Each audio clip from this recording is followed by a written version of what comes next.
Thank you.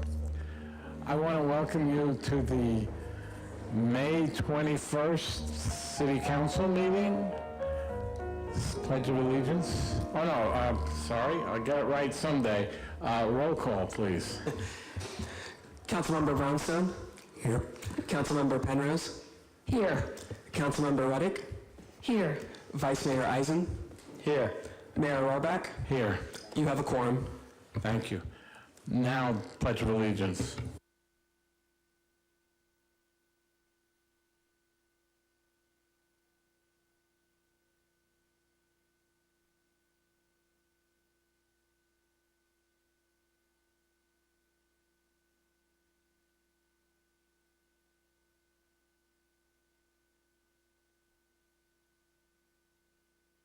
We have a very full agenda tonight, and I'm glad to see the NET graduates here. They're going to be next on the list as soon as we finish public forum, which, as I've said before, I think is probably the most important part of our meetings. So, the first speaker is Kristlyn Geet, followed by Joaquin Jimenez.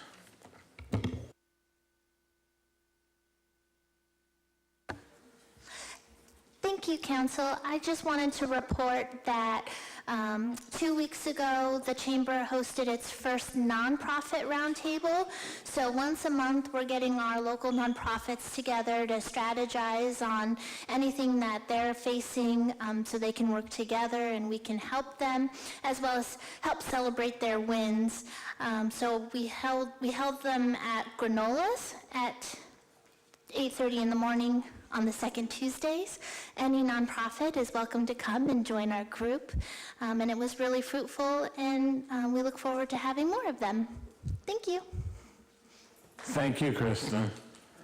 Joaquin Jimenez, followed by Cameron Johnson.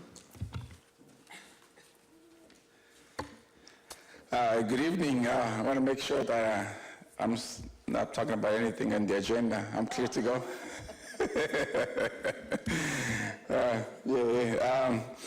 So there's a couple of things I would like to talk about. First thing is about housing. I want to know how we're doing.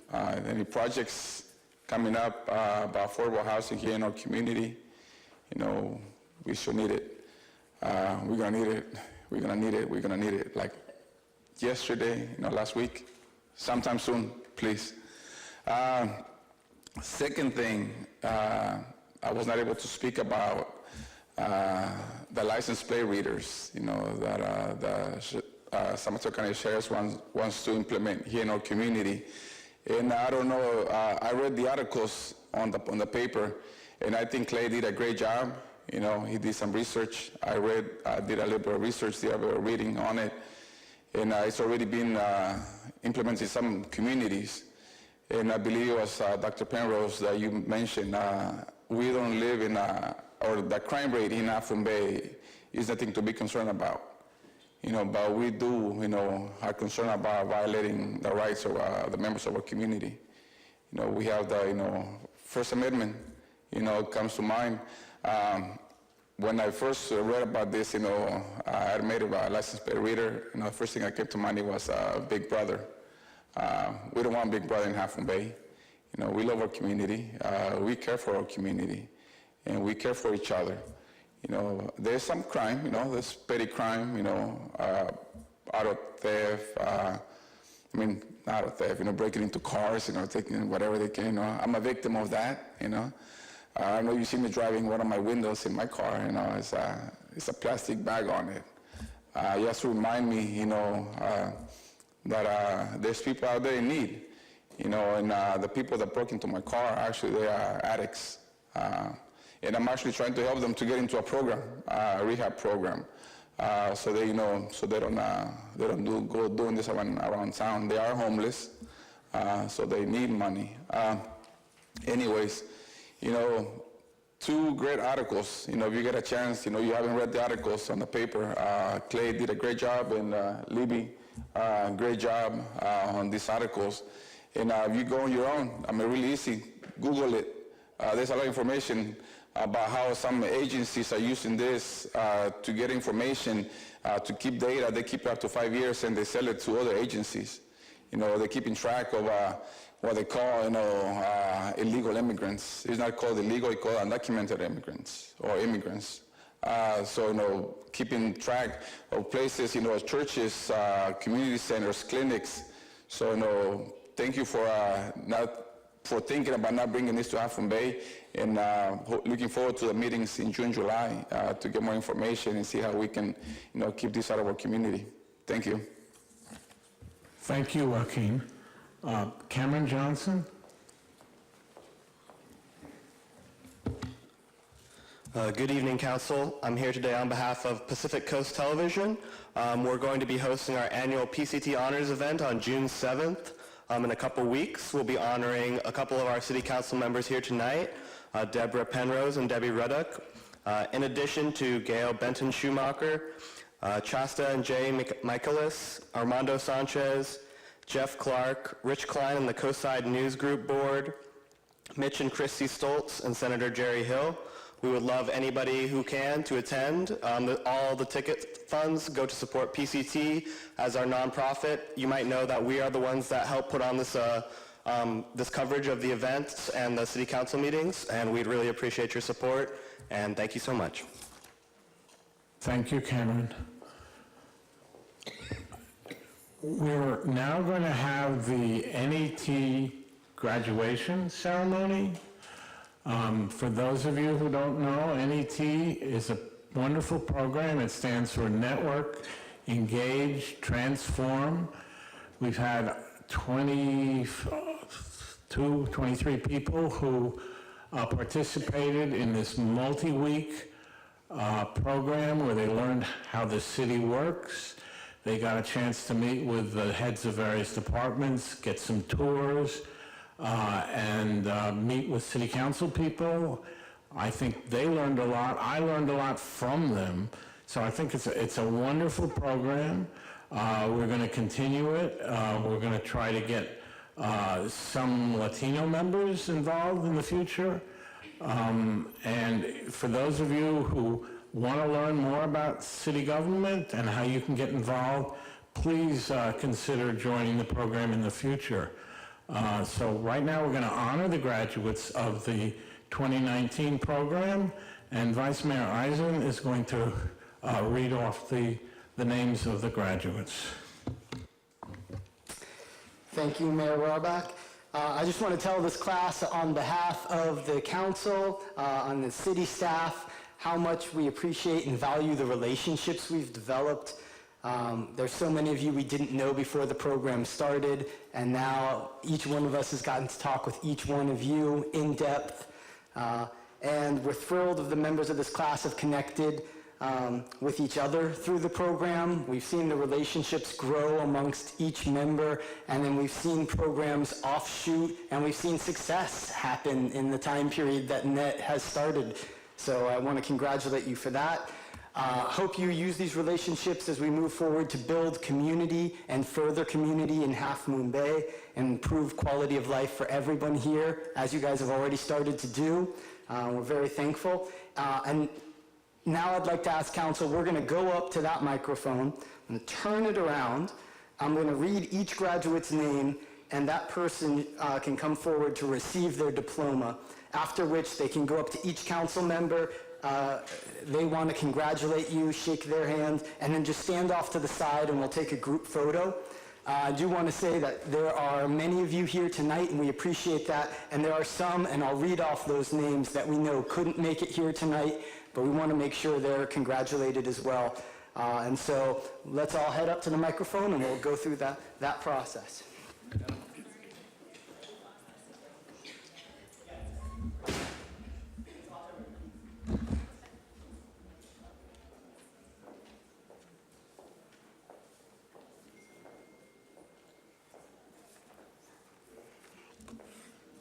All right, you guys all lined up? All right. Net graduate list. Marshall Allhouse. And we can do all the applause after. We want to do applause each time? What do you want to do? Each time. Each time? Applause. Here we go. Congratulations. Patricia Pat Black.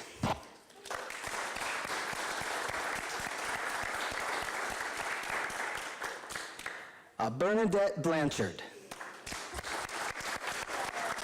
Congratulations. Well done. So nice. Congratulations. Donald Blanchard. Well done. Thanks for doing it. Thank you. Crystalline Geit. Well done, sir. Congratulations. Patricia Hoffman. Well done. Such a pleasure. Thank you, Crystalline. Libby Layden.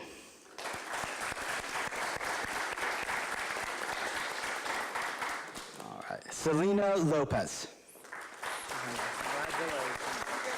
Such a pleasure. Congrats. Congratulations. Roya Maleka. Huh?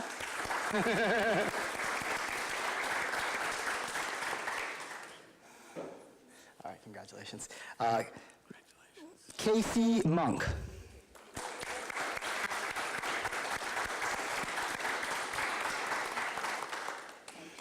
Congratulations. Noah Nimicalo. Close enough? In the vicinity? Congrats, bro. Marie Parfit Patty.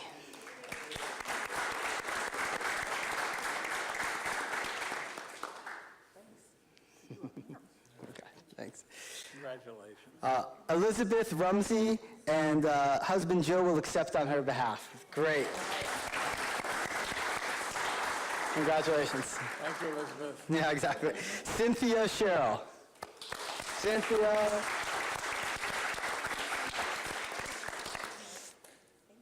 Congrats. Yeah. Jennifer Spurlock.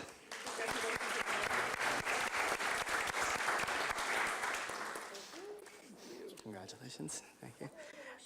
Nancy Waite.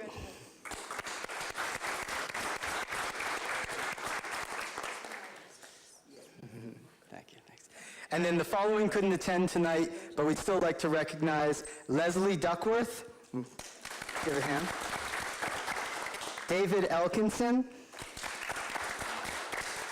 Emily Kim. And Sandra Winter.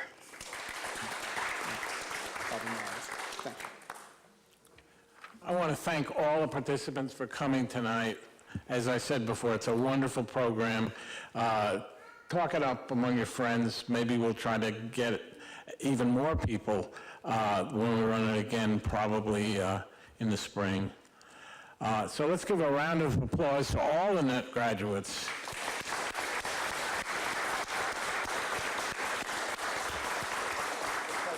Okay.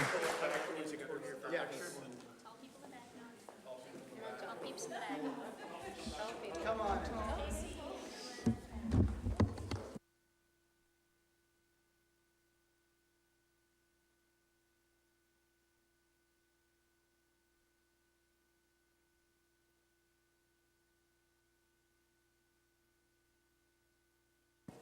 And while we're doing this, I just again want to recognize Victor Gaitan, who's our management analyst in community services.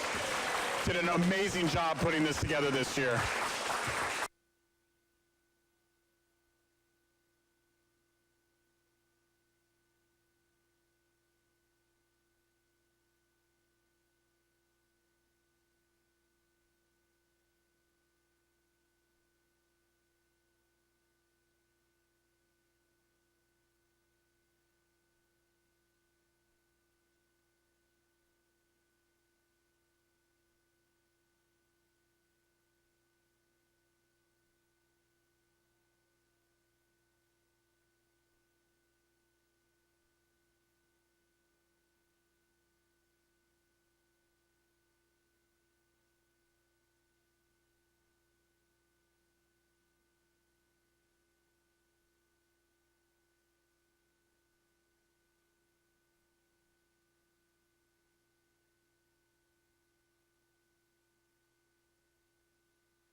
It's time for proclamations and presentations. I have one proclamation that I want to present to our Public Works Director in honor of Public Works Week. How is it public? Oh, wow. Didn't know that. PW. Yeah, it's Associate Appreciation Week in my work.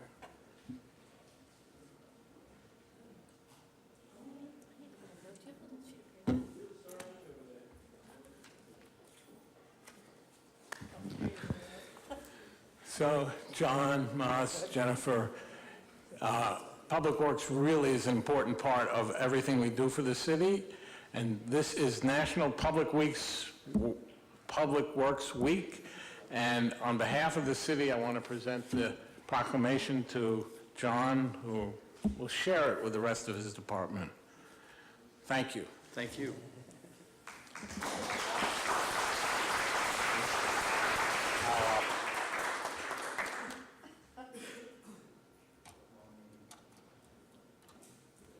What does it say?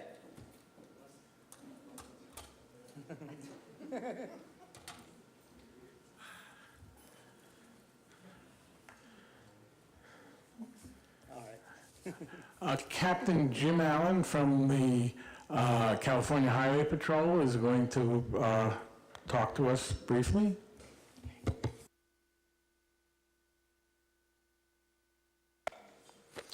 Good evening. Good evening. I just wanted to say thank you very much for the opportunity to present, and I've been the commander of our Redwood City CHP office for about 2.5 years now.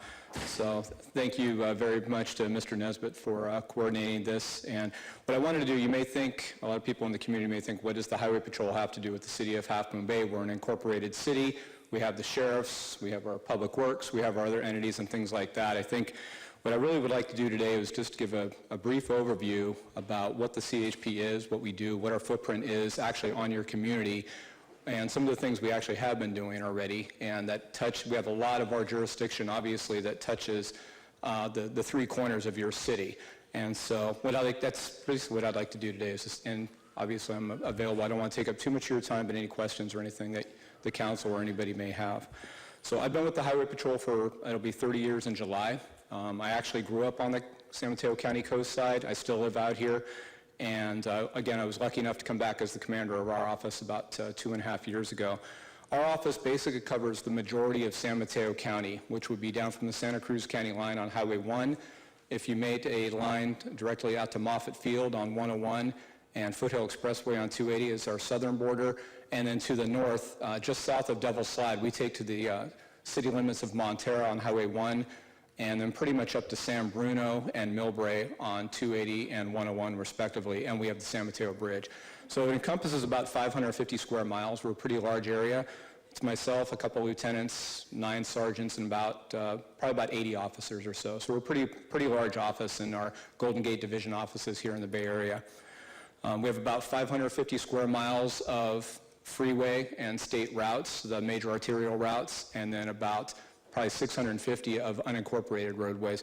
So just to give you an idea on just how the Highway Patrol jurisdiction works is that not only do the typical things that you think when you see the Highway Patrol car out there on the freeway 101 or 280, not only do we handle all the freeways and the state routes like State Route 92, 84, the larger areas, anywhere we have an unincorporated area, say anything north of Murata Road, El Granada, Moss Beach, Montera, Pescadero, La Honda, San Gregorio, all those areas that are unincorporated throughout the county. We have primary jurisdiction for all the traffic-related issues there, traffic accidents, enforcement, education, and safety issues and things of that nature.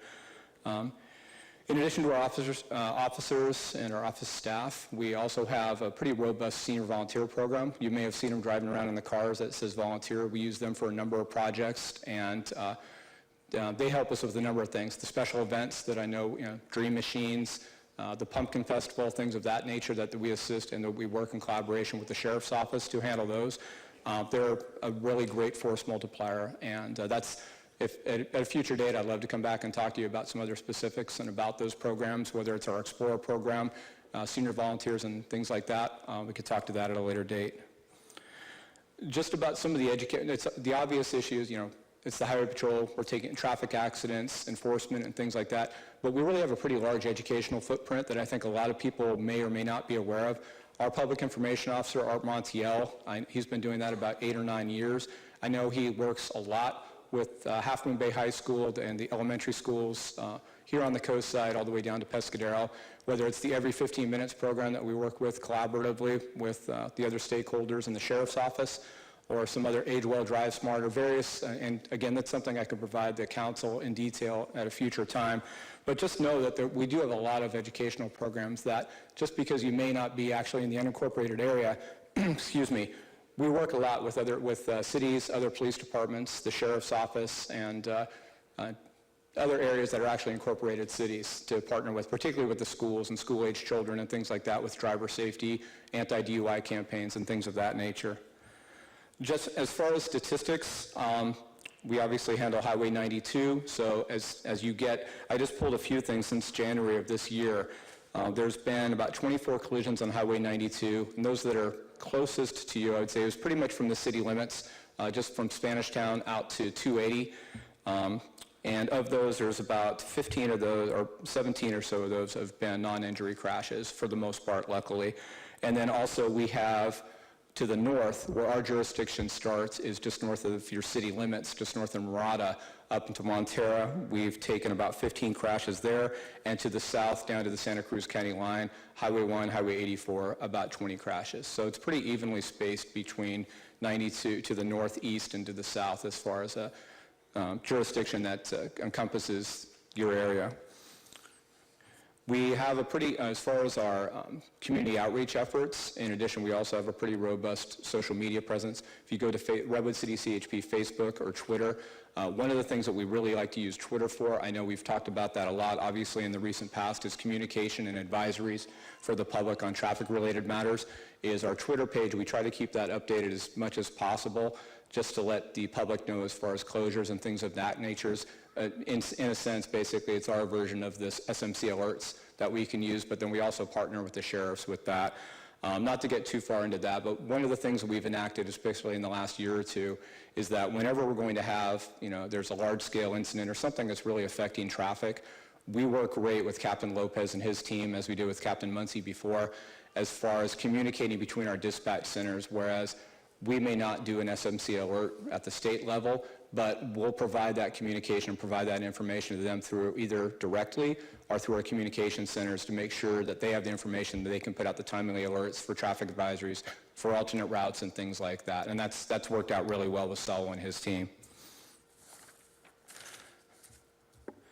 I won't name them all, but we've really had a great relationship with the city, with the sheriffs, and with the other allied agencies and the other governmental agencies over here, as well as the non-governmental agencies, as far as the large events, Pumpkin Festival, Dream Machines, here in the recent past, and things of that nature. We're always included in the planning and things like that. Obviously, being the highway patrol, our main aspect is traffic control on the periphery, things like that, controlling 92, working with the farms and things like that on 92 to make sure there's safe passage for folks during the Pumpkin Festival, for example, over, back and forth across 92. But we've luckily got some pretty good institutional knowledge with our personnel that have worked with the same folks over and over on those events.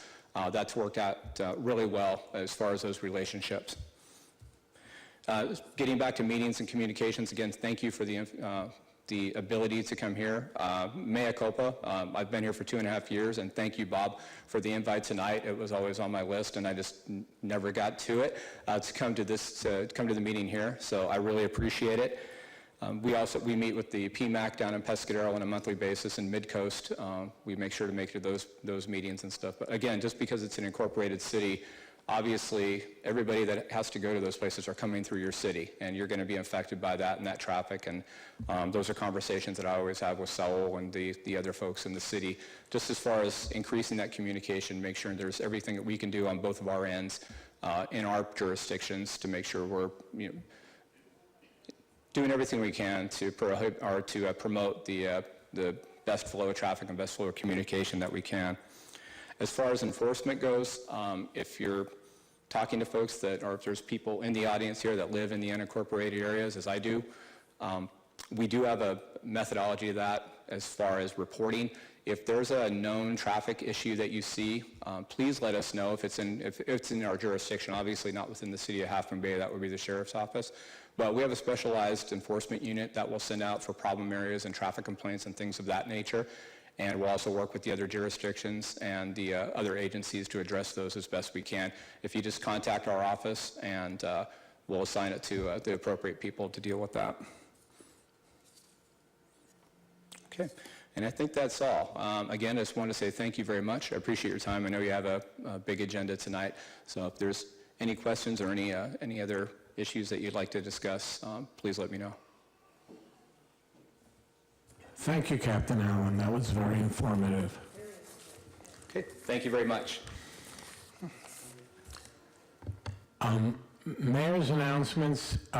This weekend, Memorial Day weekend, there will be a shelter-in-place event that you can get material at Hassett Hardware to learn about how you would have to be able to stay by sheltering in place, because we're isolated here, in case you didn't know that. And if the big one, when the big one happens, we need to be prepared with enough water, food, look after our neighbors who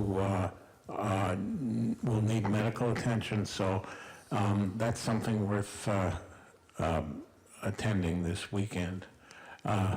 Councilmember Ruddick. Yes, so I don't quite understand what this event is. Can you explain it to me? I saw the ad, a beautiful ad in the paper, and I know it's about sheltering in place, but like, are there like events in different places, or am I supposed to stay home all weekend, or how does it work?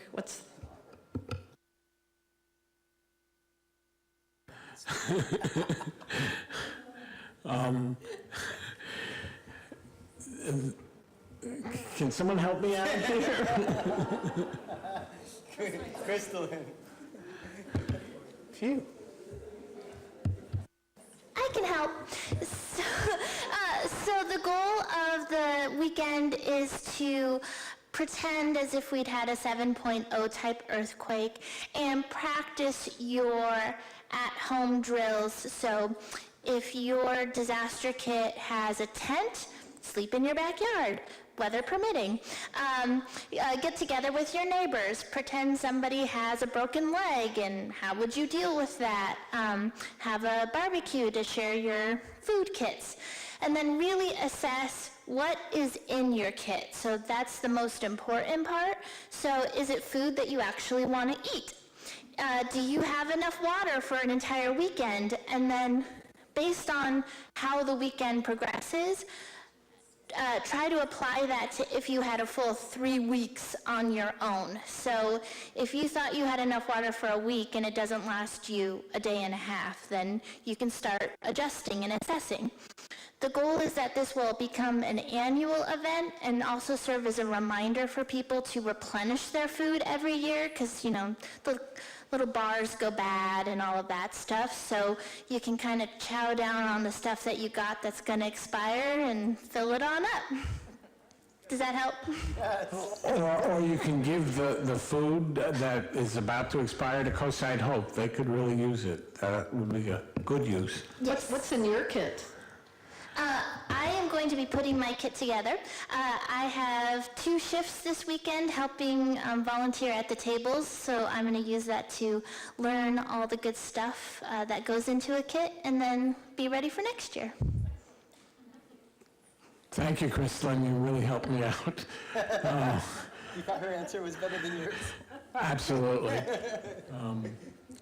I would like our city attorney to report out from any closed session activities.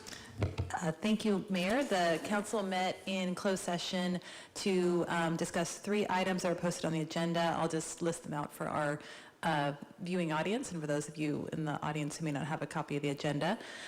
Conference with labor negotiators, The first item, conference with real property negotiators regarding the property at 880 Stone Pine Road. And the third item was conference with real property negotiators regarding the property at 450 Wave Crest Road. And there is nothing to report out of today's closed session. Thank you. City manager updates to council. Yes, thank you, Mr. Mayor, members of City Council. We have two short reports today. The first is from our HR department. Corey Stalker is going to make a few brief comments about the job fair that we participated in 2 weeks ago.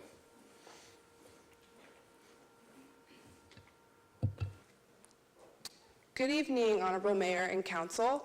Last council meeting, right after the meeting was over, we had the pleasure of attending the La Costa Adult School Job Fair. It was really nice. We had some great people come through. Everybody was really interested. We were able to talk about a few of the positions we have available, as well as share some information about CalOps. I think that was the biggest kind of unclear point for people, is they just weren't sure where to go besides on the website. So we were able to walk them through the CalOps process and also inform them that they can send notifications or set notifications for themselves. So whenever Half Moon Bay does open another position, they'll get notified immediately. And sort of in connection with that, also last Monday, I was over at the high school helping out with the life skills program that's run by the Rotary, Sharice McHugh, and the Chamber of Commerce. And it was really great because I was able to also talk to them about the CalOps process, because a lot of them were interested in internships and learning more about the city, and it was great to be able to share CalOps with them and go over resumes and sort of prepare them to be able to potentially one day come work for the city. So, can you tell us what CalOps stands for? It's the California Operations for Jobs. So it's basically our system that we use. So we'll post jobs on there, and we'll be able to track the applicants, go through their applications, and we can share it with all of our hiring managers so they can get the information as well. Thank you. Thank you, Corey. You said there's another... We have one more short presentation. Community Development Director Jill Ekus will give a presentation on our Measure D program and statistics. Good evening, Mayor Rohrbach, Council. This is just an update, a little status check-in on your Measure D allocations so far. We're just about coming to halfway through the year, and it's a little more interesting than it has been in recent past. In December, we brought you the allocation for the 2019 year, and you noted that it was going to be 71 allocations for this year. And the way that this Measure D works is, as I know you know, but I'll just sum it up quickly for others. The city's ballot measure approved a 1% population growth rate annually. And the 1% is for the city as a whole, with an extra 0.5% allowed within the defined downtown area. So that meant that 24 of the units, our Measure D certificates, are available outside downtown for 2019, and 47 within downtown. So at this point, we have not issued any within the downtown, but we have issued 22 out of the 24 outside of the downtown. 10 of those were for single-family homes, 14 are for accessory dwelling units. As you know, this is associated with your ADU ordinance. Those are issued for free in part of our expedited permitting for ADUs. And of those 14 ADUs, 10 are moving well along, and we're working with applicants on getting their applications in. So they're really clicking. But what this means is we're down to 2 certificates outside of downtown. We anticipate issuing those probably within the month or so, and that doesn't mean we're out of potential to do more ADUs or single-family homes on infill sites outside of downtown this year. What we need to do is wait till September, when the ordinance allows a transfer of some of the downtown certificates to outside downtown. And in this case, it would be 23 that could move back out of downtown if they're not accounted for within the downtown if they're available. So we just wanted to note and not worry people. We intend to accept applications over the summer if we're out of certificates and process them. We can't complete them, but we can work with folks who want an ADU or if they're working on some other kinds of projects. So the shop is not closed. There's plenty of capacity at this rate for the rest of the year. It's different though, and we will probably check in again. I think we should do this, I'll let you know in September when we make that transfer. And if you have any questions about it, just let me know. Of course, it's not an agenda item, so I'm going to stop. Thank you. Jill, this transfer from the downtown to the non-downtown, does that have to be approved by the council, or how does that work? It is not specified as requiring council approval, which kind of surprised me in the way the implementation works. My understanding is that it can just be done, but I wanted you to know about it, and we'll update you again then. And, you know, if there's a concern that we have a project coming forth in the downtown, we'll talk to you about that. We're paying attention to what's going on with that. So I think we need to distinguish between what the ordinance itself says and what the allocation system says. So I'm guessing right now the allocation system is quiet on the transfers, and that potentially we could amend the allocation system as opposed to the ordinance, which would have to go back to the voters. That is correct, and because this is not agendized, I wanted to update you and then not be tempted to dig into it more, but what I'm hearing is you may be interested in talking about this at a future meeting, and yes. I think just understanding it better would be good. Yep. We can get you a staff report, and we have a couple other ideas of how to make this work a little bit better. Okay. Thank you. Thank you, Jill, and I look forward to that discussion. The next item on our agenda is the consent calendar. Does anyone wish to pull any of the items? Is that a yes? No. Then may I have a motion, please? I move that we approve the consent calendar. Item 1A, waive reading of resolutions and ordinances. Item 1B, Treasurer's Report for the quarter ending March 31st, 2019. Item 1C, Amendment Number 3 to the agreement with CSG Consultants, Inc. for stormwater-related consulting services. SB 1, Local Streets and Road Improvement Project List. Item 1E, Ordinance amending Chapter 13.04, Water Conservation and Landscaping Regulations of the Half Moon Bay Municipal Code, second reading. Item 1F, 2019 Calendar of City Council Meetings revised. And item 1G, third quarter financial report for fiscal year 2018-2019. Second. All in favor? Aye. Any opposed? Motion passes unanimously. Happy to see one. I'm all right. The next item on our agenda is consideration of an ordinance amending Chapter 9.12, Public Nuisances Affecting Public Peace and Safety, and Chapter 9.13, Park Regulations of the Half Moon Bay Municipal Code. Matthew and Victor seem to be ready to give a staff report.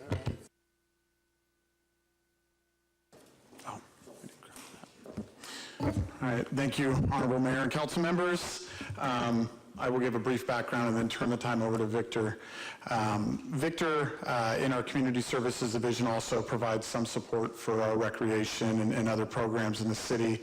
And last year picked up a project that's been, I think, just kind of been sitting for a while, which is creating a universal signage program for all of our parks to, one, just better identify the parks as being ours, Half Moon Bay parks, really getting the regulations front and center to allow the sheriff to better enforce the rules and regulations at our parks, and to also just create a little bit of branding there.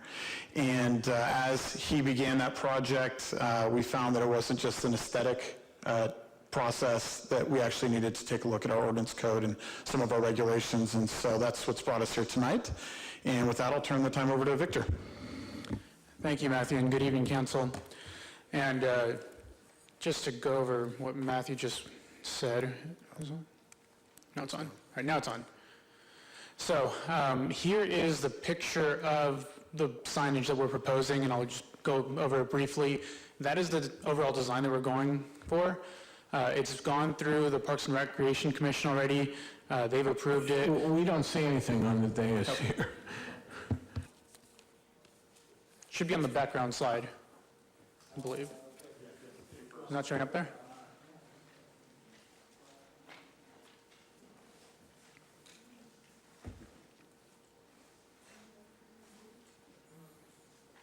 We can keep going. So I'll keep on going and then you can look at it afterwards. So the rules and regulations we have listed there are it's just a sample right now. We'll come back at a later council meeting to properly introduce the new signage, but as Matthew mentioned, the idea is to have that new signage at all city parks. Right now, if you go to our city parks, you see some signs that are placed in certain ways. Not all the rules and regulations that are listed at every single park are listed at every other park. So we just wanted to standardize it across the board to make sure that everything is enforceable at each park. And as Matthew mentioned, through this process, I found a couple updates need to be made to our municipal code, which I'll go over now. So the first one is a revision to Chapter 9.12, where we are proposing an addition to this chapter. Would be a new prohibition on glass containers at all of our city parks and beaches. Specifically, I would say what we're looking for are a prohibition on single-use glass containers like bottles of soda or whatever. But that is a prohibition that we are recommending today. A couple cities in San Diego County already have this prohibition. Specifically, Pacifica has it specifically for their beaches. So that is something that we are recommending to the council today. Moving on, we have amendments to Chapter 9.13.020, which is our chapter that lists our designated parks. On the left-hand side, you can see the parks that are currently listed in our municipal code. And on the right-hand side, you can see the parks that we are suggesting be added because they are currently not listed in our municipal code. And so technically all our rules and regulations are not officially enforceable there. And one thing that I will note is on the left-hand side, you'll see a mention of Pillowcitos Creek Park. That is now named John L. Carter Park. It was changed a couple years ago, 5-10 years ago, but it was just never officially changed in our municipal code. So we're recommending that change now. Next up, Chapter 9.13.030, park hours. Currently, our park hours are listed that parks are closed from 9 p.m. to sunrise. And after going over this with the Parks and Recreation Commission, they suggested amending that to state that park hours list parks closed from sunset to sunrise. Just because it changes on the time of year. 9 p.m. in December is very different than 9 p.m. in June. Going off of that, an amendment to 9.13.040, park hour applicability. It's just changing the language in there to go off of the last amendment. So it would change the language that says when activity concludes at or near, right now it says 9 p.m., participants and or spectators shall be allowed up to 1/2 hour to depart from the facilities. So we changed 9 p.m. to sunset to go along with the previous update. And lastly, this wasn't originally included in the packet, but was added in today. It suggested that we add a cross-reference to the smoking ordinance, specifically under the unlawful activities designated in our parks. It's currently not listed in there, but it's listed in other parts of our ordinance code, our municipal code.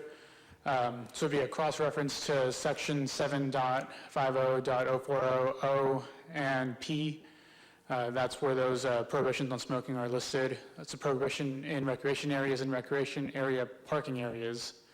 And so that would be listed as a new section in chapter 9.13050, section number 5. And with that, staff is recommending that we conduct a public hearing to introduce on first reading an ordinance amending Chapter 9.12, public nuisances affecting public peace and safety of the Half Moon Municipal Code to add a prohibition of glass containers at city parks, and amending Chapter 9.13, park regulations to add unlisted parks to the list of designated parks, amending the listed hours of operation for city parks, and to add a cross-reference to the ban on smoking in recreation areas and recreation area parking areas. Thank you, Victor. I'm going to open the public hearing now. Anyone want to come? Thank you. Anybody in the public want to comment on the item? Hearing none, I'll close the public hearing. Yeah. I have a couple of remarks. One is that in discussing the new signs, we talked about leaving a space on the signs where we can add in no single-use plastic allowed, which I think is critical. The other question I have is, we are trying to get people to buy from the supermarket things in glass containers. It would be nice if people bought their milk, their orange juice, those kinds of things in glass containers, but we are banning them on the beaches. And these are not single-use containers, these are multi-use containers. They're generally heavier in weight, harder to break. I don't know, I just thought I'd bring it up for discussion to see if anybody else thought it might be a good idea to use that, an exception for that.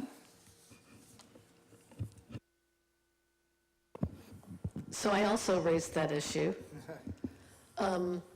There's a problem with a lot of crushed glass getting in like the sand and sandboxes, and it's just really hard to clean up, and it's a hazard. So we had a discussion, I had a discussion with staff today about what about storage containers, food containers, and it just seems like an enforcement, nightmare. So I think, we probably need to do education for people, but I get it. If we ban single-use plastics later on top of that, then we can't bring in plastic and you can't do glass, it's kind of between a rock and a hard place. So, I don't know, city manager, discuss that or? Sure, Mr. Mayor, members of council, this is something we put some thought into, and I think we are in a little bit of a rock and a hard place. To us, this is a safety issue. We did not bring this item forward and did not include this.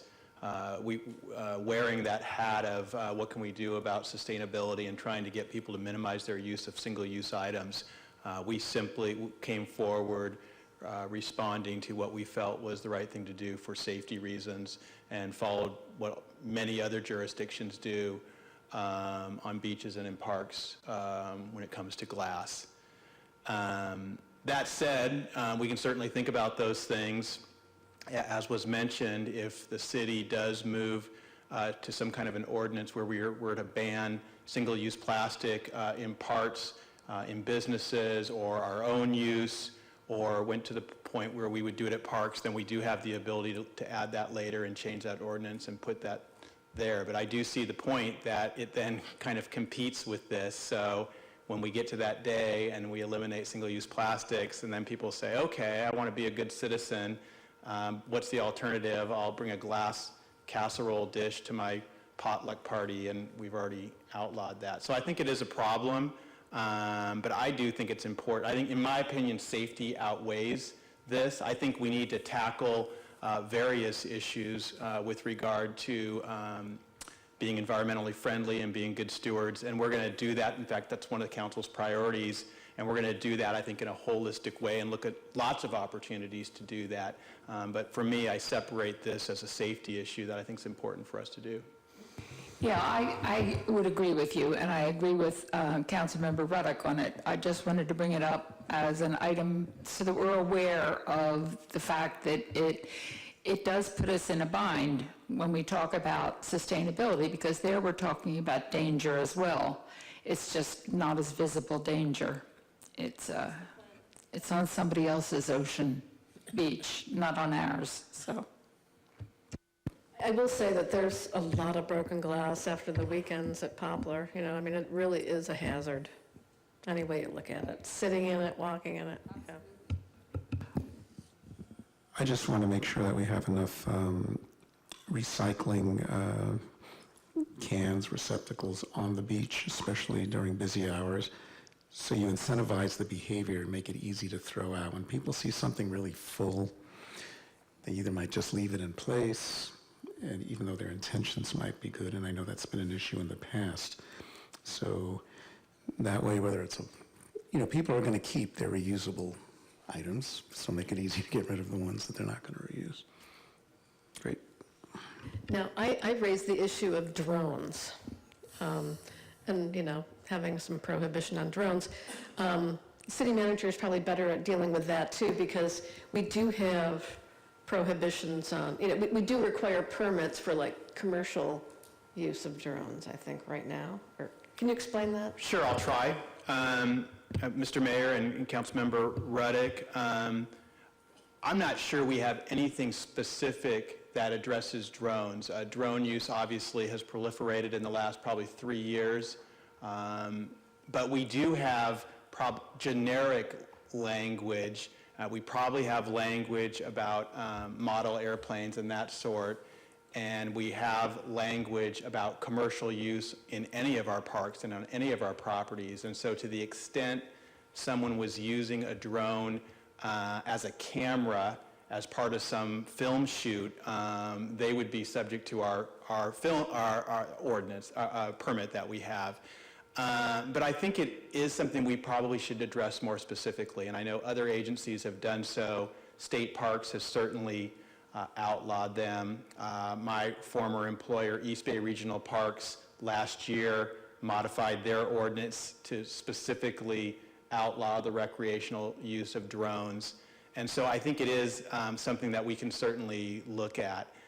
These changes were coming forward already, and I think it's important that we get these ones done. And, we didn't want to rush the question, because it came to our attention, you raised it to us. But I think we can come back at a later date and make sure we craft it right. We don't want to do it hastily. We want to define what a drone is, and we also want to provide parameters so our own use is allowed. I mean, there may be very good uses for government uses to do business, and the fire district may have reasons to use them as we do. And then there's also potential for commercial use where we would, through a permit, allow it. So we're going to put some thought into that, make sure we get it right, and we can bring that back. And if Matthew has anything to add to that, please do. Yeah, I think the comment was made by Councilwoman Penrose about making sure there's space on the sign for additional regulations. And we've confirmed we can do that. But I think this is one where we're hoping to get the signage up sometime this summer. I think the goal will be for us to address the drone regulation in time to include it on the signs. But if not, we'll make sure that there's space for an addition of that later. Great. Another question.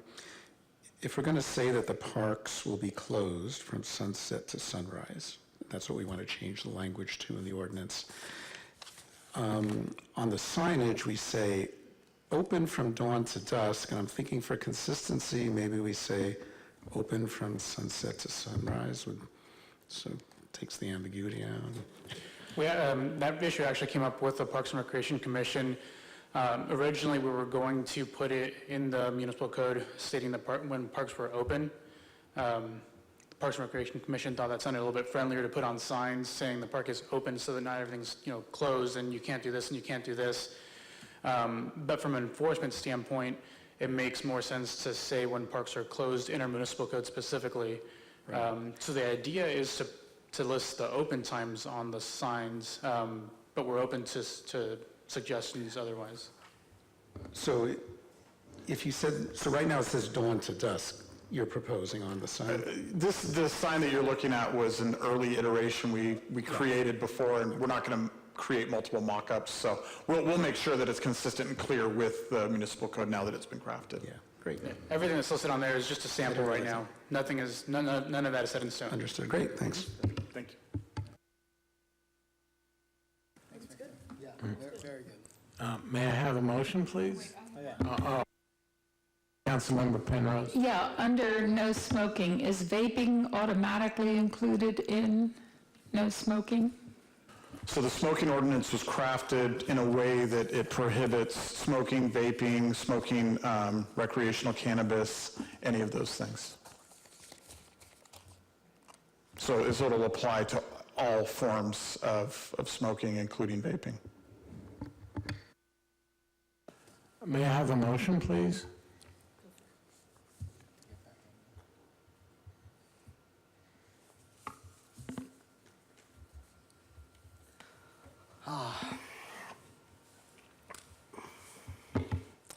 For item 2A, I recommend that we just conducted our public hearing.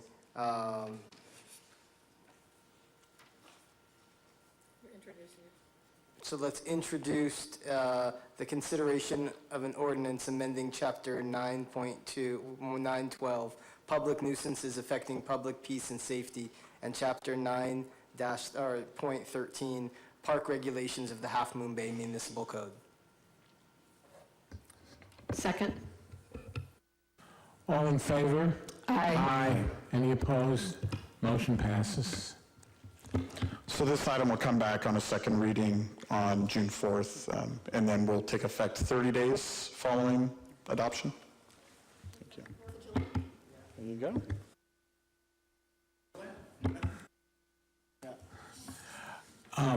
I have a speaker card for an item that's not on the agenda, and although it's late, I'm going to use my discretion to set the agenda to hear from Kate Amo-Gottfried on ALPRs.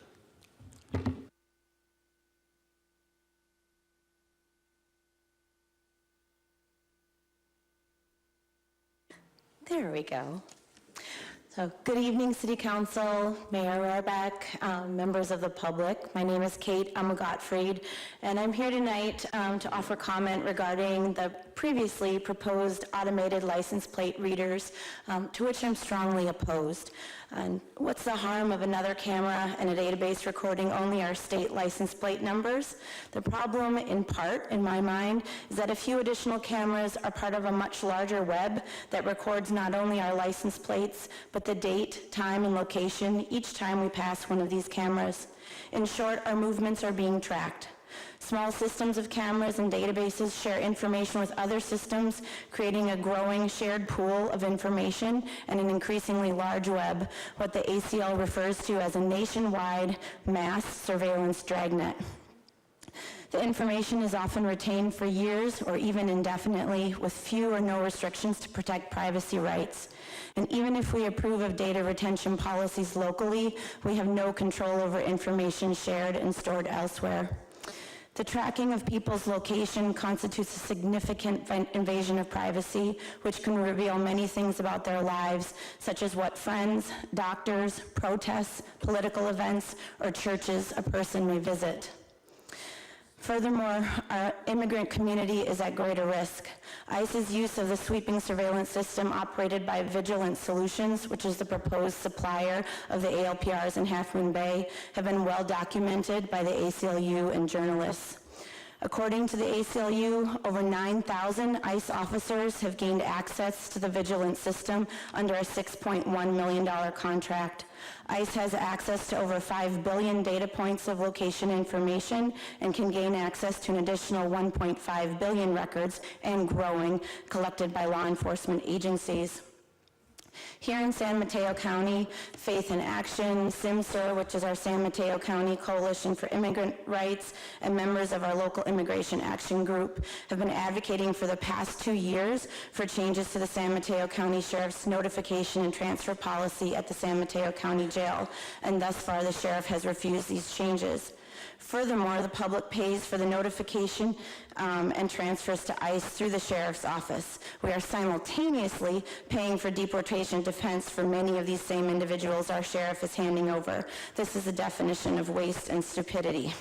I strongly urge the council to reject the proposed APLRs in Half Moon Bay, and I further urge the public to ask for more of our San Mateo County Sheriff's Department and demand greater transparency and oversight. I think it's easy to write proclamations and resolutions. If Half Moon Bay wants to live up to its promises of being a sanctuary city, then we must say no to ALPRs in our town and protect the privacy of all members of our community. Thanks so much for your time tonight. Thank you, Kate, and we're going to have a community meeting probably in July to talk about the ALPRs, so it's an ongoing issue. Now Mr. Mayor? Yes. I would request at this point, if you don't mind, that we take a 5-minute break so we can reboot the system and get the audio video up. We think it would be, for the next presentation, it'd be really important to have the PowerPoint up so that you could view it on your computers. Okay, we'll take a 5-minute break and meet here at 8:15.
Mr. Mayor, I do think we're ready. We apologize for the delay. We'll try to keep things moving along, but I just want to acknowledge Corey Stalker. She's actually in HR, and she's in charge of emergency preparedness, and now she's our new IT person, so.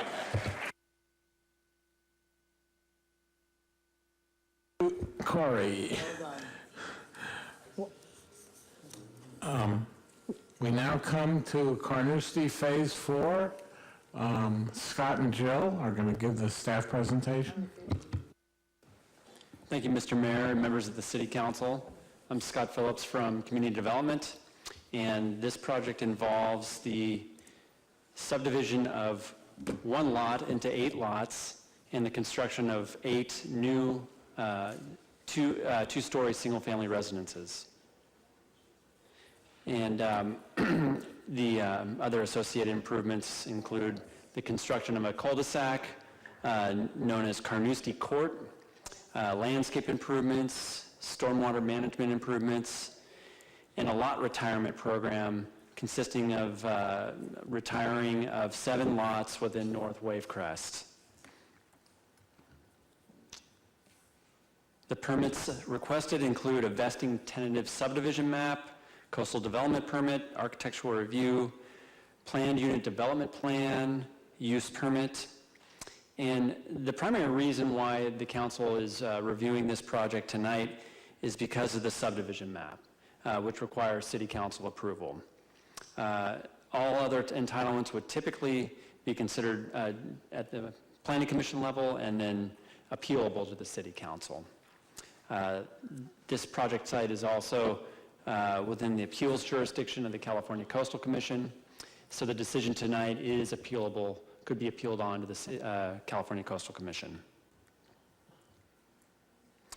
As far as noticing goes, the site was posted several weeks ago for tonight's meeting. We did publish a notice in the HMB Review advertising this item on tonight's agenda, as well as sending out notices to all the neighbors and property owners within 300 feet of the subject site. A little background, the existing Carnoustie neighborhood was approved by the City Council back in 2007 and was subsequently constructed. The Planning Commission back in March 12th of this year, unanimously recommended approval to the City Council tonight of this project. So this slide indicates an aerial photograph of roughly what exists today. The project site is zoned Planned Unit Development Ocean Colony. The land use and general plan designation is Planned Development District. In this slide, the 2 next slides have several points that the Planning Commission has gone over and certainly in the purview of the City Council this evening.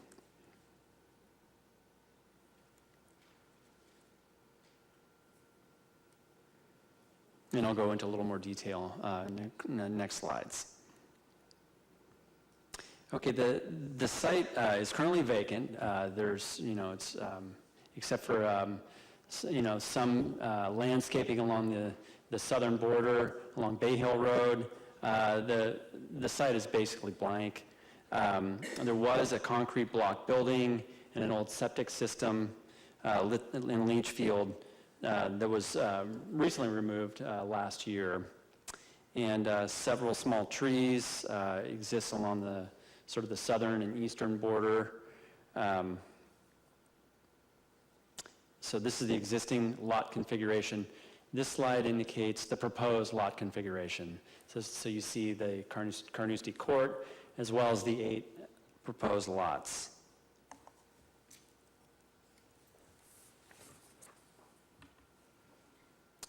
Now, as far as the architecture goes, that is another component that the City Council is reviewing this evening. All the architecture was included with the subdivision map for your review. And for the most part, the proposed houses utilize the floor plans that currently exist in the Carnoustie homes to the west.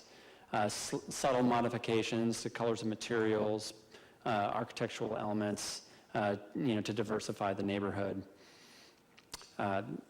The Planning Commission also considered the visual resource impacts of the project pursuant to our local coastal program, and the fact that all of our planned unit developments are considered a visual resource area, and thus story poles are required.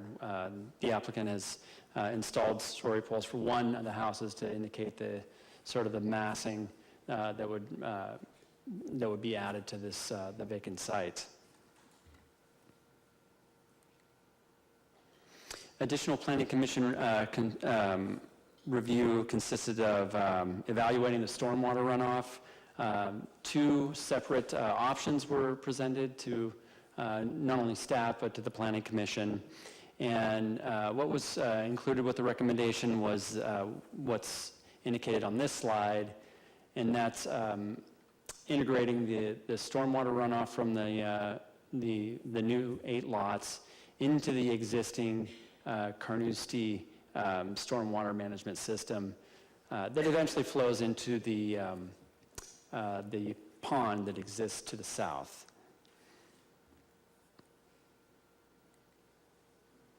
Now, as far as the California Environmental Quality Act goes, numerous criteria were considered to ensure that this project qualifies for an infill development exemption. In particular, a biologist was hired to evaluate the site and prepared an updated biological reconnaissance report, and no impacts were identified as far as biological resources. Approval of the project would not affect any sort of traffic concerns, and to support this conclusion, a traffic analysis was prepared to evaluate the effects of the project on intersections along Highway 1 and further to the north. No impacts were identified. And then also, per the Bay Area Air Quality Management District standards, the project would not exceed thresholds of significance that BACMed sets for us. So in that regard, an exemption would be appropriate for this project. So with that, I'm available to answer any questions. The owner and applicant is also here. He'd be happy to answer any questions. He also has a little presentation. So, Do we want to hear from the applicant first? Come on down. okay. He's going to take it down.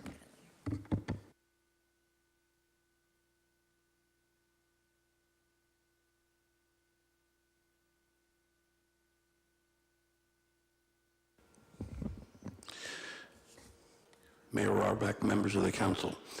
I understand that the PowerPoint's not working for our presentation. 1 minute, sorry. Okay.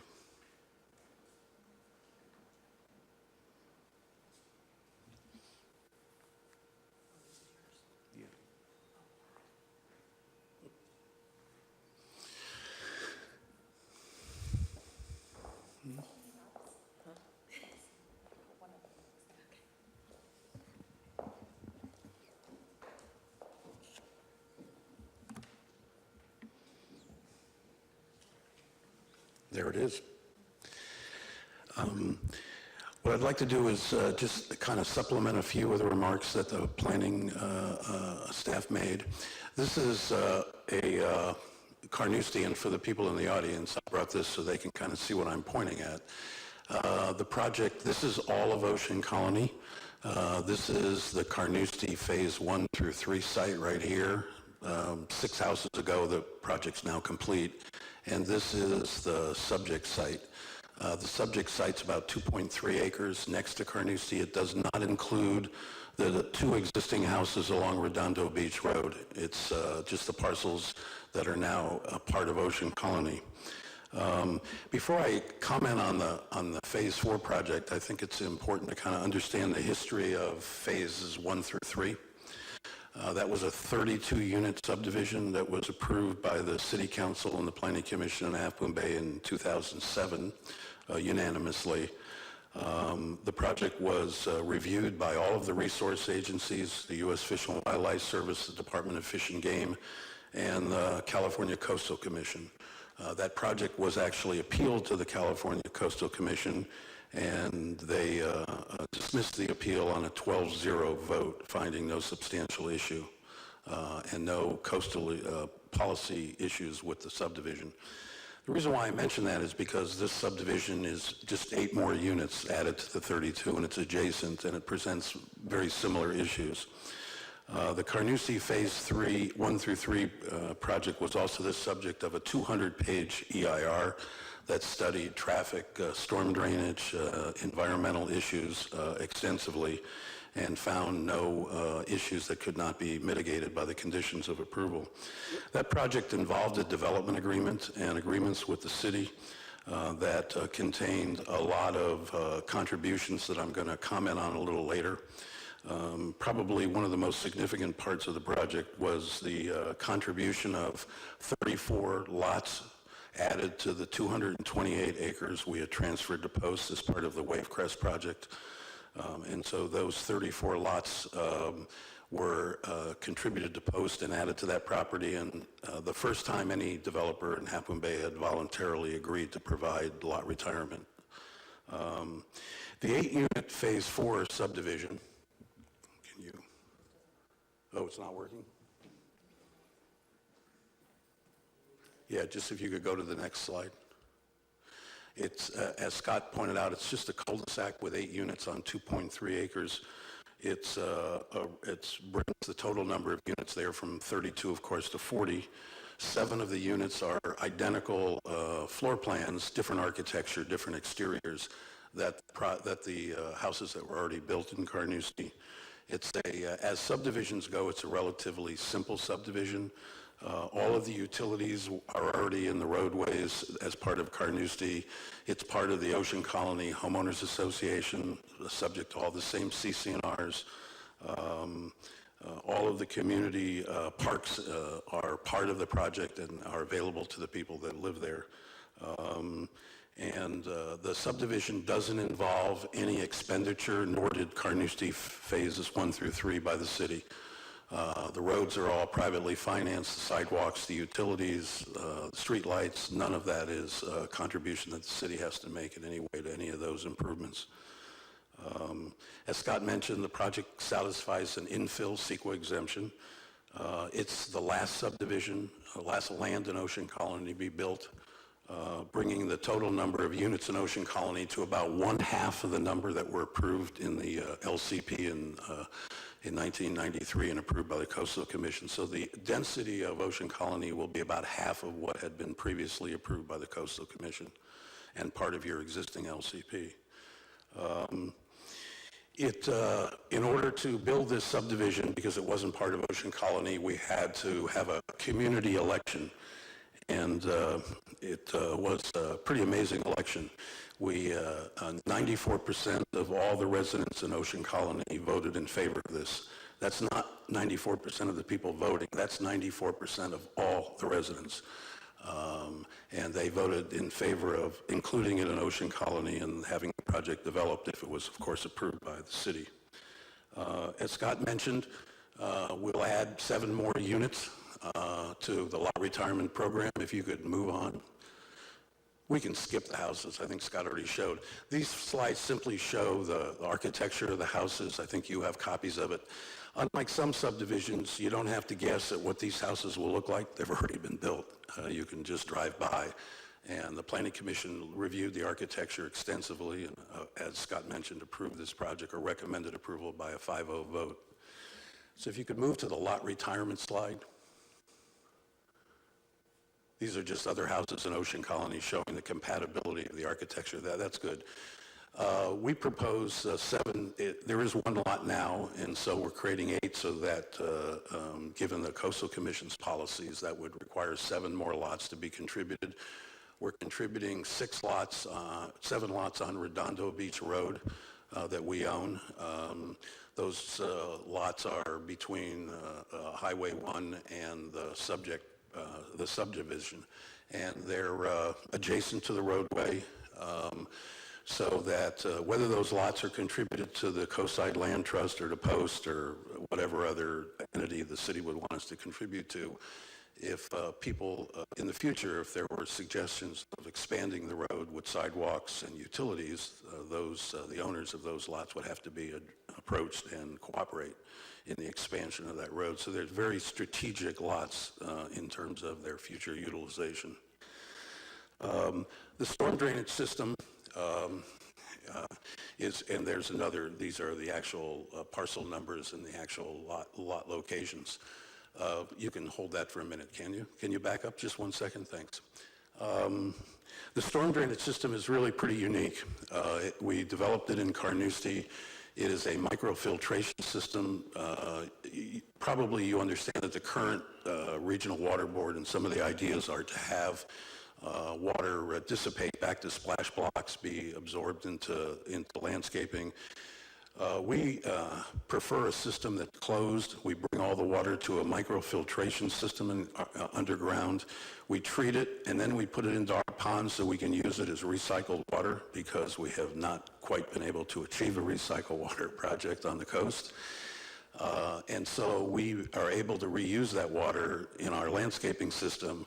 And if in some ways we have a 180-acre golf course there, that's a really huge bioswale. So if there is water into the soil, it's as good as any bioswale we could build. But most importantly, we don't waste the water. We get to reuse it for irrigation, and therefore we have to use less potable water. Soil disposal here. Like in Carnoustie, it's a very minor amount of soil coming off the site. It will be subject to disposition in the coastal zone pursuant to a coastal development permit. There'll be no dumping south of Half Moon Bay on any farms or in any culverts or anything of that nature. We plan on using it to repair some parts of the ocean course that need some regrading, and that's where we're planning on putting the soil, and of course that'll be subject to a coastal development permit.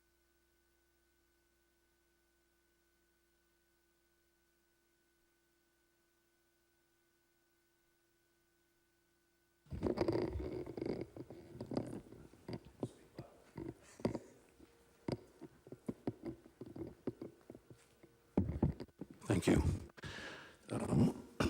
I mean, particularly for, and I made this comment at the Planning Commission, for folks at home and people in the community, I think it's a fair question to ask a developer when they're proposing to build 8 more houses. What's the community getting out of this? What are you giving back? So I'd like to put up a slide that covers the total 40 houses that we have built in Carnoustie, the contributions that we have contributed to the community.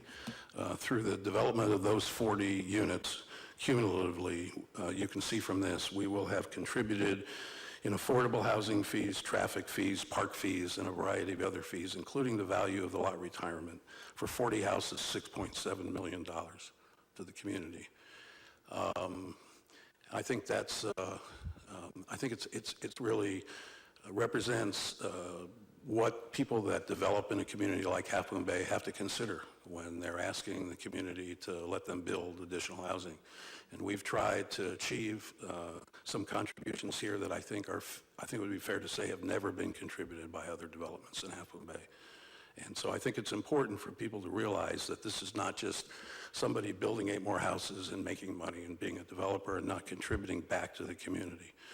We've tried to contribute as much as we can afford to do and to be a good corporate citizen in the city. Thank you.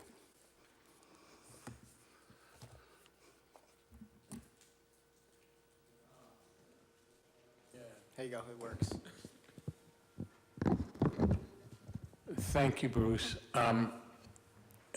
Council, any questions, comments?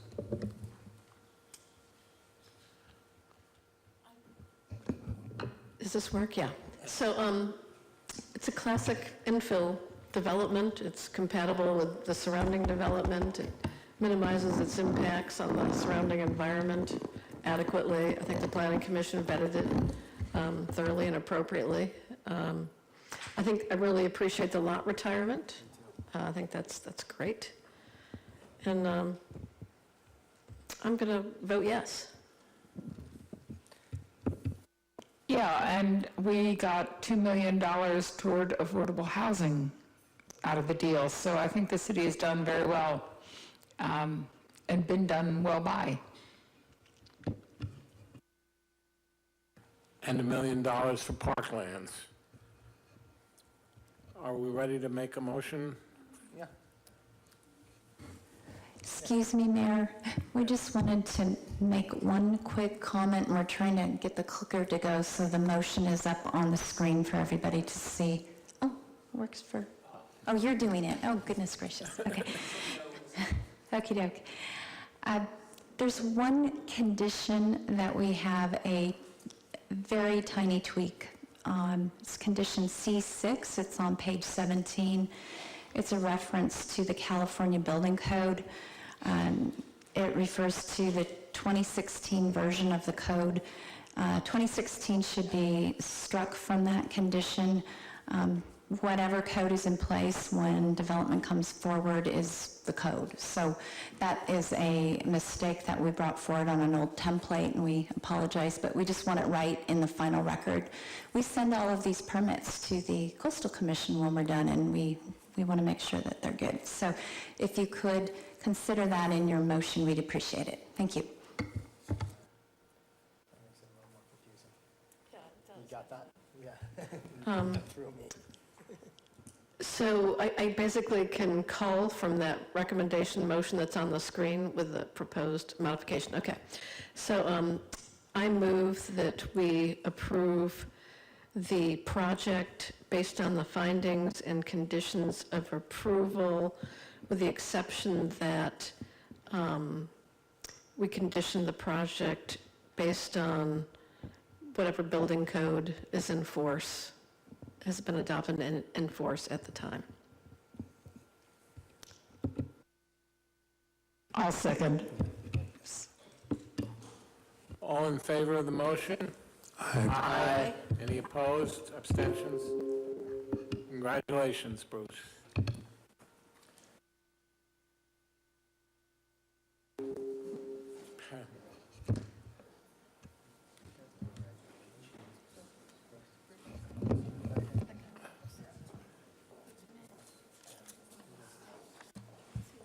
Our next item is this City Council Priorities Work Plan for fiscal year 2019 and 2020. Thank you, Mr. Mayor, members of City Council. I'll do a quick introduction and then turn it over to Deputy City Manager Matthew Chittister. This item is the Council Priority Work Plan, and this is a key step in the budget development process. And you'll notice we sequenced two items today that are related. First, the Council Priority Work Plan, and then the next item is a study session on the budget. That was done strategically because the two are linked together. As you will recall, the Council conducted a priority setting workshop on March 26th, and at the conclusion of that all-day retreat, the Council came up with 5 very broad priorities for next fiscal year. And these priorities were broad and complex, and you could even argue are ongoing programs that we'll be working on beyond next fiscal year, but possibly into future fiscal years after that. And so our commitment as staff was to take those broad priorities and go the next step further, and to then come up with strategies, objectives, programs, projects, tasks, things underneath those broad priorities that we would bring back to you that would guide the budget and be our work plan and our commitment to the council of how we would respond to your priorities. So they are very specific to what things we're going to do next year, but as I said, they're pretty broad and comprehensive priorities, and so we really see it as a 2-year work plan, probably even go into 3 years, and it will really be a rolling work plan. And as we start to retire items and get items done, the council for sure will come up with new priorities, but some of these priorities could go on for 2 or 3 years, and we'll continue to work on them. And once we get this kind of routine established, we'll come back whatever the council wishes with updates on how we're doing against the work plan and how we're completing tasks. That could be done quarterly, or if the council desires, maybe twice a year is enough. So with that, I'm going to turn it over to Matthew, and he's going to go over each of the 5 priorities and what we came up with for things that we can reasonably do in the next year or 2 years. Thank you, Bob, and thank you, council members. The next 4 presentations are mine, so buckle up. So I can really blow through the first couple of slides here. As Bob mentioned, our strategic plan consists of 3 things. It's our strategic elements. These are our very high-level, overarching goals for the city. And really everything that we do needs to line up with those strategic elements. The next part of the strategic plan is your council priorities that are set on an annual or semi-annual basis or biannual basis. And then your capital improvement plan is also part of the strategic plan. And for those that are interested, there's a URL at the bottom of the screen that will take you to our website for the strategic plan, which we're actively working on to make it more user-friendly, more clear to the community what our priorities are and where we're focusing our energies. Following this presentation and your approval, then these items will be added as well to that web page. The URL is at the bottom. You can also click on the menu and go to the City Council webpage, and there's a link from the webpage. So just to recap really quickly, in fiscal year 2018-19, you set your priorities. They were actually the same overarching priorities that we had in fiscal year 2017-18, but we additionally had some more detailed plans, and those were modified in 18-19. And these are what were presented to you at your priority setting workshop earlier this year, and with an update on the progress. So really quickly, I'll just share on affordable housing. There's a lot of work ongoing, and that's something you're carrying forward into the next fiscal year, and obviously will remain a top priority for the city for the foreseeable future. Under homelessness, although that's not being carried forward, the strategic plan element of homelessness was really about closing the encampment and working with the folks who are living in the encampments. That part of the priority is done. Obviously, we've now created a community services division that devotes significant time to working with the homeless. It's something we're going to be dealing with ongoing, and I think future efforts around housing the homeless roll up to affordable housing. So there will continue to be a focus on working with the homeless and serving the homeless, but it'll be more of our ongoing efforts as opposed to a specific priority. Commercial cannabis, as you know, went to the voters in November, and the local voters approved the nursery ordinance to grow nursery starts, as well as the tax, and all the other options failed. And so we really see that as completed, and now the Community Development Department is working on implementation and potential applicants going forward. So we see that as a project that is done, and we're moving on from, as far as a priority, short-term rentals. There's still work to be done, but that will be caught up in affordable housing as well. And the Parks Master Plan is now complete, and we are in implementation, and that will now be addressed through our capital improvement program.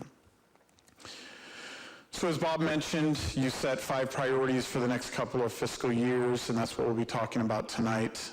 As mentioned, affordable housing is at the top of the list.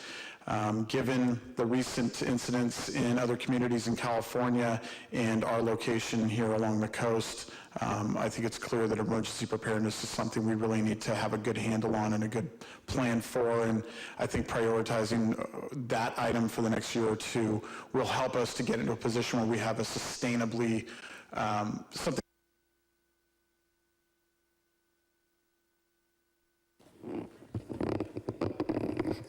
Thank you, Jaime. That was very quick. Emergency preparedness, as we focus on it this year and next year, it'll allow us to create a sustainable plan to address emergency prep going forward. Traffic, transportation, demand management, these are issues that have been on the minds of our community members for a long time, and I think we've got some good plans to address this going forward. And then sustainability, you've expressed that you want to see our city be a real leader in this area, and I think we have an opportunity here to build a plan to do that. And then the final item is to explore the implementation of a $15 minimum wage here in Half Moon Bay. We know the state will get there in a couple of years, but this is kind of a two-pronged approach to affordability and quality of life here. So what I'm going to do is go through each one of the priorities and talk about kind of the next level goals. Obviously, there are very detailed work plans that go into all of these that the departments are developing, but before we finalize those, we want to make sure you're comfortable with kind of the focus areas within each of the priorities, and then, of course, we'll build out the rest of those work plans and implement them over the next year or two. So under affordable housing, and most of this falls under the purview of the Community Development Department, but there's a lot of work that goes on in the City Manager's office in cooperation with them on this item. The focus right now is to develop a plan to best utilize and replenish the city's affordable housing funds. As was mentioned, we have some funding that came from developments, and in order to distribute that funding and make it available to create more affordable housing here in Half Moon Bay, we really need to have a policy and a plan to do that. Although it's showing up in the next fiscal year work plan, that is actively being worked on right now, and we expect this summer to bring something back to you for consideration.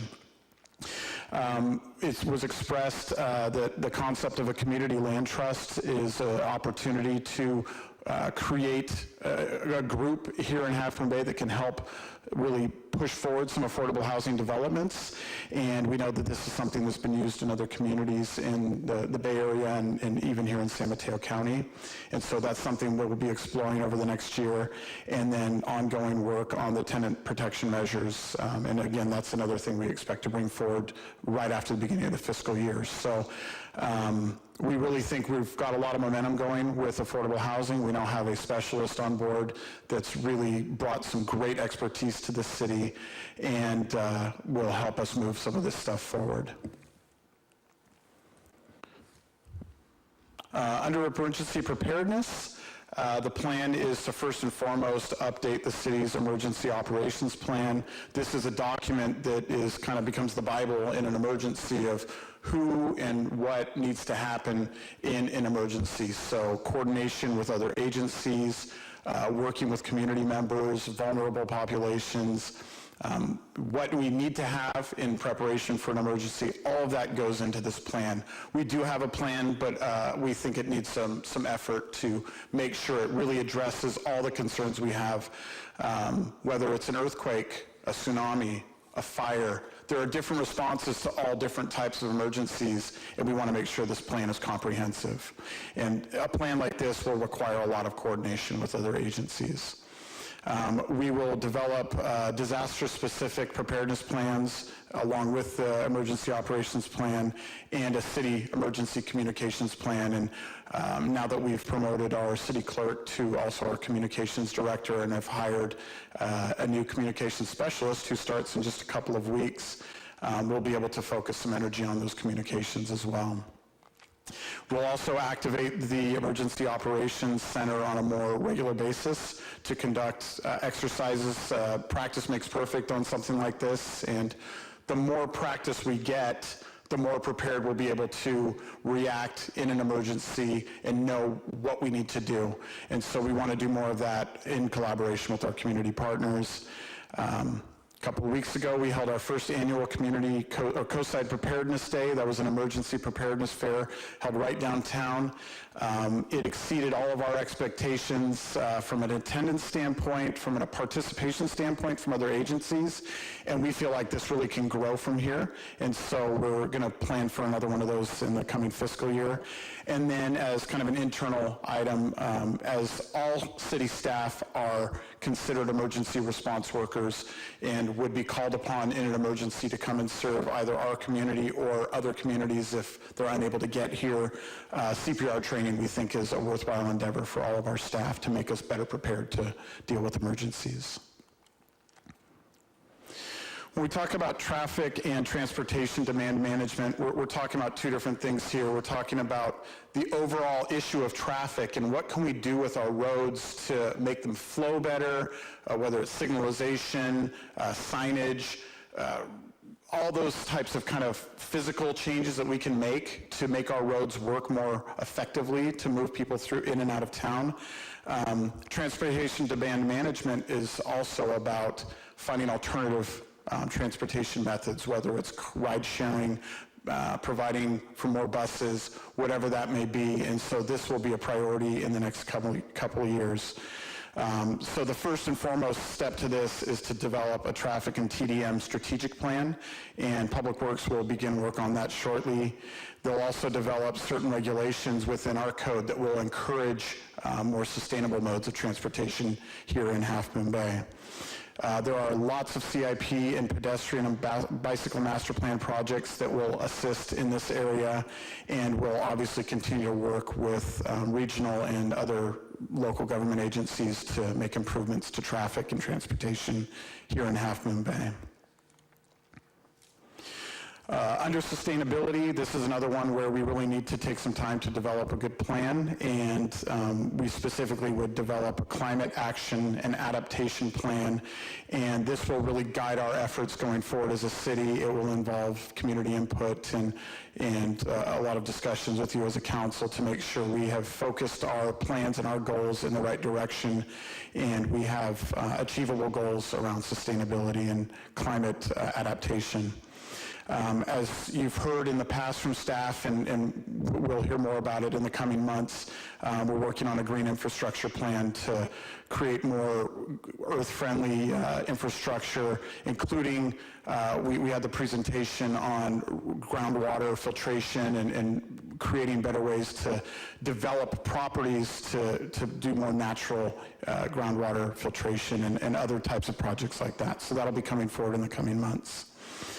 We'll develop a sustainability strategic plan with timelines and goals for not only the city, but also the businesses here and our residents. You know, we want it to be something that as an entire community we can all take a part in, and to make not just city operations green or the rules and regulations we implement green, but really create a new culture here on the coast of green thinking and green action. And then, again, under the CIP, implement projects that improve our sustainability from a city operations and infrastructure standpoint. And I think one of the things we'll be looking at is putting solar or creating solar opportunities at all of our facilities, and other projects like the window project we're going to be doing here this summer, or the lighting project that was recently completed. There's lots of opportunities for that with our facilities and our infrastructure. And then finally, minimum wage, which, whereas the rest of them are kind of these ongoing plans and kind of new ways of doing things here in Half Moon Bay, minimum wage is more of a self-contained project where we really just need to do some outreach and investigation of what opportunities there are and the best way to approach an increased minimum wage here in Half Moon Bay, what impacts it'll have on businesses and the community, and how we best implement that to be really effective. And the good thing is there's other cities in California that have already implemented higher minimum wages than the state minimum, and we have a lot we can learn from them. San Mateo already has this. Our previous intern, Jennifer Logia, who was finishing up her master's degree over at a college in Oakland, worked with Emeryville on theirs. And so we've got some resources to really see what the best practices are around taking this on. And I think it'll require a lot of collaboration with the chamber and our local businesses to make sure that this is implemented in the right way. Ultimately, we plan to bring draft regulations back to you this fiscal year so that we can move on that and make some decisions and get it implemented if approved.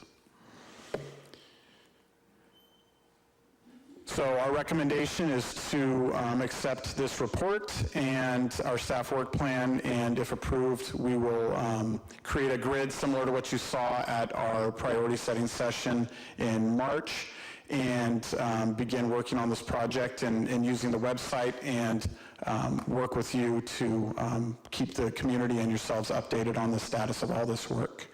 And with that, any questions or suggestions on our work plan are appreciated.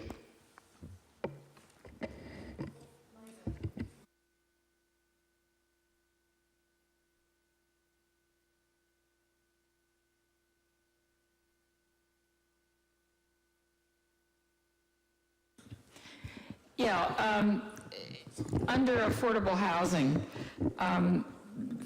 the first statement, develop a plan to best utilize and replenish the city's affordable housing funds. I would like to have that increase the city's affordable housing funds. I think if we get creative, and maybe we do it through a community land trust, I don't know. But I think if the goal is not to just to take the $2 million that we've got and hand it out, but to keep, to increase that amount and to actually get something built. So I'm hoping that with our new housing person on board that we can get some real creative thinking. We've got a new credit union in town. There are banks and local banks in town that I think might be willing to help us get creative. We've got Heart that help people buy their first home. So they're, and you're aware of all that. I know, yes. I understand that. I just don't want us to be thinking about just let's figure out a way to use the $2 million. Yeah, I think community development and Bob are on the same page as you with that the goal is to create something that is replenished on a regular basis, because right now, the only way to replenish it is through really large development projects, which are few and far between here in Half Moon Bay. And so there needs to be other opportunities to fund future projects on an ongoing basis. So I think we're on the same page as far as that's concerned. Thank you. Under emergency preparedness,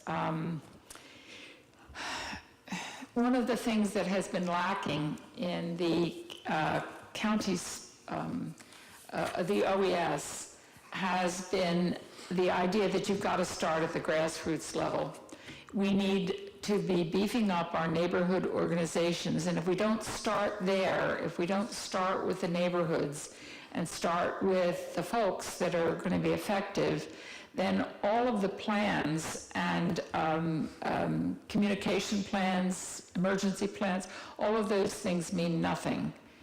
They have got to be much, much more organic. They've got to come from the people. So I don't know how we do that. I know we've got a good start on it with our new CEC, and they're working on it, and they've identified lots of folks that are willing to step up. But I think the city could take a more active job in explaining to people how they need to get involved. The other thing I was thinking was, I'm CERT trained. I need to get recert trained because it's been a couple of years, but I'm wondering if CERT training for city staff might be something that we could consider. I can share quickly when it comes to CERT training is typically specific to the area that you are living in. So I think it's something we can explore if maybe there's other types of training that staff can have that can be utilized on a universal basis. I think that's what you're looking for. Right. What I'm looking for is the 7/0 earthquake happens and city staff is all at City Hall or at the annex. And what do they do? Right. You know, how do they react and how organized are they as a team? That's really what I'm talking about. Okay. Not necessarily sheltering in place, although that needs to be part of it for them. And then I had one last question, and that was for the $15 minimum wage. When, I guess is my question, when are we doing the public outreach with the business survey and the community workshop? Is there a date set for that yet? There isn't. I think one thing that's important to remember on this is, especially for the new priorities, staff has obviously started doing research and planning for these things, but the funding for these won't be in place until July 1st of the next fiscal year, and so some of that will not start until after July 1st. But we have a pretty aggressive, on this item specifically, a pretty aggressive timeline because we know it's going to take time to do that research and do the outreach, and this is something that I think is a priority to get implemented fairly quickly. So the research has started, the discussions have already started, and as far as we're planning a budget for maybe some consultant support to get a really good survey out and good research out there. So that wouldn't start till July 1st, but we can be really prepared to hit the ground running July 1st. Thank you. Yeah, most of my comments are pretty high level. I really want to congratulate the council and the staff on selecting what I think are a really sound list of priorities. You know, they're meaty, they're broad, they're timely, and actually, and the whole list with their bullet points.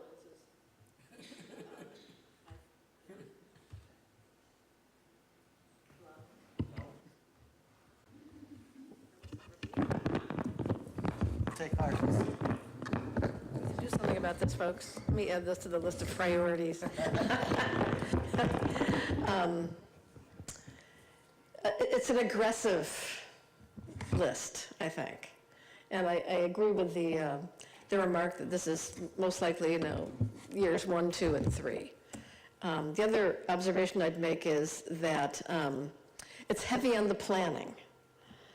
And I understand our need to do these plans. You know, you need a sort of a guidebook, not just for ourselves right now, but for subsequent councils or new staff or what have you, and we need to be able to budget forward. But I would, to quote a recent council member, I think we should be looking for some quick wins, you know, some low-hanging fruit, some things that we can actually, you know, implement. You know, maybe a grant opportunity comes up, or I don't know, but I want us to not just focus on the planning, but to keep an eye out for opportunities to implement where we can. And I'm not sure where that would be. Well, I can think of one thing, like for emergency preparedness, and before I go into that, I want to make sure that the emergency preparedness involves a very deep public outreach component. I think we want to hear from people based on their own experiences in their own neighborhoods and their own fears and concerns to make sure whatever plan we end up with after it's amended, you know, reflects, you know, real community needs. So I think that's going to be important. But, you know, I think given that an earthquake could happen at any time, or there could be an incident around Pumpkin Festival, I think the city should take the lead on developing, you know, an emergency water supply that's easily accessible. I don't know if it's 3 days or 3 weeks, but, you know, I think water, taking care of some water and setting it aside is something we could do now, even if we have to dump it out after a year and replenish it. But I think we need to have an emergency water supply that we can deal with, like, right away before we finish these plans and things. So that's one sort of quick win, or I don't know how quick it is, but it's something that's material. We can wrap our arms around it if we can just figure out the location and how much and all that stuff. And with the traffic and transportation demand management, I think that's going to need a safety component as well. So, you know, I think as we address safety issues in our circulation system, oftentimes if we address those, we improve the traffic and circulation too, the mobility for people. So I think safety has to be a component of that. So I'm just saying, maybe lump that in your general category. I'm not suggesting any specific fixes. Sustainability, good. By and large, I think it's pretty. So we have a communications specialist coming on board, and I think all of these things, and we're becoming more attuned to it as a city, have significant communication components to them. So, you know, I can see the new person coming on will want to take a look at this list of priorities and see how her own plan sort of dovetails with these, and that we have things on the website that demonstrates we're proceeding on the priorities and stuff like that. But I think staff's put together an aggressive, but I think a desirable plan, even if it takes, you know, a few years to realize. I think we're, you know, crossing our T's and dotting our I's with this plan, this list. So thanks to staff. Really appreciate it. Just a couple of things on the emergency preparedness, and kind of following up on Councilwoman Penrose's comments about, in an emergency, a lot of things are going to have to happen in the community, which is what CERT's all about, right? So I think I would just like to see a bullet on CERT coordination, because when things hit the fan, people are going to depending on their neighbors. So if we're going to have a water supply, ideally it's going to that supply will be located in each neighborhood, so people don't have to walk 2 miles in an emergency. And the CERT training is fantastic, and they're really doing incredible coordination because it removes the fear. If people in a neighborhood feel, okay, in my neighborhood, I know where there's going to be extra food. I know where there's going to be extra water. I know there's going to be extra bandages. I know where the ham radio is, all that stuff. And we make it part of our communication plan. So I think the more we can integrate with, because a lot of these other pieces, unfortunately, are a real disaster. Some of the best laid plans, because you're not sure what might happen, and it could be weeks before we really get all the help we might need. So people will be relying on their neighbors and not feeling like they're competing with their neighbors for limited resources. And that's what happens, unfortunately, in emergencies. People's fears take over. But when in advance they have answers to their questions, much more potential for cooperation and less fear. We had a meeting about a month ago, remember, with Senator Hill and other state assemblymen, representatives, and from a number of service providers. I'm really wondering what the follow-up has been, so perhaps we can, everyone was taking notes, and I don't know if it's Senator Hill's office that's doing all the follow-up, but it was our town, that's where we had the meeting. So I think if we can, either we already know the answers or we can hold their feet to the fire a little bit, because people are making a lot of statements about what they would do, and I really have no idea. So if we can update folks and show, hey, a couple of things are being done around redundancies for electricity, Wi-Fi, and other things, that would be great. And then lastly, in terms of affordable housing, now that we do have an expert aboard, I notice at each city council meeting, someone comes up and maybe asks about, hey, what are we doing about affordable housing? And so one, I want to be really realistic around expectations. It's going to take, from now till the time those units are actually built, might be a couple of years.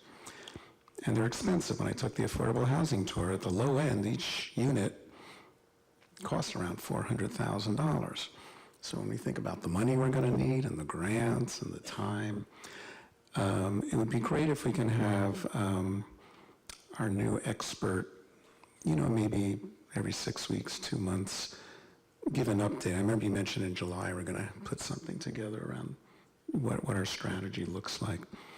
But I think the more we can keep the community informed on that will be great. And it's great that we have the resources now, so that's it. Yeah, just some practical ideas, going back to the quick win aspect. So Debbie was very high level, council member. I'm very low level on this stuff. So here we go. So emergency preparedness. We talked about water, right? So there are ways where we can get the big canisters of water, and then we can put them in each neighborhood, and we can supply them as a city. They're pretty inexpensive. And there's a few people in the CERT program that already have them in different neighborhoods. We could actually mark which person in each neighborhood has this jug that's supplied by the city. Again, very low cost, very easy to implement, and then it's there. Again, you could empty those out. On the sustainability front, similarly, the water catchment off the roofs, to be able to keep that water and then be able to water your lawns. Again, something rain barrels, we could provide as a city. We can then also teach people how to use them. There's a bunch of people in the community that do use them currently, but just throwing that out there for those are the types of Good idea. smaller, easier to implement pieces where we can actually be like, all right, here's something, community, like, let's do this. Just throwing that out there for some of those ideas. And then in terms of traffic and transportation, to me, number one, bicycle pedestrian master plan. I'm all in. Let's get that thing moving along as quickly as possible. When I think of traffic in Half Moon Bay, I think of getting out of your vehicle. And there's a lot of opportunity to, get pretty much everywhere you need to as a local on a bicycle. And we have the ability to increase the, the trail usability, I would say. So that to me is kind of number one in that area. And then the minimum wage piece is, I'm excited for that, and I'm excited to get the whole feedback of the community piece going on first, and then taking the next step. So thank you for all those efforts. I do agree it's a great list. Very happy that we're all in alignment on it as council and staff, so thank you all for that. Just to go even a little lower than Adam did, since we're talking, the thing is with water, you can last longer, I think, with some water supply and less food than the other way around, right? So if we can maybe get a bulk price on some of those water straw filters where you can drink basically kind of water out of your water tanks, and it automatically, hikers use it now. You can drink right out of a lake or a river. It destroys Giardia and other bacteria. So if we can, one, educate people that those things exist, and then maybe have a way of making them available at a discounted price would be great. At a very low level also, we had the net graduation today, and two of the members informed me that they have been working and have just got a grant to help with the CERT implementation, and that includes an additional $10,000 grant to do Spanish language translation and setting flyers up to get our Latino community involved in emergency preparedness. So that's an example of the kinds of things that concerned citizens at the grassroots level can really do, and I think that's a wonderful start. I was thrilled to find out that Emily and Cynthia had done that. So that's from a low level, but a very practical sort of objective of emergency preparedness. I was really glad. And then in terms of synergy, we talk about affordable housing, we talk about traffic management. And at least in my hope, if we can build more affordable housing that houses our workforce folks who live or work already on the coast side, that will not only make it available for our low-income and extremely low-income people to actually live on the coast, it will reduce traffic. So that will be two of our priorities in one, and I hope we can really go in that direction. Is there anybody else on the council want to talk about priorities? Actually, one last thing, because you mentioned it, Harvey. I remember during Senator Hill's meeting, we talked about having the emergency response, the emergency communications when we have traffic issues, et cetera. That whole system is owned by the Sheriff's Department. And someone asked, well, how come those aren't translated into Spanish? I thought that was a great question. He said he was going to take care of that. If anything I'd like to see followed up on as low-hanging fruit is having those translated into Spanish, especially for our community. Because the idea that a significant number of folks, everyone's got a phone, so everyone could sign up for that and get those emergency messages. So if we could possibly follow up with the Sheriff's Department and find out what's going on, that would be great. Thanks. Thank you, Matthew. That was presentation number one. Do we need a motion? For item 3A, City Council Priorities Work Plan for fiscal years 2019, 2020, and 2020 and 2021, I'd like to receive and accept the report on the staff work plan for the City Council priorities for 19 and 20 and for years 2021. A second. All in favor? Aye. Aye. Any opposed? Motion passes unanimously.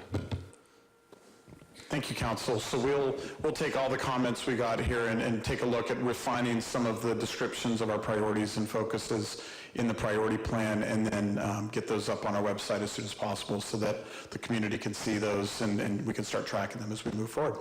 Thank you. Thank you, Matthew. Now we're going to discuss the study session for a fiscal year recommended budget. Thank you, Mr. Mayor, members of City Council. I'll do the introduction on this item. So as mentioned, this is a study session for the fiscal year 2019-2020 operational budget.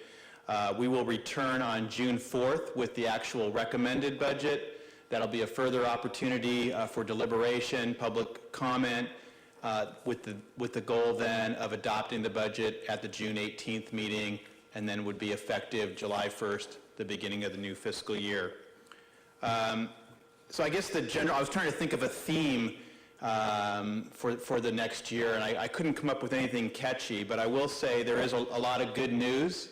I think we're bringing forward some well-balanced recommendations, and I think there is good news sprinkled into the various things that you're about to see in this presentation. But there's also some cautionary statistics, I'll call them. We talked about in the beginning of the priority workshop, I made a short presentation kind of looking ahead 5 years, and we painted a couple scenarios about revenue growth. And on the one hand, we said, hey, if we predict 2 or 3% revenue growth, we showed a graph of what things could look like and how expenditures are generally trending and moving for the city based on what we've seen in, say, the past 5 to 10 years. But then we also showed a scenario, well, what if something happens? What if that changes? What if we start to go into an economic downturn? And so we showed a model, was not perfectly scientific, but did make some assumptions that if we did start to go into a downturn, based on past experience, what was possible for what could happen to our three main revenue sources. So it's a caution that we have. Like I said, I think there's a lot of good news sprinkled throughout what we're about to show you this evening. I will just state some of the cautionary stats, and you'll see this as Matthew and Jennifer go through the presentation. For example, expenditures are up 6% in what we're recommending over last year, but revenues are only up 3%. It works. We're bringing forward a balanced budget, but obviously that's not sustainable. So that's what you see this year, but it's something that catches our eye, and we realize, okay, that's not the way it's going to be next year, and that's obviously not a sustainable way to have a balanced budget. The other cautionary stat is and you'll see when Jennifer goes through the numbers in more detail, we're recommending a $3 million commitment to capital. That might be the largest general fund commitment to capital for a long time, maybe ever. Last year it was $1.9 million. That's not sustainable. We won't be seeing that in future years. I think it's just the way the capital projects are moving through the system. Several of them are going to construction, and we're in a position where we can make that recommendation. So that's good news, but it's also cautionary news that level of activity in capital improvements is simply something we can't do in future years. And then finally, and you'll also see this in a table that Jennifer will show, our ending fund balances, when we kind of total them all up, are trending downward. We have various designations or contingencies that are set for different things. We can wrap those up, and that's one way to show the health of the city, how much money we quote unquote have in savings. And what you're going to see is that is trending down over the last 2 years. So we are dipping into our savings to do some of these kind of things now as we're in this great economy. So I just wanted to throw those out, that's what you see as we move forward to, through this presentation and on to next week when we bring the recommended budget. Good news, but some caution as we look to the future. So that said, we have talked to various experts and done our homework and watched news just like everyone does, and people are predicting that this can't go on forever. We're 10 years of growth, and it's eerily comparable to the last cycle. It was a very long cycle before the last recession. I think it was at least 10 years, and then a very bad recession. And so you hear people say that it's going to be next year, it's going to be soon. It hasn't happened yet. We're in that same position. We have confidently predicted around 2 to 3% growth in our revenue, even though we feel, hey, something could happen. We feel pretty good about making those predictions for next year, and that we'll hit those. So that's, again, part of the good news, but cautionary. As I said, what we'll bring forward is a balanced budget as required by law. That is also good news. What you're also going to see in the presentation is that the budget is linked to the priority setting workshop you just said. So not only do we have a list, not only did we just hear the discourse and other ideas that the council had, but we have actually, that has guided our decision making on how we allocate funds. We made decisions and recommendations to you about where to put money and based on the priorities that you set for us. So you'll see that when Jennifer makes the presentation. And then the last comment I want to make before I turn it over to them is just kind of the process this year is maybe a little bit unusual. I don't think the council has seen that. The public certainly hasn't. But obviously, new city manager, I just started 6 months ago.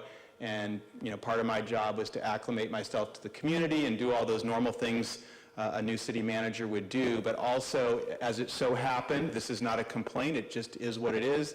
The finance director left a week after I started, and so on top of all the normal things, I had to focus attention on that. So, the budget, which is a very impressive document, I think Half Moon Day has done an incredible job producing this document over the years, and we're going to continue producing professional, transparent, user-friendly budgets that are balanced. But it was a little tricky this year, and we had to take a different approach. So with me being new and not having a finance director, we have asked people to do things they haven't normally have done. Many people that are not involved in the budget have become involved in the budget. And so I just wanted to mention that. After we have the study session today, our next charge is going to be to come back in 2 weeks and to actually have this book ready for you guys to look at, and we're committed to doing that, but I just wanted to mention that that's our commitment, but we have taken maybe a little bit different path than what has been seen in years past, and we hope it still works for the council and for the community. So with that, when we get to the budget hearing in June, there's numerous people that we'll acknowledge that have participated in this.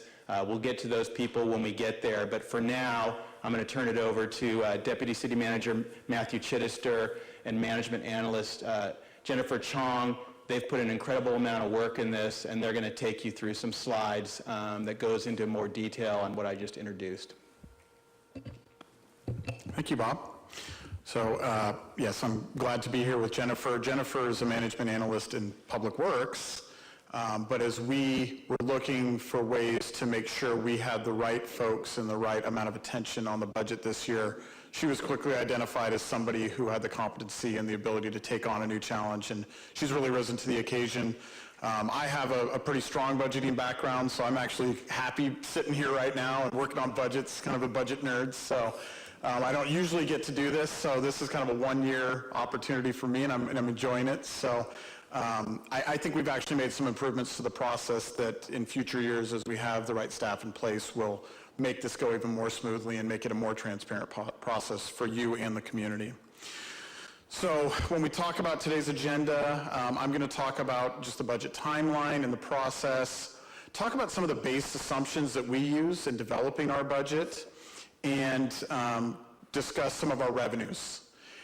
Once I've completed that, Jennifer will take over and talk about our significant proposed changes in this year's budget, and then just talk about what those expenditures look like and the impacts they have on the overall budget. She'll summarize the bottom line and that includes our fund balance, our reserves, and then talk about our next steps. This is really meant to be an overview for you all. We will get into some of the numbers today, but this is an opportunity for you all to understand where we're headed and where our plans are going, and it gives us an opportunity to, it's a checkpoint. The next document is really where we've committed the energy to getting that work done and the numbers finalized. So between today and 2 weeks from now, some of the numbers might change a little bit as we continue to just pour through and make sure that we're making our calculations correctly and funding the right things. But I think we're at a good place right now. So when we talk about the budget timeline, it's a process that starts pretty early in the year. We really start now here in Half Moon Bay, I think, the right way, which is we go to the community and we talk about what's important to them and what the community thinks we should be focusing our energy on. I think that the community listening session process is really well received. I think you as our leaders are looked upon really favorably for your willingness to take that on, because not every jurisdiction does that. Some jurisdictions want to kind of believe that they've got their thumb on everything and we can just move forward without community input. And I think our process is really effective for making sure we're doing the right things. So we've held those listening sessions in March. We held your strategic planning session and priority setting retreat, which again is a very public and very open meeting, and we get good attendance at that and good feedback from the community. I think it's just another step at being really transparent and really responsive to the community in this process. On May 16th, we met with your finance subcommittee to give kind of a preview of all this and just make sure we're on the right track. And what we're doing tonight is the budget study session. We'll talk about all the things that I mentioned, make sure we're on the right track so that on June 4th, we bring you a preview of what that final budget looks like. One last chance for kind of feedback and input. And then on June 18th, we'll bring it back hopefully as something with a bow on it for final adoption so that it's ready for us to start our work July 1st. So it's an aggressive schedule, but I think it works. So the budget process really starts with developing a base budget for this fiscal year. A base budget begins with the prior year's adopted budget, revised budget, which is what was adopted last year, and then any changes that you've approved throughout the year. We made some changes to positions last year, mid-year. We had to add some new contracts, some new funding. All of that shows up as the revised budget for fiscal year 18-19. That budget is then translated into now. We create our base budget, and that base budget is a continuation of our current operations, but we take into account things like inflation, costs for contracts, for negotiated staff increases, mandated changes that have come to us throughout the year that we don't need to discuss whether or not we should do these things. These are things we have to do to continue operations as they are. Once we have that base budget, then the departments working with Bob and myself look at your priorities, look at other issues in the community, and develop recommendations for modifications to that base budget. And then those are incorporated into what we bring to you next week or in 2 weeks, which is the recommended budget. And that is what Bob will be presenting in 2 weeks.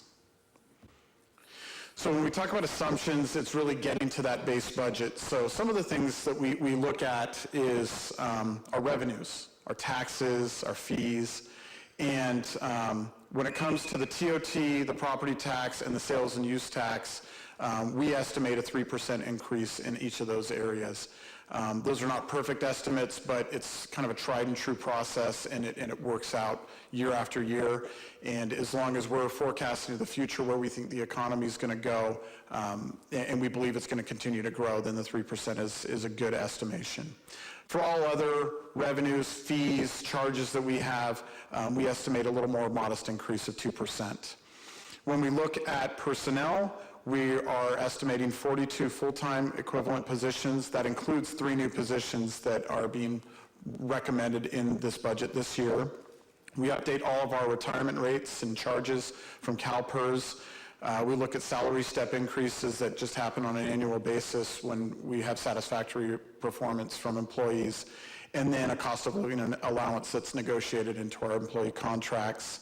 And then all other expenditures, we just estimate a 3% increase. And we're pretty conservative on our budgeting here, I've noted. We really try to be really realistic on our revenue assumptions and pretty aggressive on our expenditure assumptions so that the likelihood of us coming in higher on our revenues and lower on our expenditures gives us some cushion. If you go the other direction, you really don't have any wiggle room and you set yourself up for failure. So our revenue sources are listed here, this is a point where I'd direct your attention to the table with the numbers. So we're going to show you on these our actual audited numbers from fiscal year 2017-18, our adopted budget from fiscal year 2018 and 19, and then where we estimate these to be in fiscal year 19-20.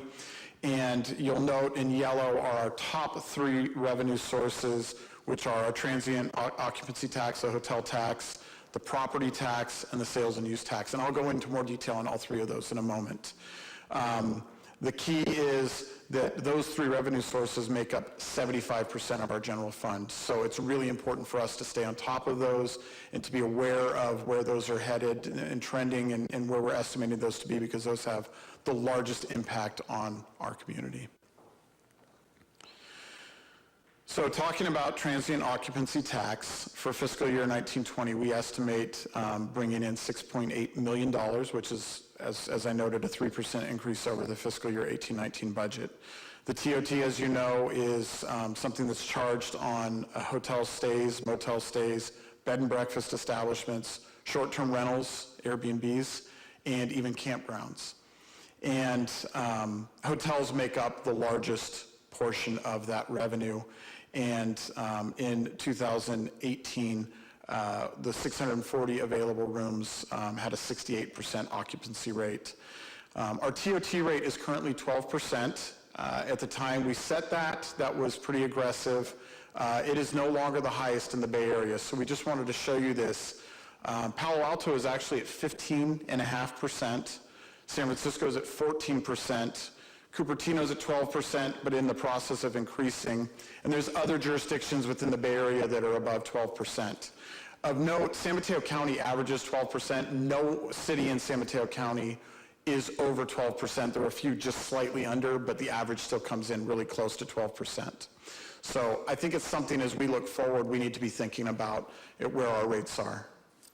Matthew, I think I'd like to get the sense of the council on where we would like to go, because I don't want to be second to San Francisco. I think that we should direct our staff to investigate increasing TOT to 14% or so. What say you all? Right on. I think it's worthy of consideration, but Councilmember Eisen just mentioned something to me here. He said, we need more community draws to build the occupancy and sort of to justify increases in TOT. So, I think we need to always be looking at what can we do to make this a more attractive place to draw people here, whether it's events or what have you. But, our occupancy rate is 68%, which is probably decent, not terrific. What's behind that? How do we, build upon that? I'm definitely in favor of a higher TOT, but I'm also in favor of making this place, more desirable place to be, maintaining our desirability. I don't know, just throwing that out there. I can also note that our next item is the Hotel Business Improvement District will be doing a presentation and an annual report, and that might be an opportunity to talk about how do we create more draw as well, and the work that they're already doing in that area.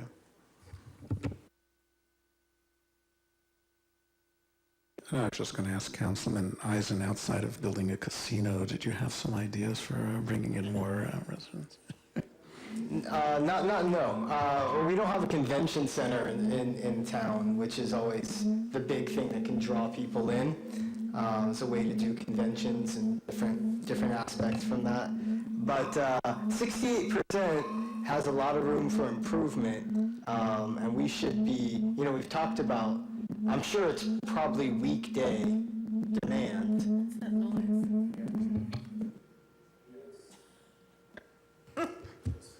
That's probably weekday demand that we need to work on realistically. I would think that weekends were probably pretty good here. But I mean, when you look at like San Francisco, you're looking at more like 90, 92% year round. That's a pretty big difference. But they do have a major convention center. So there's a different draw there. But yeah, just throwing that out there. We're just discussing it. And I would definitely like to talk to the hotels before we increase the TOT, but I mean, obviously the hotels don't pay for the increase in the tax. So I don't know, I would just like to hear their perspective on it before we go about doing anything, but Sure. I'm open to it, definitely. Yeah. And I believe any change to the TOT would have to go to a ballot. So we would, November 2020 is probably the earliest we would want to consider that. So I think we've got time, but we're happy to take that back and look at it. Yeah, Mr. Mayor, if I could jump in, I heard the same thing, and I'll just underscore. Yeah, I don't think we need a motion on this. It's our job to bring forward a professional budget, as I said, that includes both managing expenditures and also managing revenues. It's our job to do that so you can make good policy. I think all the points that were made by Councilmember Ruddick and Councilmember Eisem are good points, and absolutely any endeavor that we would embark on would be done very methodically. We would do fact-finding. We would reach out to the hotel community. But I'm getting a notion from what I just heard that there's general agreement that that's something we should explore, and we would have until 2020. So we do have some time here. So that's what we're hearing. Thank you. Okay. The next item I wanted to share with you is just property taxes. For fiscal year 1920, we're estimating $3.4 million in revenue from property taxes. Again, a 3% increase over last year. And then excess ERAF is related to education funding, and it's something that we've received consistently over the years, but it's always something that's at the state level being discussed as being modified, so we only budget it at 50%, and then the rest just goes into reserves for one-time use later. And that's a pretty standard policy among jurisdictions around here, and I think it's a smart policy. This graph just is a really quick way to illustrate when property taxes are distributed, how they're distributed. And I think sometimes we think we live in an affluent community with really high property values, we should be raking the money in. But as you can see, most of that money goes to the school districts. The county takes a large portion of it. The fire district takes the next largest portion of it. And then there's kind of other collection of folks that bring in the 7 cents on the dollar that we also bring in. And then the community college district actually gets a small piece of it, and the library system, the JPA that we're part of that operates our library, receives some tax funding directly. So though we live in an affluent community with high property values, really it's a small piece of that we are able to receive as revenues. And so this is an area where we have much control over growth or change. But just one quick comment. So Senator Jim Bell has a bill, it's kind of like a replacement for redevelopment, that actually uses ERAF to build housing and do infrastructure. So I don't know if that's mandatory that they take our ERAF and then give it back to us with the focus that we have to spend it a certain way or not. I'm not really sure about that, but I think we need to continue to watch that bill to just see how it might affect the ERAF. So. Did you have a bill number on that, Councilmember Ruddick? I have one, but not with me. Okay, I'll work with Jessica.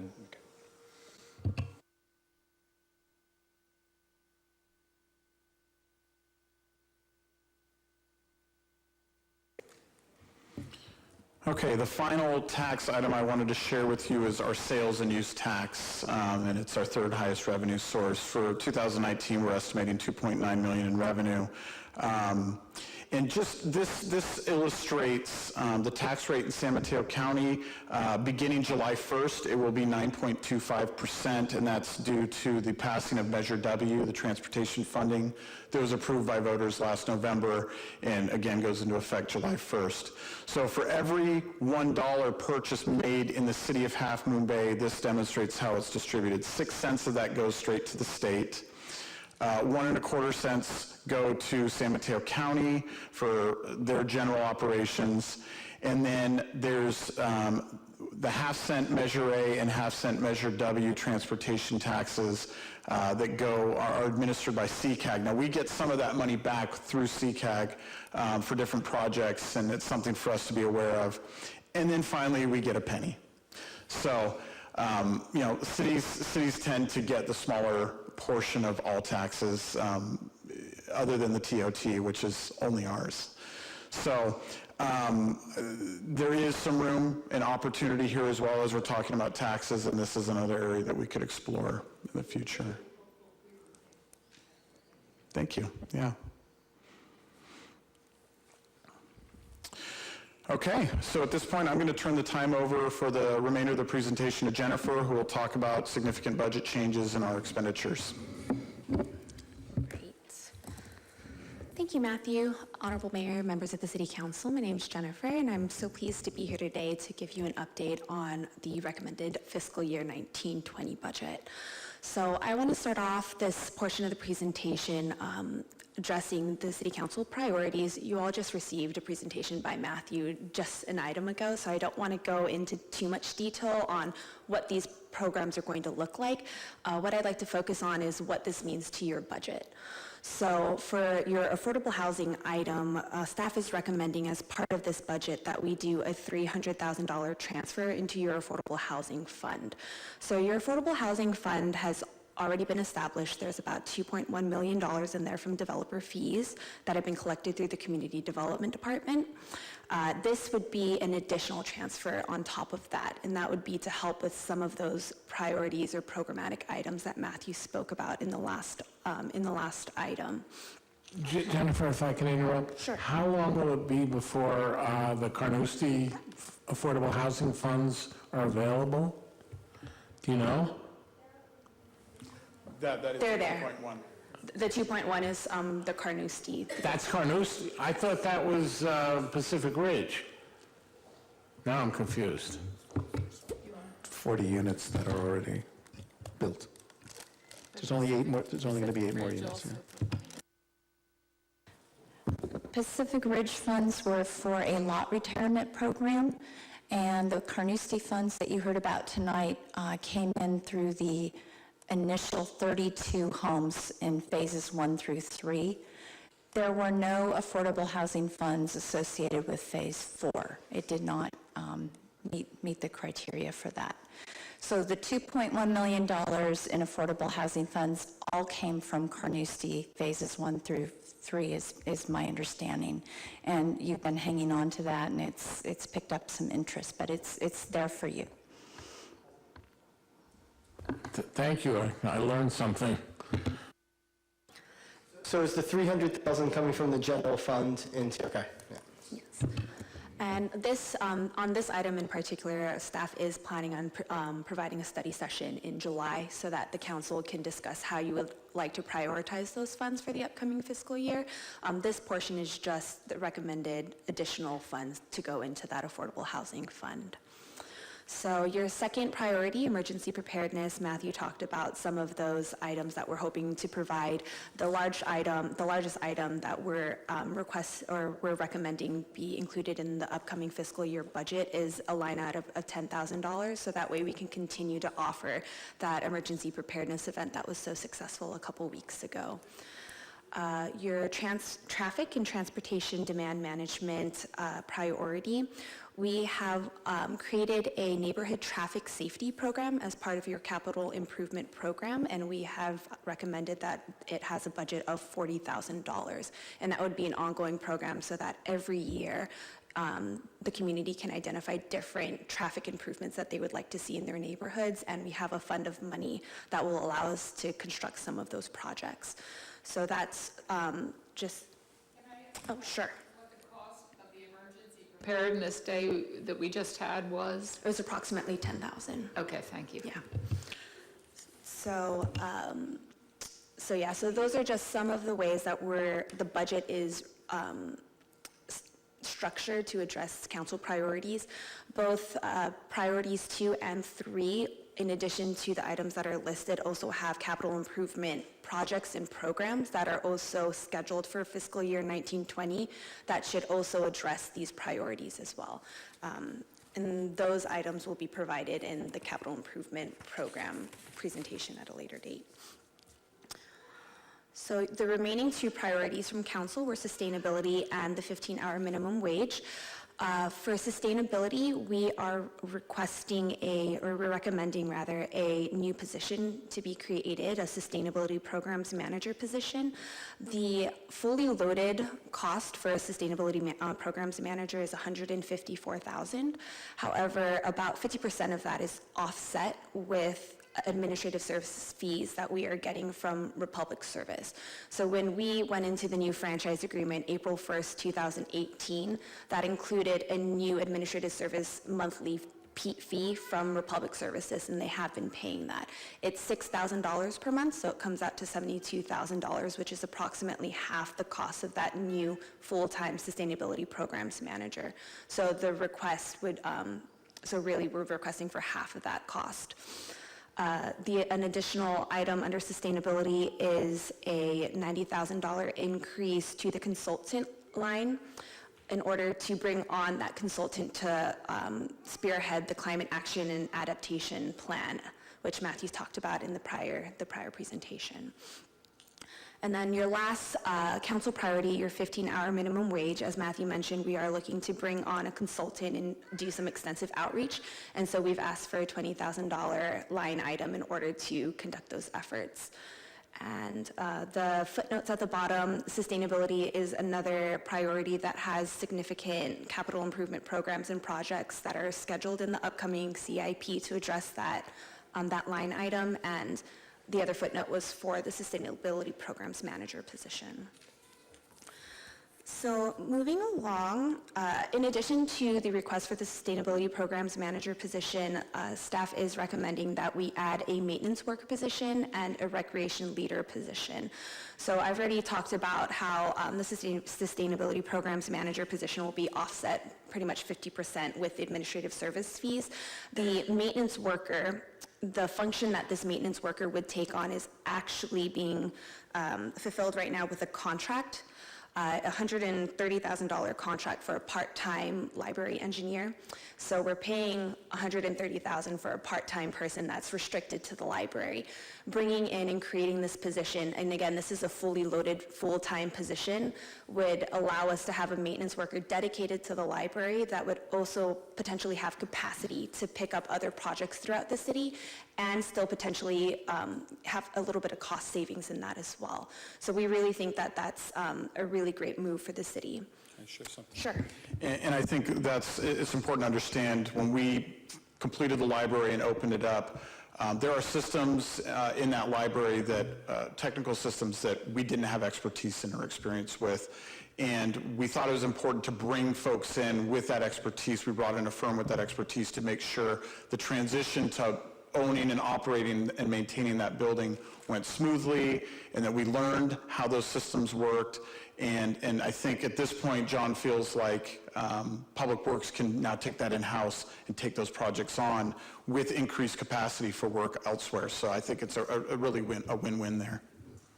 Just a quick question about that. So the library is pretty sophisticated. Do we think that a maintenance worker that, under the current classification scheme could manage that function?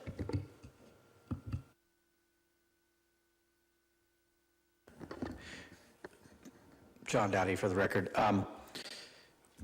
The answer is yes and no. There is a component of this which we intend to, within our contracts budget line item, to have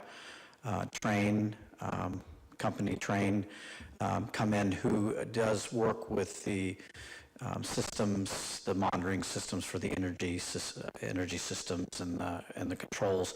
There'll still be a requirement for that kind of contract service.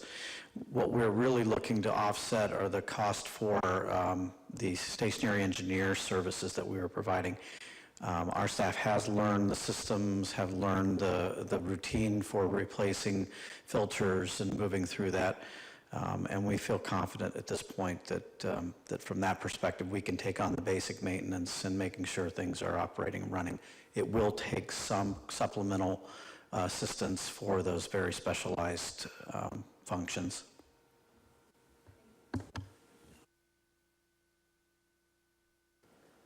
Great. And then, so the last position that I'll let Matthew talk a little bit about is a request for a new recreation leader to help staff up the Ted Adcock Community Center. Yeah, as we've taken recreation in-house, it's been almost 2 years now. I think it's been a successful endeavor. We've got some great staff who have done some really great work expanding our programs, participation, more public and community events. Our Music in the Park series is really becoming a great thing and drawing bigger crowds. Right now, our recreation department is staffed by 2 full-time employees and then a handful of part-time employees, which create some great supplemental support. But what we're finding is, especially with the part-time employee positions, we have a lot of turnover. It's hard to keep people on. It's kind of entry-level part-time positions. And now that we also have the community room at the library that we're managing and having a lot of events at, it's really important that we have enough full-time staff to keep all of our facilities, which are open 7 days a week generally, staffed and available to take payments and to book future rentals and to lead classes. And we believe that the addition of this new full-time position not only gives us that coverage, but it will create capacity to start developing more of our own in-house programs. Right now, almost all of our programs are what we call contract classes. Someone from the community comes forward and says, I can do this and I want to teach this, and we work with them to lead those classes. You can't really do a lot of camps and leagues and things like that with those types of contract instructors. By having this third full-time position, we really believe we can start adding some of those other things that you'd want to see in a recreation program. And so they'll have we'll have the kitchen too. I mean, the kitchen will be something that people can rent for use. And, maybe we'll be able to take over some scheduling of the new gym, beefing up programming there. It's hardly ever used, it seems like. It seems like such a shame. Pickleball, The revenue that we receive from the recreational activities, does that balance out with the cost of the recreation workers, or is it a real loss? No, if you remember way back 2 years ago when we first took over the programs and we looked at recreation fees, and there was quite a stir about the fees we wanted to charge for rentals specifically. At that time, there was a conscious decision made by the council to heavily subsidize recreation and get things off the ground. My recommendation is that once we get 2 years under our belt, we look at doing a fee study, understanding what it costs us to manage and run our programs and our facilities, what kind of revenues we're getting, and get a really strong picture of how much we're really subsidizing these programs. And then we can make some decisions on whether or not we need to tweak those rates or create a different structure. In the meantime, we do recover a couple $100,000 a year in our budget from those rentals and our programs, but we are still heavily subsidized, and that won't change with this position, although internal classes, internally run classes, we will generate all the revenue from that instead of sharing it with the contract instructors. So there is some potential for some revenue generation to offset it, but the purpose of this is really more focused on creating a sustainable environment to manage our facilities and make sure that they're open to the community and open to the public, and then we'll build upon that to hopefully recover more of those costs. Thanks. I had 2 quick questions. So in terms of these numbers, you said they're fully loaded. So does that mean it includes benefits? It's above and beyond just salary, right? Okay.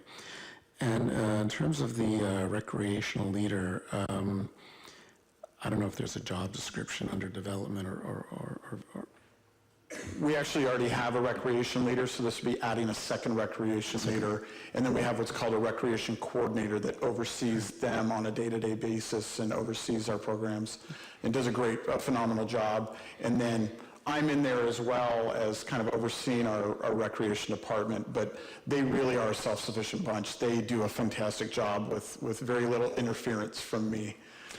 Usually if I get involved, it's not good, so. So this is for a second person? Yes, so this would create, we'd have a recreation coordinator overseeing all of our programs and 2 recreation leaders to help with full-time staffing. And what that would create is some offset shifts. So we basically have full-time staff here 7 days a week, Monday through Friday, probably 10 to 12 hours a day. And then on the weekends, 8 hours per day. And then we'd still have our part-time staff who, folks like Jaime, who's here with us tonight, that really are great at getting meetings set up and helping with technology and helping with events. We still want to keep those people on because they really help us fill in the gaps and provide that support during the big events. And the reason I was asking, maybe for this second position, it would be great to have some, unless you feel it's already adequate, but I just want to make sure you feel that we have adequate resources for youth outreach in the community. City manager and I, for example, met with someone from the Youth Leadership Institute the other day, and just some interesting issues about, a lot of kids, like a lot of towns, say, we don't have anything to do.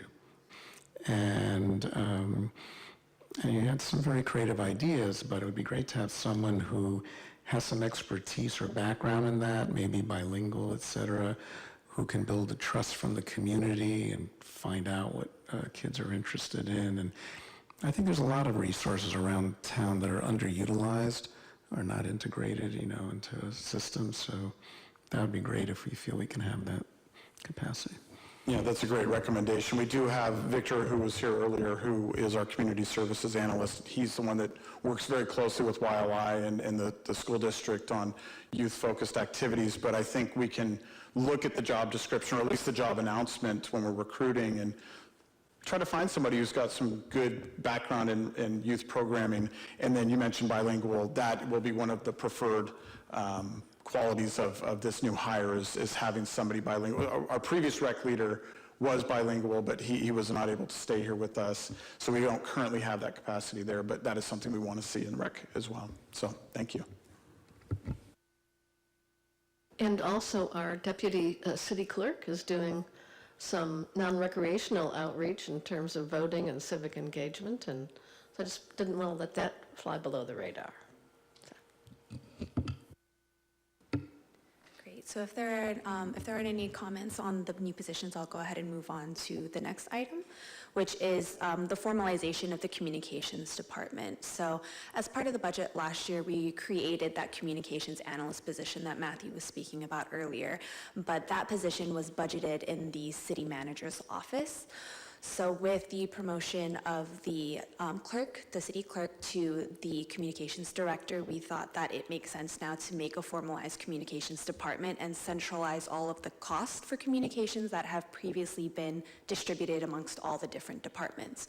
So when you transfer in all the funds from all of the different departments that were being used for communications, it comes out to about $330,000. So that's not new money that we're asking from the general fund. That's taking it from pots elsewhere and just putting it in one place so we can see it. The new funds that we are recommending in this new budget is about $48,000, and that's really just in conjunction with a new department needing new equipment, needing new training to really establish that new function for the city. So we expect that number to potentially go down in future years after we've established that department.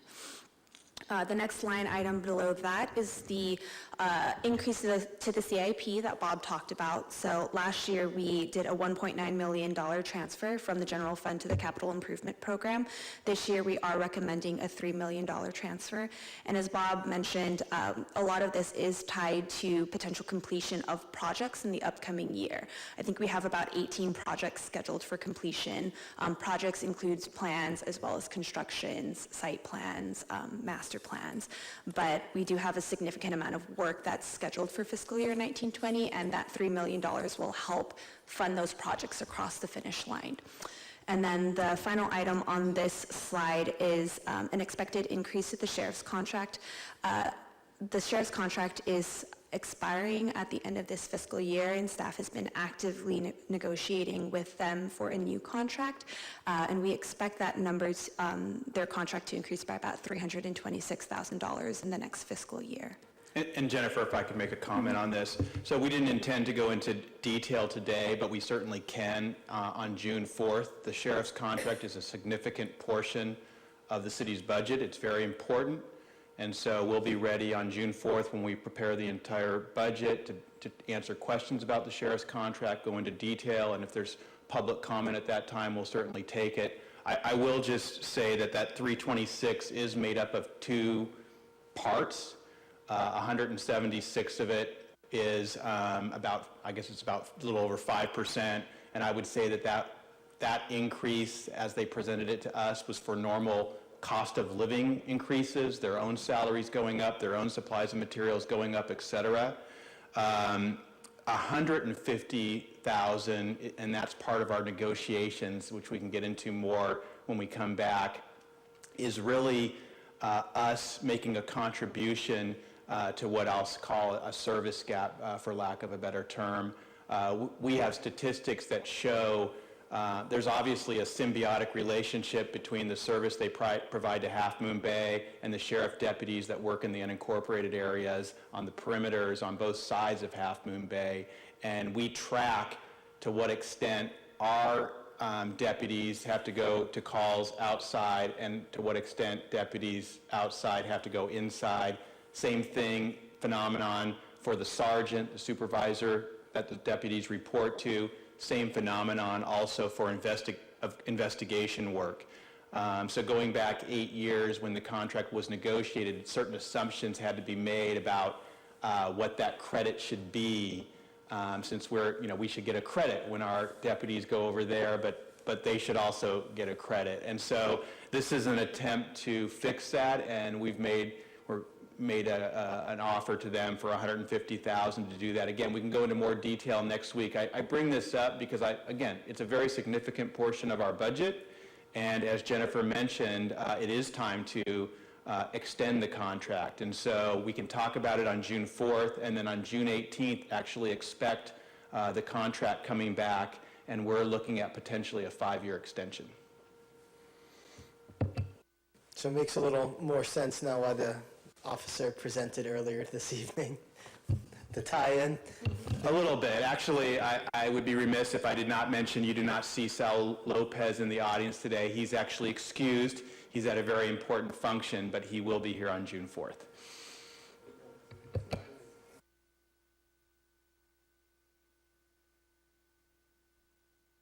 So I just want to mention that the Finance Committee participated in a meeting with Saul to hear the proposal, and it makes a lot of sense. It's reasonable in terms of price, and you'll see historically why it sort of makes sense. So we'll hear more next time, but I think Harvey and I will both agree that we kind of understand where they're coming from and why it sort of makes sense. So. Great, and with that, I am going to go ahead and move to our last slide of significant budget changes, and then I'm going to give you the bottom line numbers that I'm sure you all are dying to see. So last slide for significant budget changes. In this recommended budget, we are creating the new Economic Uncertainty Reserve, which I believe was discussed at your priority setting workshop back in March. This year, we anticipate being able to contribute $2.6 million to this Economic Uncertainty Reserve. The goal or the target is to have 20% of the operating budget, which would be $3.2 million. So the hope is in future years, we'll be able to continue to contribute with excess funds to eventually reach that goal. And this is not the same as the Emergency Reserve Fund? No, Councilmember Penrose, if I understand your question right, you're referring to the operational reserve that we have, which is essentially, I believe it's 30% or 2 months of operation, and that's completely different. That's for some other event that could happen that could put us in a situation where we have to dip into that reserve just to operate. This one is specifically to hedge our bet, as I mentioned earlier. On the one hand, we're confidently for next year predicting growth in revenue, but on the other hand, we're seeing indications that a recession could be near. And so the idea here is to smooth that out. And so I would probably liken this to a similar move the previous governor of the state made. Governor Brown came into office a little over 9 years ago, I guess now, and the state finances, the budget were in a mess. It was really a bad time. You might remember he had to do a number of things to kind of right the ship. And then, of course, he benefited from 8 years of economic growth while he was in office. But he was smart enough to create a rainy day fund. And, it sounds so simple, but I think, he could have not done that, and there was probably a lot of pressure on him to spend that money. And it's in the billions of dollars now. And a recession is coming, and because the state has probably structural problems with how their revenue comes in, they could see problems again. So now they have this rainy day fund. So on a much smaller scale, we're doing the same thing. And the source of this is kind of a variety of sources. I mean, in a sense, I guess we are moving money. Money may have been in another designation, as you'll see when Jennifer gets to the slide, but we think it's important to put it in a place, and maybe our name is not as creative or catchy as the Rainy Day Fund, but it is for economic uncertainty, and it's there for that purpose of smoothing when that day comes, and it is savings. That's exactly what it is. And when we come out the other side, if we don't need to use it, if things don't get that dire, if our transiency occupancy tax doesn't fluctuate, then we did well, and we have this money that we can then provide more services. So it's a very important part of our recommendation. We think it's critical, and we're just glad that we can contribute a big chunk of money to it from other sources. Thank you. And so speaking of sources that will help to fund that economic uncertainty reserve, the line item underneath that is the elimination of the Main Street Bridge Reserve line item in the general fund. So we had $1.5 million earmarked to ensure that we would be able to finish the Main Street Bridge project. At this time, staff is comfortable that there's enough funding in the capital improvement program to complete this project without having to save those funds. And so we're recommending that those funds be released back to the general fund, which will then go into the economic uncertainty reserve. So that's why there's a little plus there, because that's money coming back in that will hopefully then fund some of the other requests that we're making. And then the final line item on this slide is debt service. So this upcoming fiscal year, so at the end of this fiscal year, we are going to be retiring the judgment obligation bonds associated with the Beechwood property. So we have been paying $590,000 a year for that obligation bond, and that we will no longer have to pay that starting with fiscal year 1920. In addition to that, because we are retiring those bonds, we have a reserve fund balance of $400,000 that's coming back into the general fund, which again, we are anticipating putting that into the economic uncertainty reserve as well. In conjunction with that, however, the new fiscal year, we will be picking up the county loan payment for the library, so we will begin paying that loan back to the county. That's $600,000 a year. So in terms of your baseline numbers for your budget, they pretty much offset. So you're not going to see a huge difference. It's a $10,000 difference annually, and that was done intentionally with help from the county to make sure that we didn't feel that burden all in 1 year.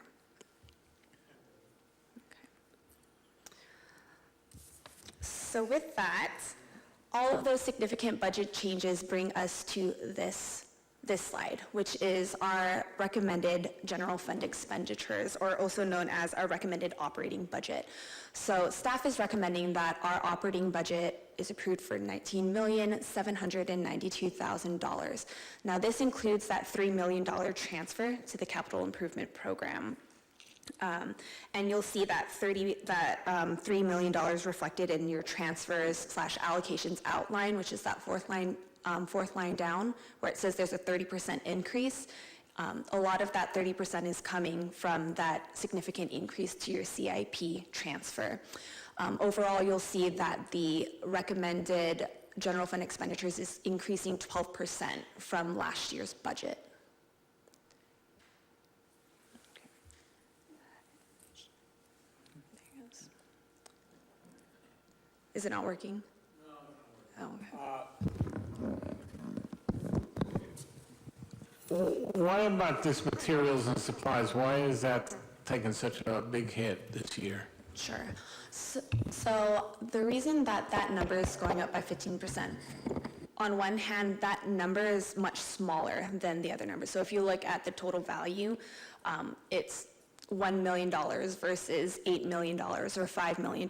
So a smaller change in that line item is going to result in a much larger percentage increase. But we believe that the reason that that number looks so high is because in prior years there have been supplies and materials funding that have been put in different pockets of funding that are not necessarily reflective of how they're being spent. And so there's been a lot of reallocation of those funds to put them into a materials and supplies budget line because that is what they've been spent for historically. So we don't foresee in future years that number remaining at 15. We think this is a one-time adjustment to get money into the pockets where they're supposed to be, so we're accurately tracking them, and then in future years it'll be a much smaller percentage increase. Thank you.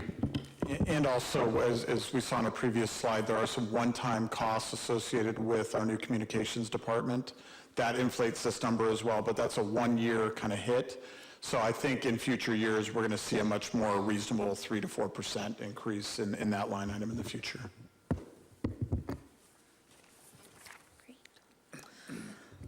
So this slide is a summary of our revenues with our operating expenditures now put together. So our revenues, as Matthew had gone over, we're projecting about $17 million altogether, not including the transfer in from the judgment obligation bonds, which is shown as a separate line item at the bottom. So when you look at our revenues and then you look at our operating expenses and transfers, we have a structural surplus of $252,000. Now, that $252,000 with the $400,000 transfer into the general fund is then being transferred into the capital improvement program to fund the programs and projects that have been allocated in that program. Now, the remaining amount of the expenditures will be funded through fund balance. So that $2.3 million, $2.35 million will be coming out of the general fund balance. And as Bob mentioned, we're looking at an increase in revenues of 3% from prior years, and the operating expenditures are projected to go up by 6%. So I think this is one of those areas that Bob noted of concern. You know, in the fiscal year 18-19 budget, we had an estimated structural surplus of $720,000. We still have in this coming fiscal year a surplus of $252,000, but that's a significant decrease in that surplus, and so that's not sustainable.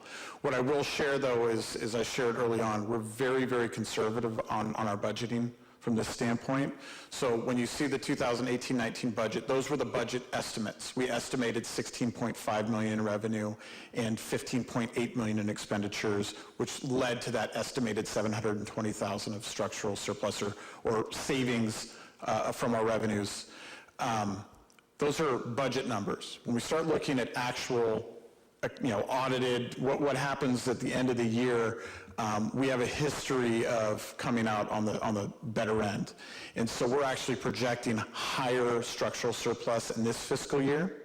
I think in next fiscal year, we're being very conservative, and we can expect the same thing, but I think the trend will remain that each year going forward, we're going to have to be watching that very closely and making adjustments to how we're spending and where we're getting our revenues from. Otherwise, we will reach a point where we will no longer have that structural surplus, but a structural deficit, which is not a position we want to be in. And so that's something we'll be keeping a very close eye on. Also, if I understand correctly, we are prioritizing fully funding our capital improvement plan to repair infrastructure, which, if we don't, will only cost a lot more in the future. So. Makes sense, right? And this is my final substantial slide, which gives you an overview of our financial position as projected for the end of fiscal year 1920. So at the end of fiscal year 1920, we are estimating that the fund balance will come out to about 7.6 million, which you'll see is a decrease of about $1 million from the prior projection. Again, as Matthew mentioned, these are somewhat conservative estimates. We like to be conservative in terms of the revenues and then aggressive in terms of the expenditures. But it does show that that fund balance is being drawn down in the next fiscal year. That's our projection. And then it shows that all of the remaining or the total designations, anything remaining is being put into either the operating contingency or the economic uncertainty reserve. So there, after this fiscal year, we don't expect to have any undesignated fund balance. We expect everything in the general fund to be in a pool somewhere designated for some type of contribution. And with that, we have officially completed the study session for the budget, and we'd be happy to take any comments or questions.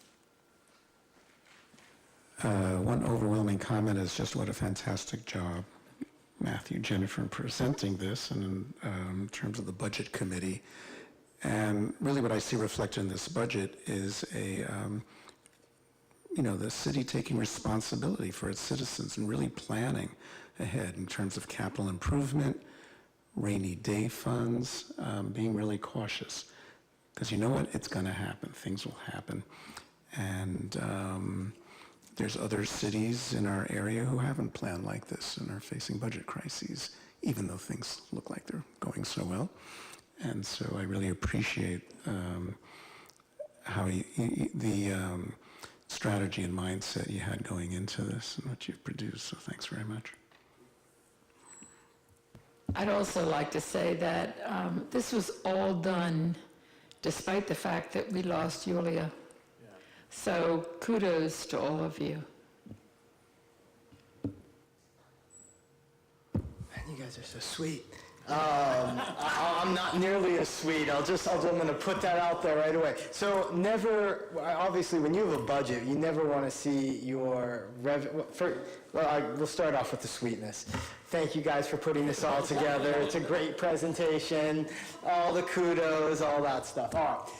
But you never want to see what you're taking in be less than what you're putting out, obviously, right? It's unsustainable, right? So I would assume then that going through the process, and I'll be curious to look at the line items when we get them, that you were very aggressive, because knowing that you're going to come out this far in the opposite direction is not usually a comfortable situation to be putting ourselves into. I'm definitely of the mindset that we should be in a balanced budget situation more or less at all times. Luckily, we have the surplus, we can use it, but if we do, and this is what we end up doing, I'll support it still, but then it's kind of like I would like to, I'll be cognizant of future years as they approach. I'll just leave it at that. Mr. Mayor, if I could respond to that, I will. Please do. I completely agree with Councilmember Isem's concerns, and I had the same concerns, and that's why I mentioned it in my intro. There's some cautionary notes here. It's my job to bring those to your attention. What gives me comfort level that I think we're okay, two things.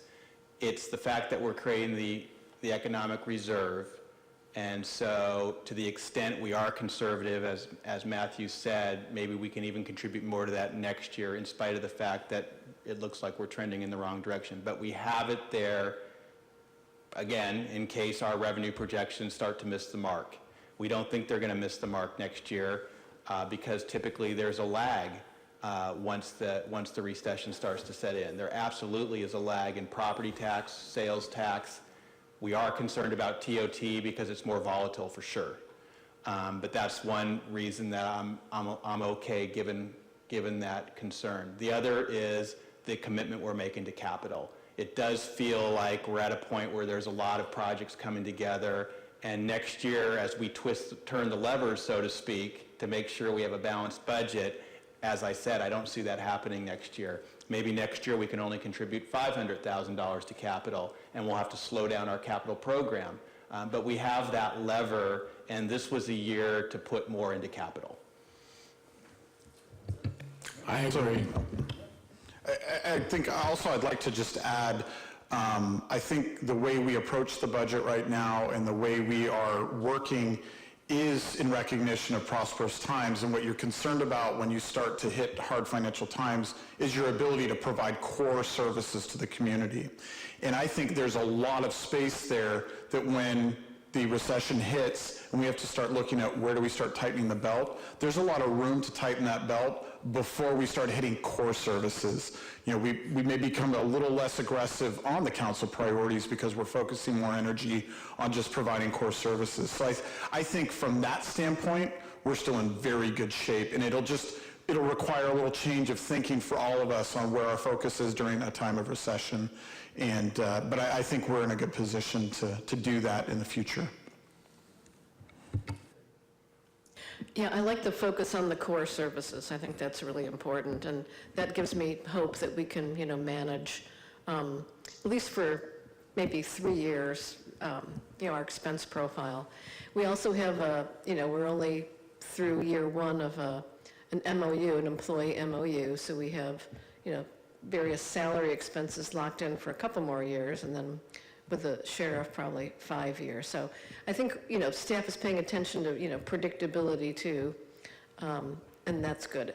I think we should be using our mid-year budget items to, take a good hard look at, where we are and look outward too, not just the last 6 months, but how's it looking?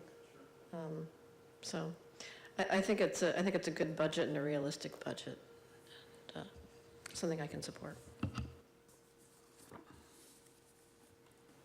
Do we have a motion?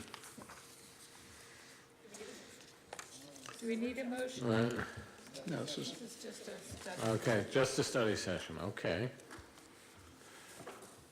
Thank you, Matthew. Thank you, Jennifer. The next item is the Half Moon Bay Hotel Business Improvement District Annual Report, funding request, resolution of intention to continue to levy assessments for fiscal year 2019. All right, we're halfway there. We'll try to be a little more quick with the final two items. So yes, we're going to be presenting a report on the Half Moon Bay Hotel Business Improvement District. It'll include some statistics on what's been going on, a presentation from the Business Improvement District, which will include some requests for funding in the future fiscal years, and then ultimately an opportunity to set a date for a future public hearing to continue that levy of that assessment, which has to be done on an annual basis. By way of background, and I've covered some of this in the previous presentation, so I'll move pretty quickly. As you've noted, transient occupancy tax is our highest revenue source. It accounts for about 40% of our annual operating budget. So it's really, really important to the city to pay attention to this and make sure this is a healthy source of revenue. You know the types of business establishments that this affects. These business establishments charge 12% of their rent. 12% of the rent they charge becomes a TOT tax that comes to the city, and hotels make up 95% of those collections.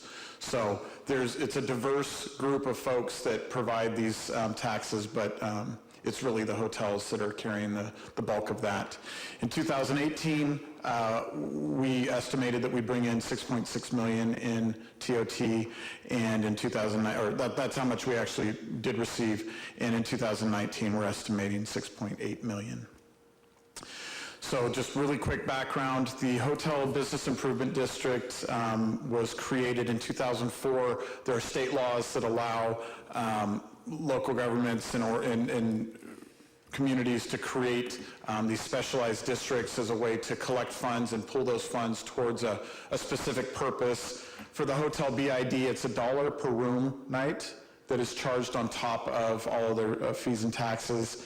And that money is used to promote lodging at hotels within the city. And you'll see later in 2017, we actually expanded it to the entire coast side with the agreement of the County of San Mateo. The money is also used to administer marketing programs that are aimed to increase overnight lodging and then fund other BID-related activities, which you'll hear about in the presentation from the BID tonight. As mentioned, in 2017, there were revisions made to our hotel BID, which expanded to not just hotels and these types of establishments in the city of Half Moon Bay, but the entire coast side. And the thinking was that this is really a regional strategy of promoting visits to the entire coast side, and the general public isn't going to distinguish between something in Half Moon Bay and outside of it. And so the funds are collected and spent on a coast-side-wide basis. And as part of this program, the Chamber of Commerce was designated as the managing agency for the BID. So they handle all the administrative work and budgeting and spending for the BID. They schedule all of the board meetings and make sure that their work is in line with their goals and priorities for each year, and they help prepare the annual report. So we received the annual report a few weeks ago, and a copy of that was attached to this item for your review. And what it showed is revenues were $208,870,000, which is down from prior years. That revenue includes a $17,500 contribution that we made last year per their request. Now, they had requested $40,000 for a couple of different purposes, and at that time, with changes in the chamber and concerns about making sure that we're paying attention to other businesses besides the hotels in the city, the council decided that they would only give a $17,500 contribution and would be willing to look at that down the road for the remainder of the contribution. We're talking budgets, this is where it becomes a concern. Expenditures were $217,375, which forced them to draw on their reserves by $8,500. That leaves their reserves at $33,000 as of the end of calendar year 2018. So they're in a structural deficit right now, depending on the type of funding we want to continue to offer. For 2019, they're projecting $167,000 of revenue without any contribution from the city. That's made up of the TOT collections that are collected on each room night, as well as revenue they receive from advertisements on the Chamber of Commerce website, which is integrated with the BID. They're estimating expenditures of $192,902, which, as you'll note, is significantly lower than last year's expenditures, so they're really trying to draw down their spending. But without city contribution, their drawn reserves will still be $25,000, leaving only $7,000 in reserves. So they're in a position right now where they've got to make some tough decisions about how they manage this program going forward. And at this point, I'd like to introduce Dana Dahl. She's the general manager of the Beach House down in near Surfers Beach, and she's the chair of the BID, I think for at least this year and maybe for past years. And she'll be making a presentation, and then of course we have our chamber executive, Crystal Geet, who I'm sure would be willing to answer questions as well. And with that, if you want to just tell me when to advance the slides, I'll do it from here. That's great. Hello. Thanks for listening tonight, and hello, Mayor and Council. So I just wanted to start off with a little bit. Thank you. So you can go to the first slide, if you don't mind. So I just thought I'd start with some basics and tell you what our mission is. So you've already been told we get $1 per occupied room. So our mission for that was to bring awareness, to promote lodging, increase occupancy for the hotels, and really do some marketing. So you can go to the next slide. So with that mission in mind, just some priorities. First is our midweek group business, which, as you know, Half Moon Bay does have a huge draw for our leisure business, which is the majority of weekends. So we really try to concentrate on how we can increase our occupancy midweek. And basically, how we do that is through our corporate meetings. So we've really started to put some energy into promoting Half Moon Bay as a destination and as whole for corporate retreats. And we're fortunate that we are really close proximity to both San Francisco and Silicon Valley, which is, you know, a good place to be. So a couple of years ago, we started doing what we call fam trips, which is familiarization tours. And the hotels collectively have invited meeting planners, and we were able to tour different properties. We also pulled in, our first year, we pulled in a lot of other businesses in Half Moon Bay, a lot of team building, unique team building that we have on the coast. Everything from the glass blowing, kayaking, distillery tours, pulled in a coastside tours for like a tour of Main Street and scavenger hunt. And then this year, we did the same tours, but we also pulled in some of the restaurants to host a lunch for us, which gave some of the hotels, It's Italia, Pasta Moon, and Sam's, some exposure on what they have to offer when groups come for evening events or their space. So we really try to, we have a unique story to tell. Half Moon Bay has every scale of hotel and meeting venues to fit into any and everyone's budget, everything from the Ritz-Carlton down to just a day meeting at, one of the little venues. So we're really fortunate that we can pool our efforts together as a hotel community, because there's really not the competition. We really try to make sure that a meeting planner that's getting exposure to Half Moon Bay will fit at one of our properties. So that kind of gives you a little synopsis of what we've been trying to achieve with our familiarization tours with the meeting planners. We also have a PR company, Kelly Chamberlain. She's done an exceptional job. She's been working with us for several years. When we didn't have the funding as a whole, we did have to cut back her hours, and you'll kind of see how that has affected her numbers. We would really like to get that funding so we can put her hours back to where they were before. We have had to cut her about 20%, just trying to be a good steward with our financial budget to make sure that, we weren't going too much into our reserves. And then we also have our website, visithalfmoonbay.org. Kevin has done a great job for us in regards to creating that website, managing it.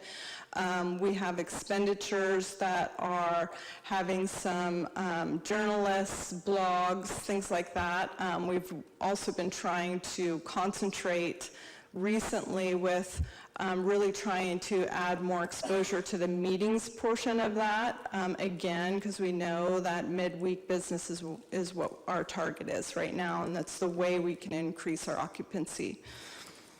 You can change the slide for me.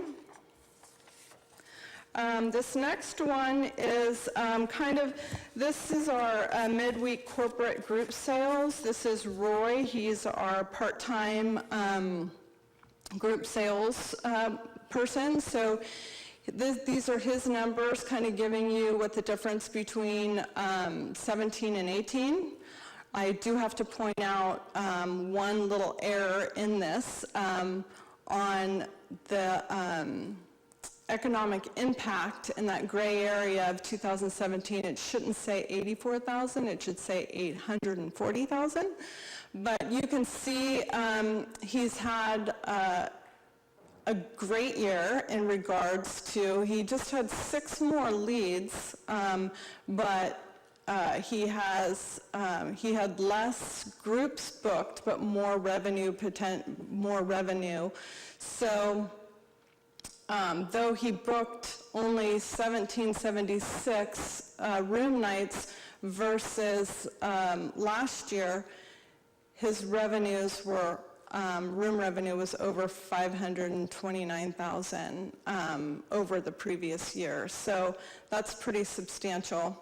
And the economic impact, which I think is really important for us to always look at, this is something where it's kind of the industry standard to say 3.5 times what the room rate would be is what the economic impact is for the area. So that's everything from a restaurant to monies they're spending in the hotels to, gas going out of town. So, the corporate sales is a really important aspect of what we do at the BID. And basically, we, with what's happening now is we do have a plan B if for some reason you don't, allocate the funds to us. We would have to cut his hours. We wouldn't be able to keep sustaining going further into our reserves. So that is our backup plan, which we're hoping we wouldn't have to do. And then we can go to the next slide. Marketing. This is kind of when I was talking about, once we did realize that maybe we wouldn't have the funds that we were possibly anticipating from what we received the previous year, we did cut Kelly Chamberlain's hours by about 20%, and you can kind of see a little bit of how that started to impact. She had 18 travel writers in 2017 that the hotels hosted.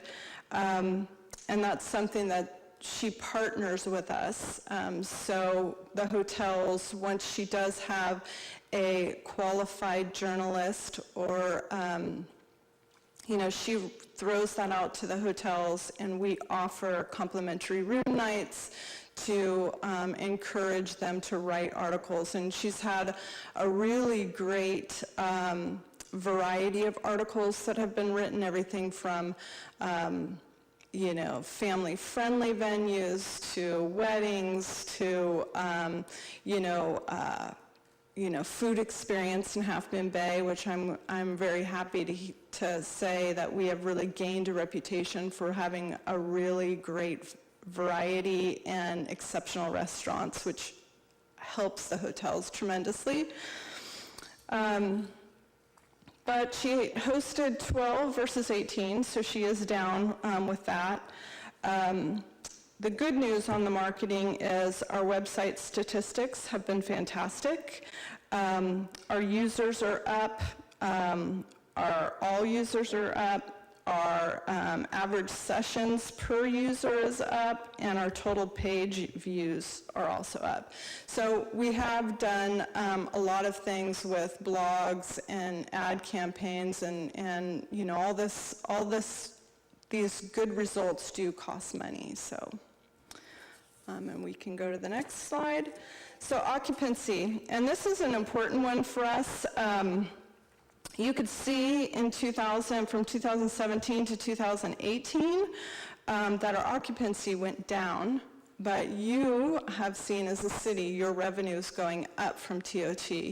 And a good point here would be that the BID gets the dollar per room night, so our revenues actually went down, our operating funds went down.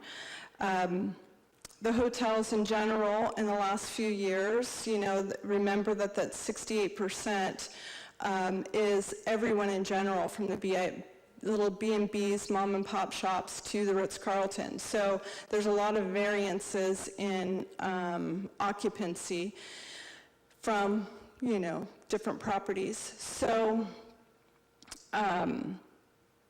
we just really want to make sure that we're always looking at also securing space for our B&Bs, and the most effective way that we can do that is really,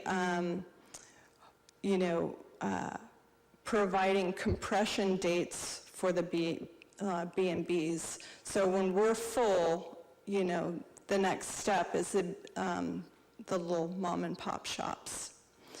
So and the best way, I know I've heard you say a few things, like 68%, we could do better than that. And I agree with you, but I think we need to broaden our exposure and really make Half Moon Bay a real well-known meeting destination, because we do have some really unique venues, we have really unique team building, it's just getting the word out. And what I would like to see for Roy, our corporate salesperson, is I would really like to see him be able to broaden that outreach. I'd like to see him be able to participate in things that he hasn't been able to do in the past, some trade shows, meaning exhibiting. There's a lot that's right within our area, Silicon Valley and San Francisco, that he can participate in. He can have exhibit space. We can kind of try to diversify those funds and do some of those things shared with maybe the San Mateo County Visitors Bureau. But I think he needs to be out there in front of meeting planners and really be able, because when we're talking about meeting planners coming to his table, he can say, what size group do you normally book? 150. Well, we have 2 spots that we can show you. Here's the Ritz-Carlton, here's the Oceano. You specialize in high level, an executive retreat of 25, this is the perfect place. Here's the beach house. Here's some information on it. I think he has a great city to sell. It's just getting him out there and getting him some exposure in front of meeting planners to be able to do so. And I think that's our best chance of increasing our occupancy and increasing our midweek business. So that's where we're directing our funds. If you guys do give us some of the funds that you kind of held back, knowing that our CEO is changing, that's really what we would do. We would continue to have Roy at his 20 hours a week, but yet we would really give him opportunities to broaden his reach. So we can go to the next. So 2018-19, again, I kind of touched over this. You know, if you were able to give us the funds, we would obviously, it would avoid us cutting back his hours, and we would reinstate Kelly Chamberlain's hours that we cut previously earlier on in the year. And you know, she's been able to, you know, with both FAM's familiarization tours with meeting planners, she's been able to get journalists here that were specifically, you know, worked with meeting publications, and, you know, everything from, you know, we do work with the website, Kelly Chamberlain, Roy, and our FAM trips, all kind of saying the same message, which, like I said a moment ago, is that Half Moon Bay is the place to come for a meeting no matter what your budget is. So I think that's it. And then for, of course, 2019, for the next, you know, we're hoping that, you know, you guys, the city would continue to partnership with us. I think we both have the same goals in mind. Obviously, the TOT is important to you, and the occupancy and is obviously important to the hotels, especially increasing that midweek business. So I'm hoping moving forward, also in 2019 and 20, that you'll continue to partnership with us. And then if you have any questions, Council, you have any questions? I'll ask a couple questions. So, give me, from your perspective, I'm deeply heartened by the fact that you seem like you are an advocate of the BID program as a whole. Just interesting because you have to pay into it. And so just kind of describe your overall benefit, which you kind of went through, but you know, the extra business that you're getting off the side when the Ritz-Carlton's filled, or when the Oceano's filled, or however it works.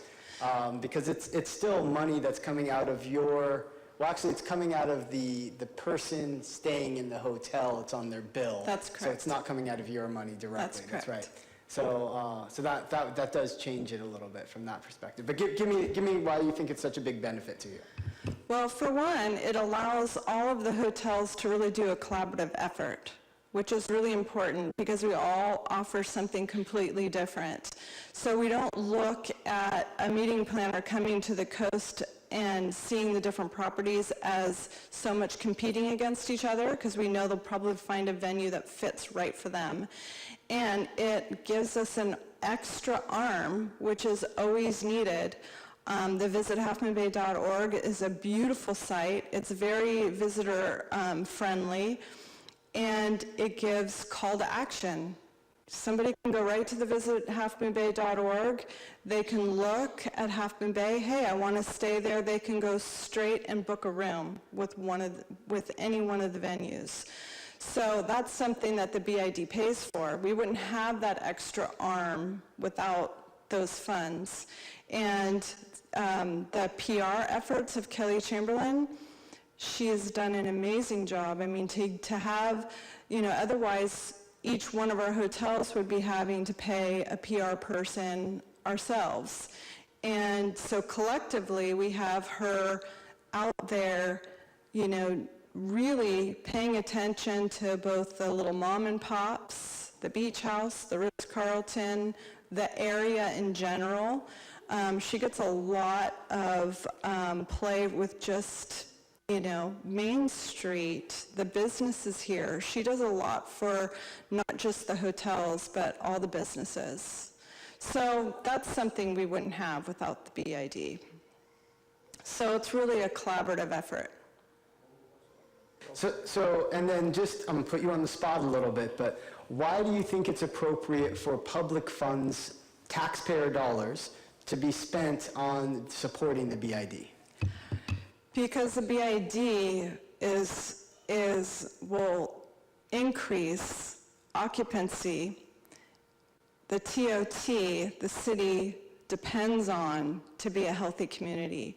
So I wouldn't say it's tax dollars going to the BID. I would say it's a partnership.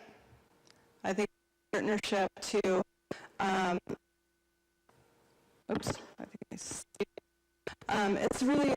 it's a partnership.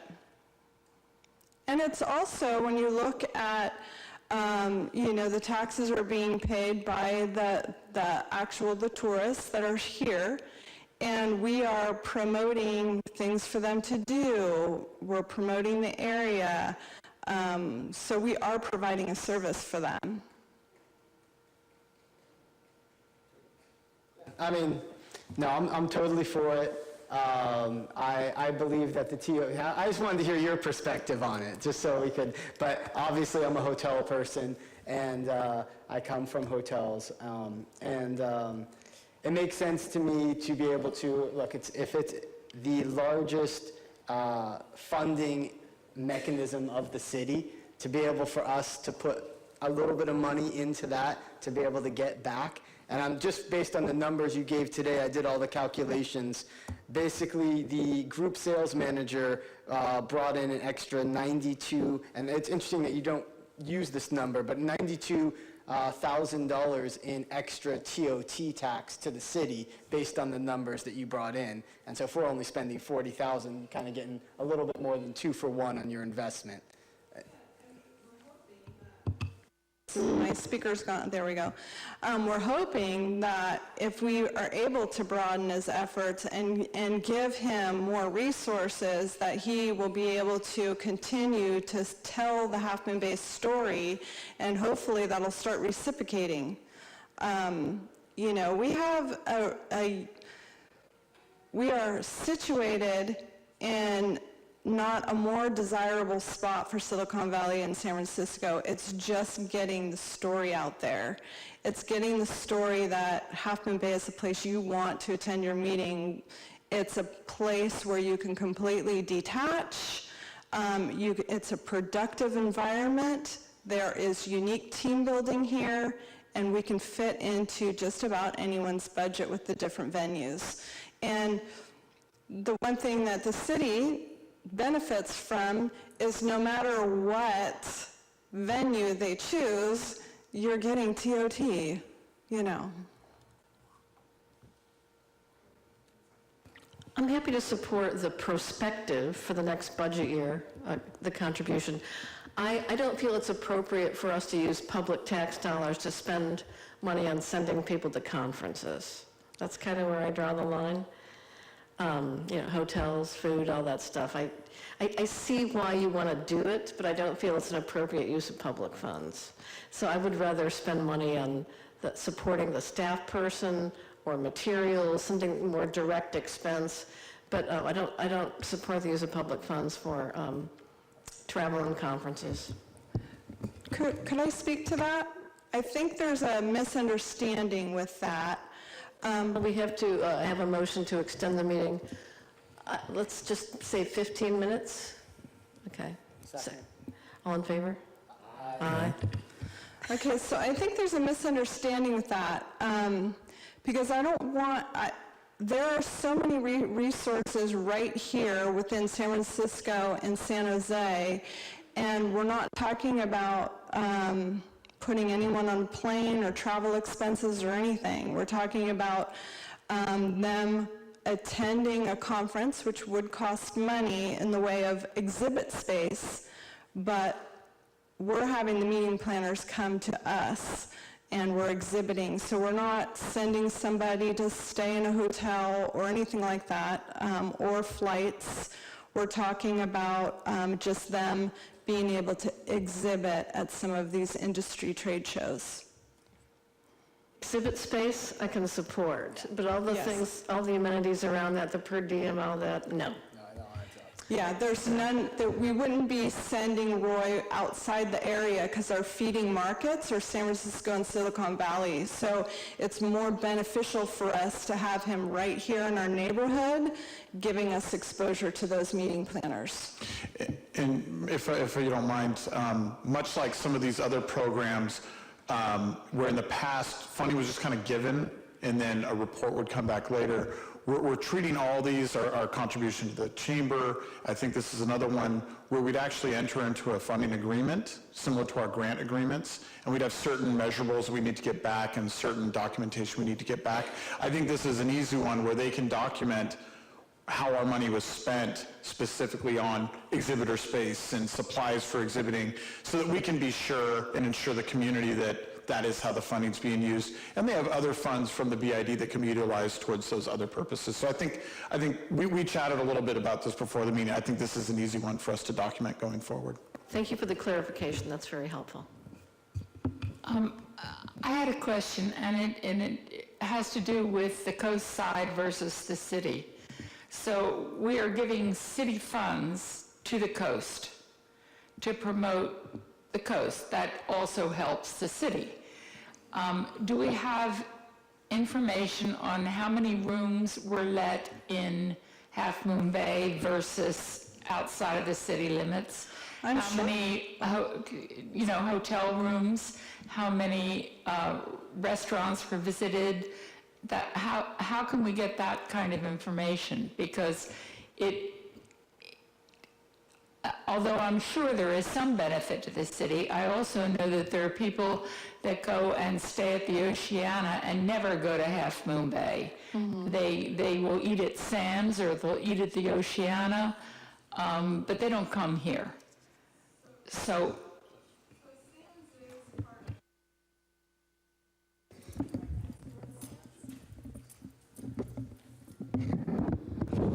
But yeah, we can ask Roy for that information. I know that his numbers went up pretty significantly because he booked a lot of things at the Ritz-Carlton this year.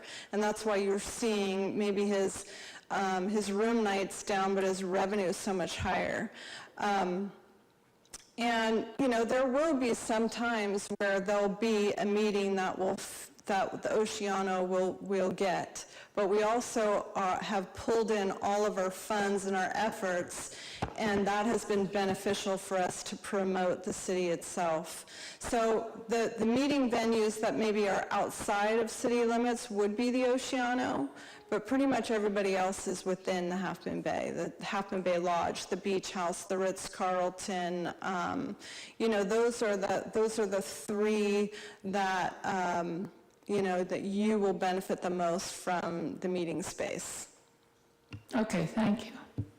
Crystalline just showed me that she actually has some of that data right now. So I'll work with her to maybe provide a memo to all of you so you can see the city specific. And then I think in the future we'll include that as part of this report.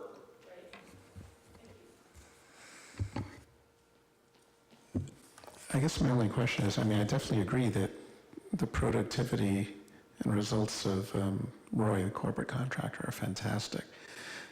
So I just would wonder, is there a detailed breakdown of the $217,000, $375 in expenditures? Just so it's in the annual report. That is in we the- yes. we provided you the Okay, great. budget. Yeah. So I might just want to take a second look at that, Sure. and then ask you if there are some less productive expenditures from your opinion that could be shifted more to, Roy's. Well, I think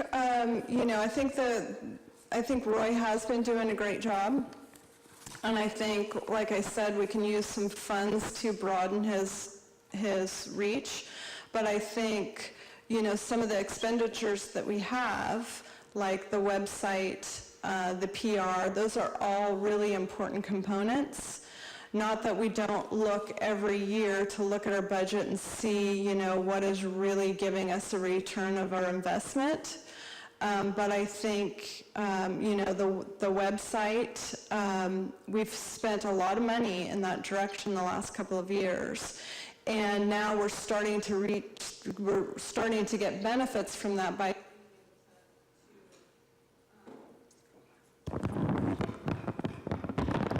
now with the high production, we're able to sell advertisement for those visitor servicing businesses. So, now we're starting to get some of those expenses offset. But it did take a lot of initial investment to get that website up, to get it mobilized, and to manage it properly.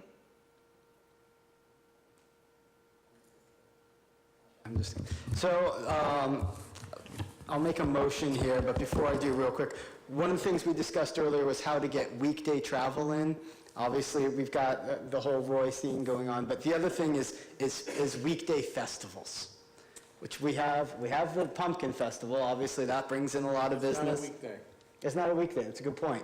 But it brings in on the front side and the back side, because people are coming in, setting up, and then they have to finish. But then it would be good to come up with festival ideas. Just throwing that out there for future. Yeah. And you don't even have to answer that, because we're going to move on. Yeah. So by motion, 3C, I'd like to approve the Half Moon Bay Hotel Business Improvement District annual quote for 2018, approve the BID funding request for future year 19 and 20, and adopt a resolution declaring the city's intention to continue the Half Moon Bay Hotel Business Improvement District, to continue the basis and levy the assessment for the district, and set a date for the public hearing on the district and the assessment for full year 2019-2020. I'm not in favor of reimbursing last year's costs. I'm in favor of looking forward the 1920 budget, but, we made a decision to wait, get a new chamber executive on board. I just don't feel comfortable paying for last year's bills. I'd agree with that. Can I also just interject really quick, because the motion includes something we haven't covered. It's in the staff report, but I think for the benefit of the community and anybody who's watching this, the third action, there's three actions. One is to accept the report. The second is to approve or not, some level of funding, which you've kind of indicated where you would like to go with that. The third is, in order to continue that levy of $1 per night, you have to take an action to set the public hearing date for that levy hearing and to allow us to accept written and oral protests. So we're proposing that we set that for June 18th of this year. That allows us a proper noticing time for a public hearing, and then we'll come back at that point to have that discussion. It should be a pretty quick discussion at that point. So do you want to amend the motion? Let's amend the motion. Ready? By motion, approve the Half Moon Bay Hotel Business Improvement District Annual Report for 2018. Approve the BID funding request minus the previous funds. No, it's right there. It's Oh. for 1920. For 19 and 20, thank you.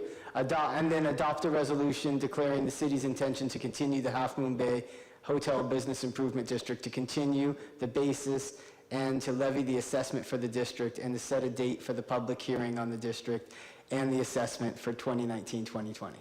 Second. Beautiful. All in favor? Aye. Opposed? Motion passes. A point of clarification, the approval of the BID funding request for fiscal year 2019-20 does not include a reimbursement for 2018-19. So can I just say one thing? We work on a calendar year, so this does mean we have to cut Roy's hours. So that'll be for the remainder of 2019. So it will negatively impact the numbers that he's been able to achieve.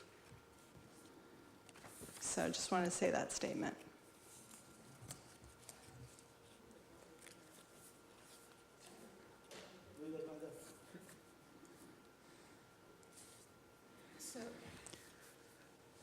What you're saying is that, like, ultimately speaking, those funds were planning to be used towards this year to be able to cover as is. Yeah, this is one where it's awkward because we're on a fiscal year basis here, and the BID levy is on a fiscal year basis, but in order to have an annual report and to be able to make decisions about funding on a fiscal year basis, the reporting is done on a calendar year basis, and so their budgeting is done on a calendar year basis. And so it is hard to anticipate how funding for 1 year, if, one fiscal year affects the calendar year. So another opportunity would be for me to sit down with them after this and get some clarifications, because I'm not sure I understand how this funding will impact them in this calendar year. So, Kristen, maybe? Let me just say one thing. So, I'm not in favor of paying in arrears, but what you could say is we'll pay this fiscal year plus taking them to January 1 of 2021 or something like that. So it's more prospectively, but we're not backfilling money and for time that's already been spent, kind of a thing. Does that make sense? Yeah. Though we have had to go into our reserves, like 8,500, because we were excited about the partnership with the city when this was initiated a few years ago. And so hiring Roy was part of that partnership. We didn't have Roy prior to that. And so when we received about, a little less than half, we thought, okay, well, we'll keep Roy for right now.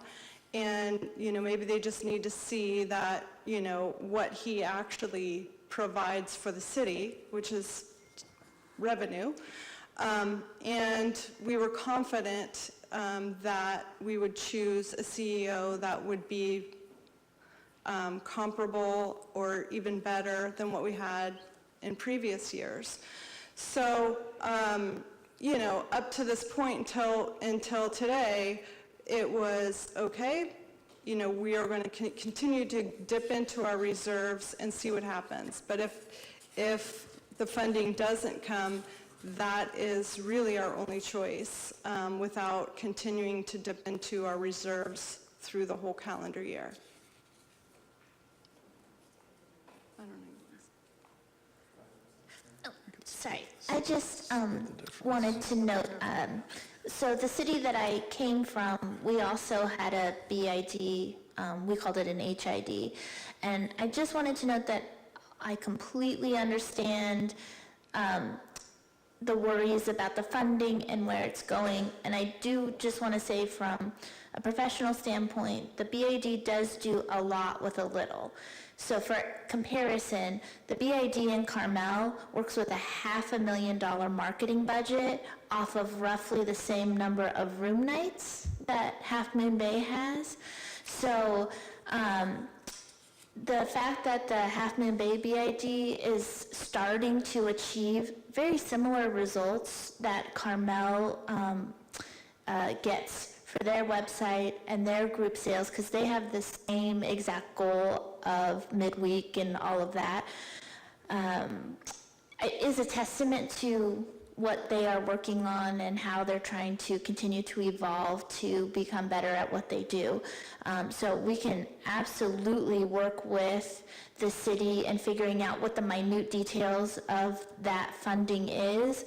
But I would just like to really express the fact that the funding that was left off last year got a little bit convoluted because it was combined with the chamber ask, and it wasn't really totally clear how much was going to chamber, how much was going to BID, and how those all came together. So we've really been working diligently to separate that out and make sure that we're super clear about what is what.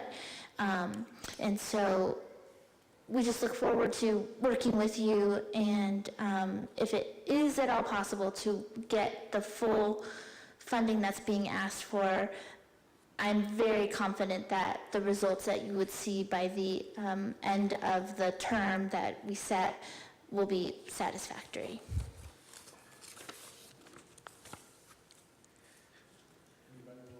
So the full funding you're asking for is the 17,500?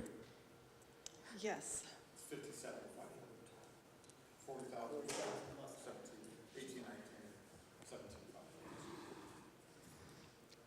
The 17.5 from last year, right?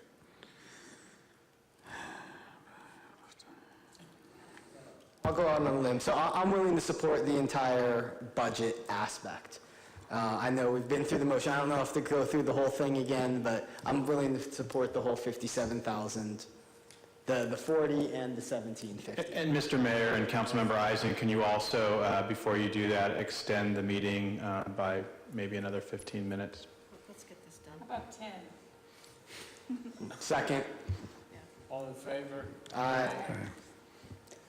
So I'll amend, well, we've done one motion, so I'm going to do the second motion, right? And so I'll say I would like to make a motion to approve the Half Moon Bay Hotel Business Improvement District Annual Report for 2018, approve the BID funding request for, I guess, 2018, 2019, or maybe it's 2019 and 2020, but it's the 57,000. And Wait a minute. Do we just want to, For the perspective. we've already approved what's on the screen here. I think what you're talking about is simply approving, you're making a motion to approve BID funding request for 18-19, the remaining funds, just the 17, or the... Why can't we just increase the amount that we're giving for 1920? That can be done as well. And I'm sorry, I misspoke. It's not the 17.5 because that's what we actually gave. It's 23.5. It makes 22.5. accountable sense. Yeah. Sorry. I'm sorry. Mr. Mayor, members of council, in the staff report on the first page, the amount that was left over that was not paid for fiscal year 18-19 was 22.5, and then the new request was for 40. So if you're going to add those two numbers together and make a motion, it would be 62,500. so be it. 62,500, fund the remaining 22.5. Anybody else want to comment on the 62.5 number? You know, I'm more comfortable splitting that difference with you folks. So I'd rather make it, was it 52.5? Because I think, so great, you'll fund Roy at least 10%, cutting his budget, cutting his hours. And, again, I'm not comfortable because I don't have enough, and I want to get into it now, but more breakdown on some of these expenses. I mean, these are high level, PR, travel writers and stuff. I don't know what's getting bang for the buck, and without knowing a little more, I'm just more comfortable going that direction. And I am still confused. Are you asking us for money to pay down your reserves? No. So you are saying that if we don't give you the 22,000, that you can't afford to keep Roy's hours going? Yeah, we just can't keep going into our reserves. So that is our plan B. And even though the return on investment is there, if the money is not there to invest, we have to be prudent. Can I make a recommendation, and it's going to increase my workload, but I think I'm in the same boat, and I'm pretty good with numbers, despite what I just did with 17.5. I think it'd be worthwhile for me to sit down with Kristen and Dana and look at the numbers again, because I don't understand how this impacts their budget going forward, and I think if I can get a handle on it, I can write a staff report, and we can bring it to you at a future meeting. And it'll just be about amending that amount. We can continue forward so that we move forward with the BID, and we can come back with more clarification, because I couldn't, in good conscience, recommend the change not understanding how it impacts their budget, because I don't understand how it impacts their budget. I think Dr. Penrose asked a really good question. I wouldn't want to pay money to actually replenish their reserves, right? I mean, we want to use taxpayer money to provide, direct services, provide direct benefit. So we're not subsidizing your entity. We're actually spending money directly to increase, our TOT revenue. So. Yeah, to me, it's an investment in the ROI potential. Return on investment. It's an investment for the BID, it's an investment for the city to increase the revenues. So again, my recommendation would be to continue forward. You've already approved a portion of this. I will go back and work with them for the remaining 22.5 to understand how that impacts their ability to provide services and to increase TOT. And then I'll come back at a future date to fill that in. And I hope that's okay with you. I think just from a city standpoint, we want to understand this correctly before we make that decision. Sure. Okay. Thank you. I think we're all in agreement on where the direction. Is that right? Okay, thank you. Thank you, Kristen. Thank you, yes. Our final item of the night is item 3D, the Half Moon Bay Municipal Code, Chapter 7.60, regulating the sale of tobacco products. Matthew? Thank you. And again, we'll try to keep this brief. First, a kudos to the business owner that's affected here, and to some of our very dedicated county staff from the Tobacco Prevention Program who have just hung tight with us through this evening, and especially the business owner has small children here, and I know that's really difficult. And so hopefully we can work through this pretty quickly. I'm just going to give you a very quick update on the implementation of our tobacco ordinance, as well as the request that's coming from this business. So going back, historically, we developed our smoking ordinance, which banned smoking in various locations throughout the city to create a more healthy environment. And at the same time, we adopted a Municipal Code Chapter 7.60, which regulates tobacco sales, and it does the following. It requires all retailers of tobacco products to get a permit from the city. It imposes restrictions on who qualifies for those permits. Specifically, pharmacies cannot sell tobacco products anymore.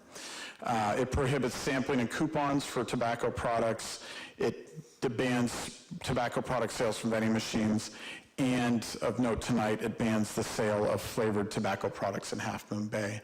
That was approved by you in October of 2018, and those rules went into effect in November of 2018. For the most part, certain portions of this ordinance didn't go into effect until April 1st of 2019. Most importantly right now for this discussion, the ban of flavored tobacco products to be sold at any business here in Half Moon Bay. Of note, the County of San Mateo has a very similar ordinance that we modeled our ordinance after, and that went into effect earlier this year as well. Leading up to the April 1st deadline for selling off those products and ceasing the sales of flavored tobacco products, the county staff that's here with us now worked with the businesses in the community that are affected by this new rule and gave them, adequate notice and time to sell off remaining products. At that time, the businesses indicated that they were aware of our ordinance, that they were selling off the remainder of their product, and they would cease sales as of April 1st. Discount Cigarettes and Cigars, which is located at Strawflower Village, was one of the businesses that was visited that day. They had indicated that they were unaware of our regulations and how they would be impacted by those regulations, and they indicated concerns that they had inventory that they would not be able to sell off before that April 1st deadline. City staff went out and met with these folks. We have a good working relationship with them and help them understand where they stand and how they're impacted by our regulations. But they did ask us to consider some sort of modification to allow them to at least sell off remaining inventory. And they are here represented tonight and will provide on public comment some of their feelings and where they're at. What it boils down to is they have ceased sales of these products as of April 1st. They are in compliance with our ordinance code. They are our only true smoke shop or tobacco shop here in town. All the other retailers are either convenience stores or had been drug stores and sold other products. By nature of being a tobacco-only store, no one under 21 years of age is even allowed to enter the premises, and I've observed that process of them checking IDs, and it's something that they're diligent with, and I'm confident they prevent youth from coming in and illegally purchasing these products.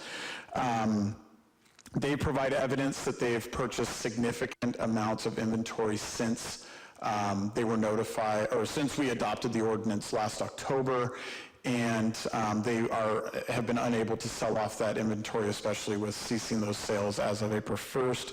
So what they're looking for is for the city to modify enforcement of these regulations for a period of time to allow them to sell off their remaining products that are no longer allowed to be sold in Half Moon Bay and to prevent a significant financial loss.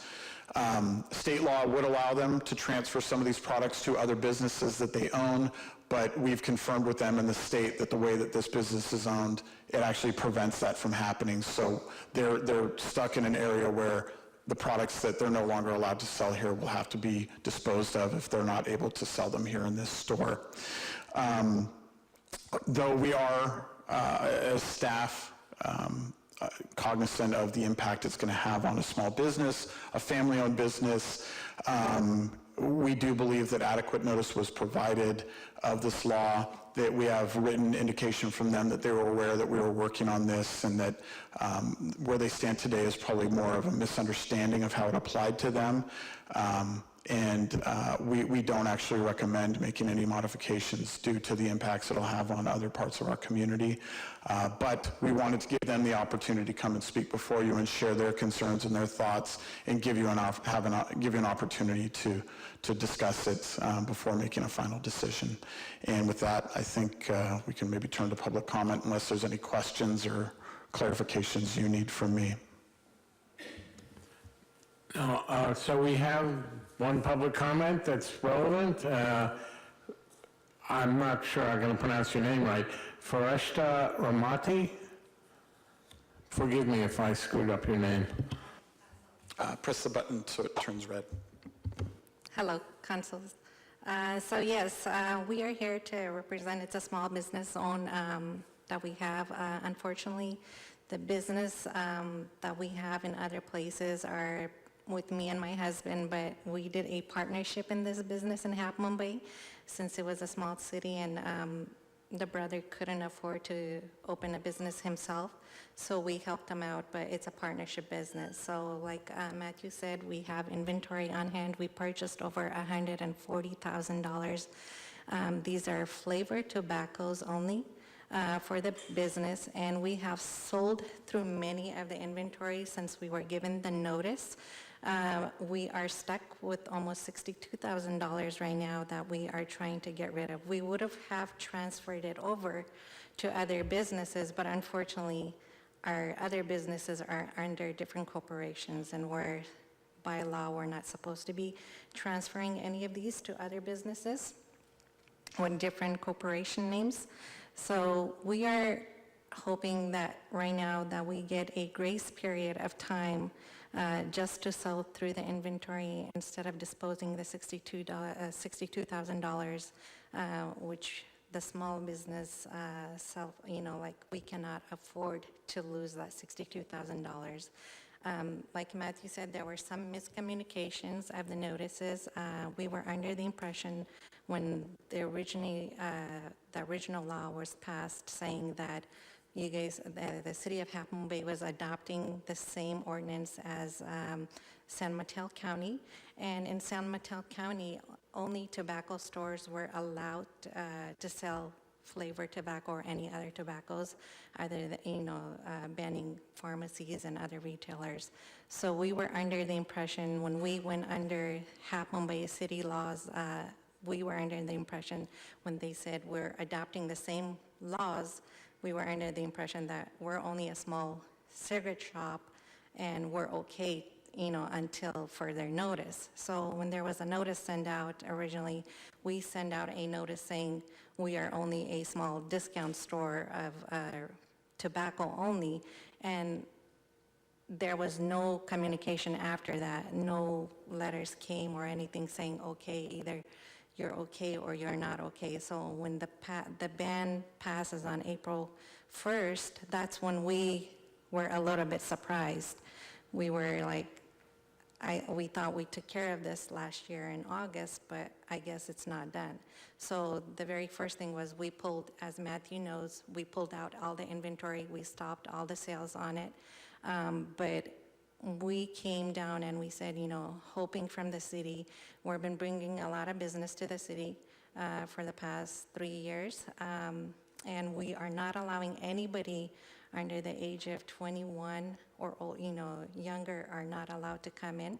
So most of these, we have supporters. There are about 360 plus supporters who are over the age of 21.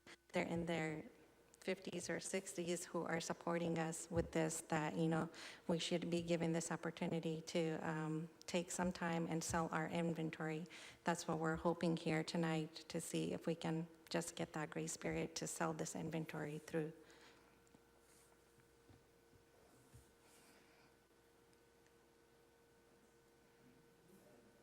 I'm a little bit confused about the communication. You were aware that the ban was going in last August? Yes. But thought that it did not apply to you because San Mateo County's ordinance allows the sale in tobacco shops? And that is not correct. San Mateo County's ordinance is the same as ours and its restrictions on these types of businesses. And I think folks from the Tobacco Prevention Program could share more details if we had any other questions about that. So I think there's an overarching misunderstanding about how these apply to their business that I think they need to understand correctly.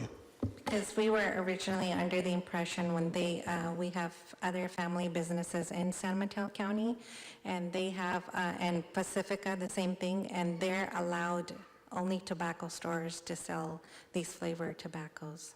So that's why we were a little bit confused. The San Mateo County ordinance obviously only applies to unincorporated areas. Yes. Other cities can have their own regulations that we modeled ours in conjunction with San Mateo County's ordinance for unincorporated areas. So I couldn't really speak to other cities. I think that was the main confusion where we said On their, the ordinance said in unincorporated areas, they were allowed to sell tobaccos, and we weren't sure because we thought we were in that area, but of course, every city has their local laws, and I guess Half Moon Bay just said, both unincorporated and incorporated areas are not allowed to sell it. So we were under the impression of the unincorporated laws that we were available to sell it. So that's where I think the confusion mostly happened. So maybe you can clarify for me.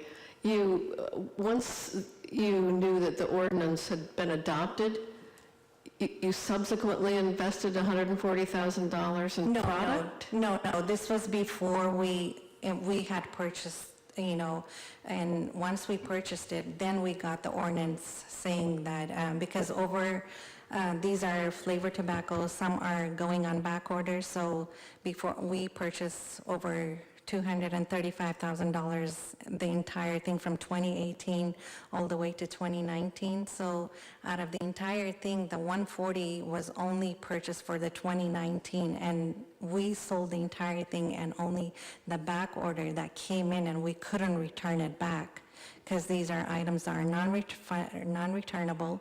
And so you have to keep it, and this was the last 3 months of the $62,000 that we're talking about, which is sitting in our shop, and we had to remove it from the shop because we were afraid that we might either get a citation or a violation, something like that. So we removed it, sitting at home. We're a little bit worried about it too. We are just trying to get, the time period to sell through it. I'm just wondering if there's all this confusion out there between cities, incorporated, unincorporated, why you didn't simply ask, you're located in the city, why you simply didn't ask someone in Half Moon Bay? So we came down to the city, and I think there was so many miscommunication within the city office when we came in before meeting Matthew. Some of the city members were saying that we were perfectly all right to sell this, and some of them said, no, you're not. So there was, and until the health department showed up in our store and said we were not okay. And they said, go talk to the city. And we went up, and until meeting Matthew and Victor, before that, everyone else within that office said, oh, no, you're okay. You're perfectly fine to sell it, until we saw Victor and Matthew. That was another confusion, and when we went up to the city's desk. I'll just say I'm unaware of those interactions or who those communications were with, but I will concede that in the future, if we pass an ordinance like this that affected certain businesses, that we would be more proactive once the resolution was adopted, to be very explicit to the businesses that this is how it's going to impact you. We could do a better job with outreach. That being said, I think there is evidence that every other business understood how this applied to them and was in compliance with it. Do we know of any ability or ways to get rid of inventory? I mean, I've been looking this up for a while. There's like 1 billion jurisdictions that have passed various laws going on with all this stuff. I don't see anything about what to do about excess inventory. I see a lot of articles about shop owners trying to figure out what to do with it. Well, I think that's why we gave basically a 6-month time period from the passing of the law till it was taking effect to allow that sell down. So I think that's the key. I have spoken with the state and confirmed what she's shared, that there is an ability to transfer between businesses, but they don't qualify for it, and those products are non-returnable and non-transferable. So. And we were, sorry to add to that, we did want to sell off this to other locations. Unfortunately, we have too much competition in those areas, so we're not able to sell this to them. So, in a small city like Half Moon Bay, it's hard to sell through such a big amount, right away. So we were trying our best to sell through whatever we had, after we got aware of everything else. But we are been following the rules and regulation with the city. We haven't made any sales since, April 1st, but we lost a lot of business during that time period, and so we're hoping to just, get back that $62,000 that's just sitting, and we can't do nothing without it, and that would be a big loss to us if we do that. What period of time would you need to sell off that inventory? We were looking at, because in the past years, every time we had purchased such a huge amount, usually takes about 4 to 5 months to sell through everything. And if we just sell through everything and, even come down to a closer dollar amount, that is, we're trying to lose like maybe $1,000 to $2,000 on these, but the amount on the dollar amount is quite high. So we can't just say we need 1 month or 2 months, because we have to sell through this entirely. So we're hoping at least 3 to 4 months or 4 to 5 months. Here's the problem I have. We've made a decision, we've made a policy decision that we don't want these products in our community. Yes. And I'm having a hard time imagining giving a grace period for one retailer for potentially many months when other retailers have abided by it, and we're kind of going against the policy decision that we made, but we need to, rid our community basically of these products. Yes, that's true, but we made the policy on the flavored tobacco products because of children.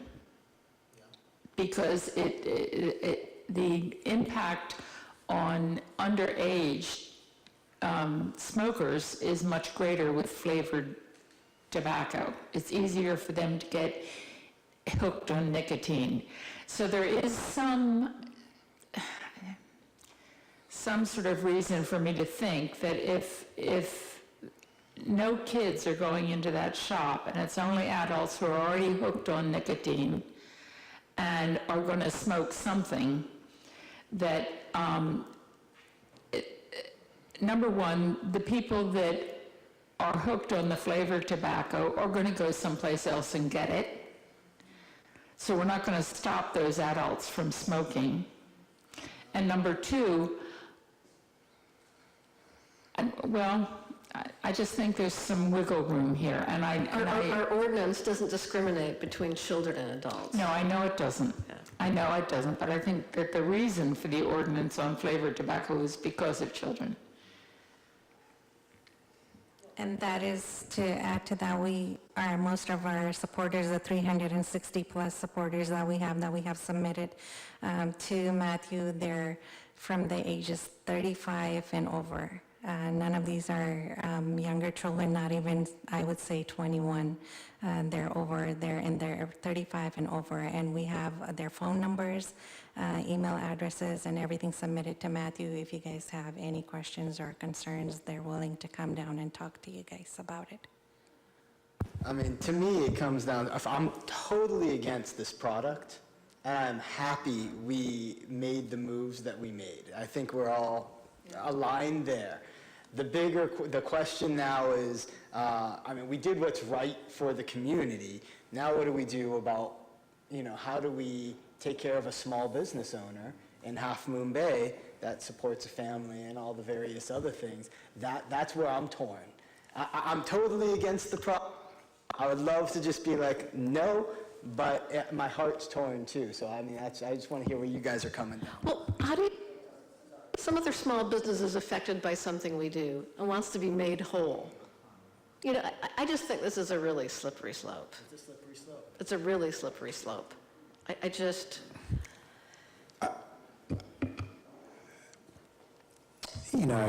understand your situation, and at the same time, I'm a little dubious that you came into our city hall, asked questions of people at the front. You said you spoke to a number of people who said this, and then other people said that. And in our city hall staff, they're pretty good, and I think they would have asked somebody in the city hall, hey, where do we stand with this? And then given you a correct decision back. Yes, that's when we came down when the health department showed up, And we went to their office and they said, we were sent to you guys, because the city has passed this ordinance. And we were like, okay, but we never got, after last August when we sent them that letter saying we were only a small retail business signature owners, they never replied back saying no, nobody's allowed to sell this in the city anymore. So when we went into the city, the front desk staff said they were not aware of any of this. They were saying only there's a ban ordinance for smoking. And we said we are aware of that. And so when we went, that's when we came in twice to the city, and they said, no, we're not aware of this. So finally I stepped in. My husband was coming up twice. So finally I came in twice, with them. And I said, let me talk to somebody who is aware of this. And that's when they introduced me to Matthew and Victor. And they said they were, that this was not allowed at all. And that's when we were a little confused, because we said half of these people don't know, if it's passed, and half of the people are saying it did. So that's why the whole miscommunication has been going on, so. And we are been here with the city, and we love the way the city work with us. We have followed all their rules and regulation, and we have brought business to them. There had never been an issue between us, and not even now either. It's just a small miscommunication that this has just happened, and we are hoping that we will build a better relationship, and that we won't have this kind of miscommunication again. I'd like to hear what the county folks have to say. They came here, they're cold. Warm it up, folks.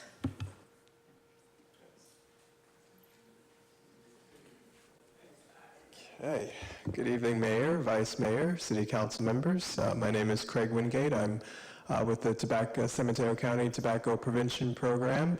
And this issue has not come up in other jurisdictions. The ordinance that was modeled after the county's ordinance has been implemented in the city of San Carlos most recently, and the town of Patola Valley. And in terms of the retailers, they have been able to be in compliance with the ordinance as it's written. And they haven't run into this issue of inventory. Questions about inventory have come up from retailers as the ordinance ran its course and was eventually adopted in those jurisdictions. The one comment about 21-only stores is that although retailers who have 21-only stores do check IDs and are in their best efforts trying to be compliant with those laws, we do know from research that even though adults are entering those stores, youth still access or get access to those products. So it may be through an adult that a youth then gets access to the flavored tobacco products, which puts them at risk for future addiction and future health impacts, negative impacts. So other jurisdictions have prohibited 21-only stores, as well as all retail stores from selling flavored tobacco products in an effort to keep them out of the hands of youth by all means possible. Thank you for that. Yes.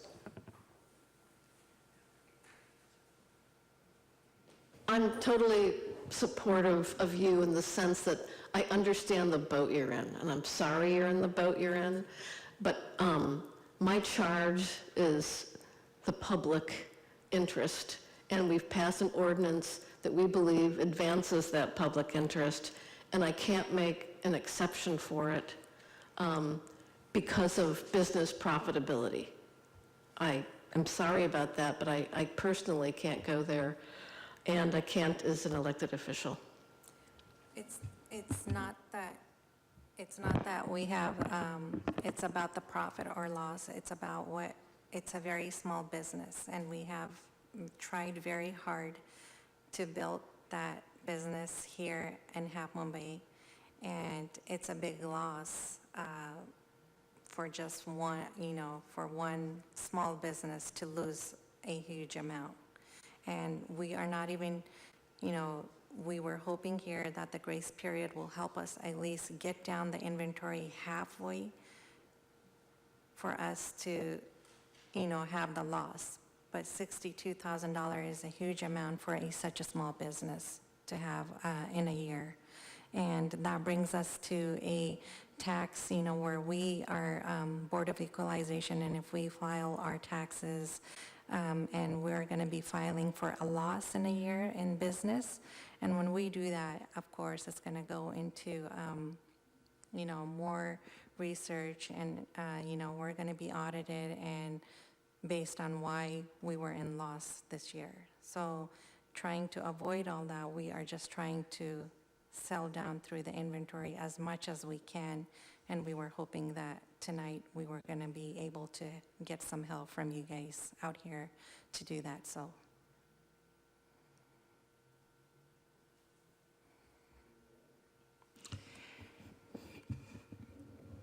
I agree with everything that Councilmember Ruddock said. We passed an ordinance.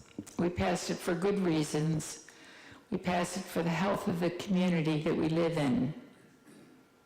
On the other hand, I don't see why giving you a very short grace period of perhaps 2 months, which may not help you get rid of the entire inventory, but might help you some, is a way of saying we support the small businesses in our town. And, I hate the idea of selling tobacco, but it's not my business to decide what your business ought to be. It's only my business to decide if your business is doing harm in my city. And if we passed an ordinance that allows you to continue to sell tobacco products, and this is going to be detrimental to your business, and I can imagine that a $62,000 loss would be, I would be willing to grant you a very short grace period to help you in a small way to offset that loss. Matthew, what type of workload does that entail? Is that a simple thing? Do you give me a sense of where we are in that And process? I think I'll need city attorney's help with this. So I guess theoretically, if we said we're going to basically stay enforcement for one business or all businesses, I think so, and probably limit it to existing inventory so we don't have people running out and buying new products to sell for a 2-month period, it sounds like what we're proposing. I think we'd have to work with the county, who is the primary enforcement agency for this. It's in our ordinance that they are the primary enforcement for these regulations. And then we would have to continue to monitor as well. And then, of course, after April, or whatever that date is, we'd have to go back in and verify that the sales have stopped. I'm not sure what other, so it may not be a huge. Unless the county requires additional documentation, I don't think we need to amend the ordinance. I think that the meeting minutes and/or a resolution directing a stay would likely be sufficient. But feel free to correct me if I'm wrong about that. And I think we have submitted the documentation to Matthew, the accurate invoices that we have purchased this inventory. It wasn't purchased now, it was purchased beforehand, and it's sitting, it's nothing new, so he has all the invoices that are with him right now for the inventory that's sitting on hand. The inventory sitting on hand was purchased when again? Just to clarify that. So the documentation I have, I believe the earliest purchase was like November of last year, and the most recent purchase was in March. Basically, it coincides with the county's visits. So The documentation I have for the inventory is within a time period that fits, their concerns. They purchased inventory in March of this year. Yes, These that's were correct. our back orders that were released to us in March that we had.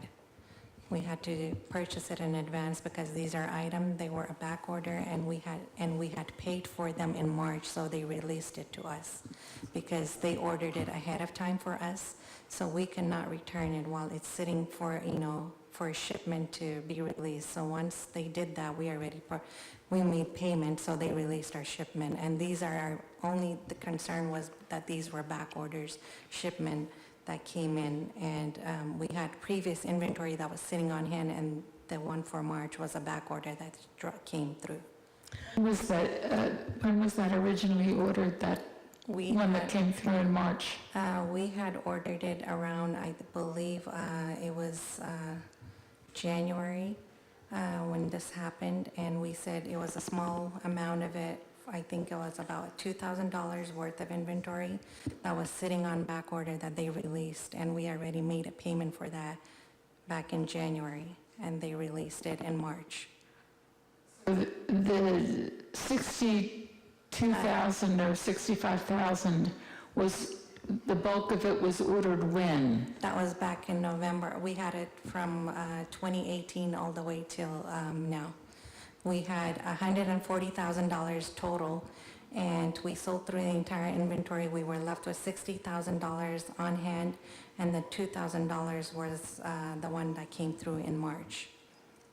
So when we had the health department show up in our store, we had the $60,000 worth of inventory sitting in our stores, and that's when we pulled it that same day, and when they said it was effective as of April 1st, we pulled it out.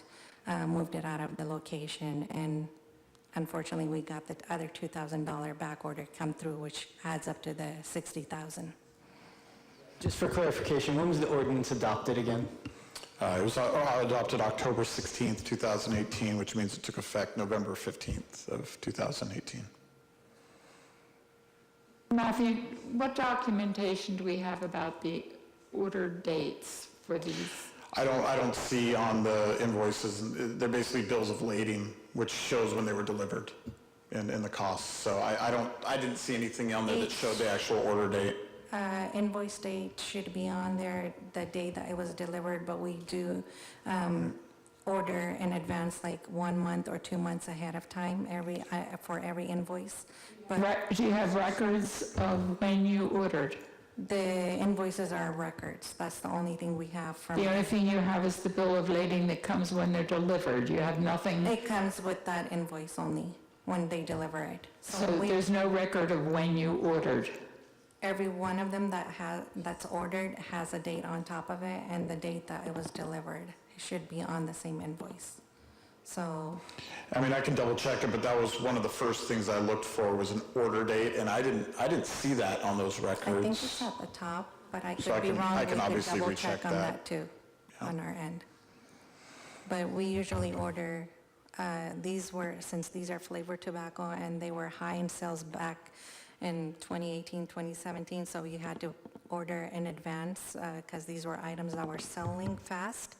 And so it would go on back orders for months or 2 months, so we had to put in an order 2 months in advance or 3 months in advance to get it. Is there tax write-off for business losses? Yes, they're tax write-off for I business work in losses. government, I can't answer that question. Where are you coming on this, Harvey? If I understand correctly, the orders were placed after we passed the ordinance? Is that correct?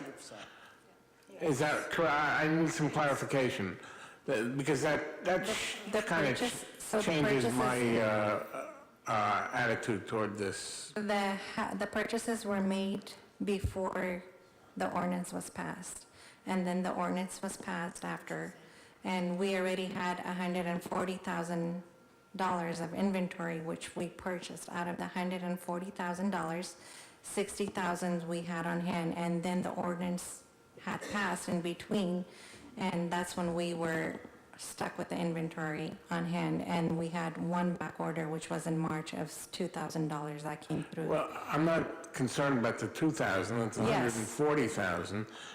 And if I understand the timing here, and I am confused, she ordered it in November, the ordinance was passed in October, and as far as I understand it, October precedes November. No. Am I missing something here? I believe this was in August, Matthew, when we originally sent you the letter saying we were only a tobacco retail store, and that's where the communication happened, and we already had half of the inventory, and there were back orders that were keep on coming that we had purchased. So that's where the whole miscommunication happened. So originally, it took place in August of 2018, right, Matthew, that we... So the letter we have from them, we did receive in August of 2018, and it indicated their opposition to our regulations because of the type of business that they were. But when you talk about the documentation I've been provided as far as their inventory, again, I looked really closely,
We could potentially do it on consent. The question is whether there is consent among the council. Yes. Yeah. Yeah, throw it on the agenda, we can discuss it, it can be quick. Yeah, as I said, my feeling is if we can show that the orders were made prior to the ordinance passing, that's one thing. But if the orders were made after, then I am not in favor of giving the store owner a break. So that's where I'm coming down on. And then we need the information as to when the actual orders were placed, not when the back orders were here, but the action of the store owner to actively place an order. If that occurred after our ordinance had passed, then I'm not in favor of allowing her to sell off the inventory. I agree with the mayor on this one. I'm not, I don't want to get into the he said, she said, I heard about it, he said this. I don't want to talk about that ever again. I'm only interested in the order data and the timing, and that's it. And even then, I don't know how I'll vote, but I'm willing to consider it if you get the data. Yeah, and I think, we've already put some considerable staff time into this, and what we're talking about, I think we're really going to put the burden on the business owners to provide enough documentation to, one, prove that the orders were made before the ordinance passed, and prove that the inventory on hand is those orders? Because that's another piece that we haven't even connected those dots yet. So Now- is that something you think we can do? Yeah, but just to clarify things, so Matthew had asked us to give how much of the inventory was a back order and how much was, that we wanted to get rid of and sell through out of that entire 140 that we had purchased ahead of time. So we only took out those invoices that were back orders and sitting inventory on hand, but originally the entire 140 was we purchased beforehand of. So do you guys want us to give the entire invoices? I think what we're looking for is the inventory you have sitting that you cannot sell now under our current ordinance. We need documentation showing when that specific inventory was ordered. Sounds and, good. and the ability to connect those dots. We're not worried about what's back ordered. It's the inventory you have sitting, when was it ordered? Sounds and good. be able to prove that. And I think that's enough for me to write a staff report to put on consent and for us to make a decision. So, but in that staff report, I guess I want to make sure we got clear direction. We're only talking about 2 months. Is that? I think so. I'm thinking 45 days. I mean, to get rid of something, you slash the price. I was imagining 30 days, sell it at 50%, you cut your losses in half, but that's kind of where my mind was going. I would say no more than 45. I could support 32. Yeah, I figure if you've got 300 people on the signature ballot, they should be able to come in pretty quick, so. I could agree with 45. I think 30 is a little tight, but I'd go along with 45. Given discounts, people will be there today. Some of these items are very small items and they're not going to be profitable for us to slice the price. So that's one of the things that we are a little tight, our hands are tight. We would have done that ahead of time. Some of the items are very tight to cut down the price on these. Yeah, but we're also concerned about moving the inventory, so. Yes, but we were just, I would have been happy if you guys had that 2 months grace period and we would have, even though we can cut the prices on whatever high cost items we have, we can do that. But whatever our small price items, we are not able to do that, I think we could be able to burn down the inventory that way. For me, it's important that inventory is being released in as short a period of time as possible. Some lost leaders. Yeah. Reduce some of the bigger items. Mr. Mayor, members of council, I believe the direction is perfectly clear, and we are going to go forth. Thank you, Mr. City Manager. Thank you. Thank you. Are there any commission or committee reports? Not a one. Not a one. Is there any discussion about possible future agenda items? I have one. Go for it. So I've been speaking to some members in the community about their concerns with folks in the agricultural industry who may be either undocumented or hold, green cards and visas and not be citizens yet, from taking jobs in the cannabis industry without being aware that, there's not federal legalization yet. They may be at risk for not just, being kicked out of the country, but losing their green cards or visas and not being able to move forward to become citizens. So the county has agreed to amend their cannabis regulations to require some noticing by cannabis employers that notice, that this product is not legalized at the federal level. You may be at legal risk by being employed in this industry, kind of a thing. And I think it makes sense to me, so I'd like to just get an agenda to have a discussion about that. There are people willing to come forward, attorneys and things, to provide information about that, but it's already going forward at the county level. And I know that we're still a ways away from actually having any cannabis businesses, So I'm, envisioning this at least as a policy general discussion as opposed to necessarily action at this point. When I brought this matter up with our city manager, I believe he said that they would do that.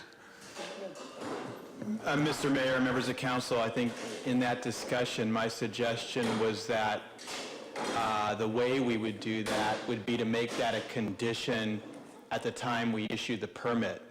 And that way we would not have to go back and amend the ordinance, but internally we would create our own policy, which is our manner of implementing the ordinance, that when we still have they still have to get another bite of the apple and they have to get the permit, and that permit could have clear conditions that they have to make that notification.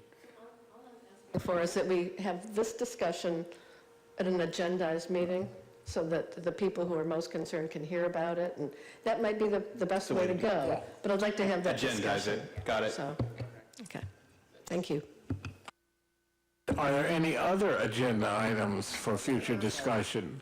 This meeting is adjourned. Jesus.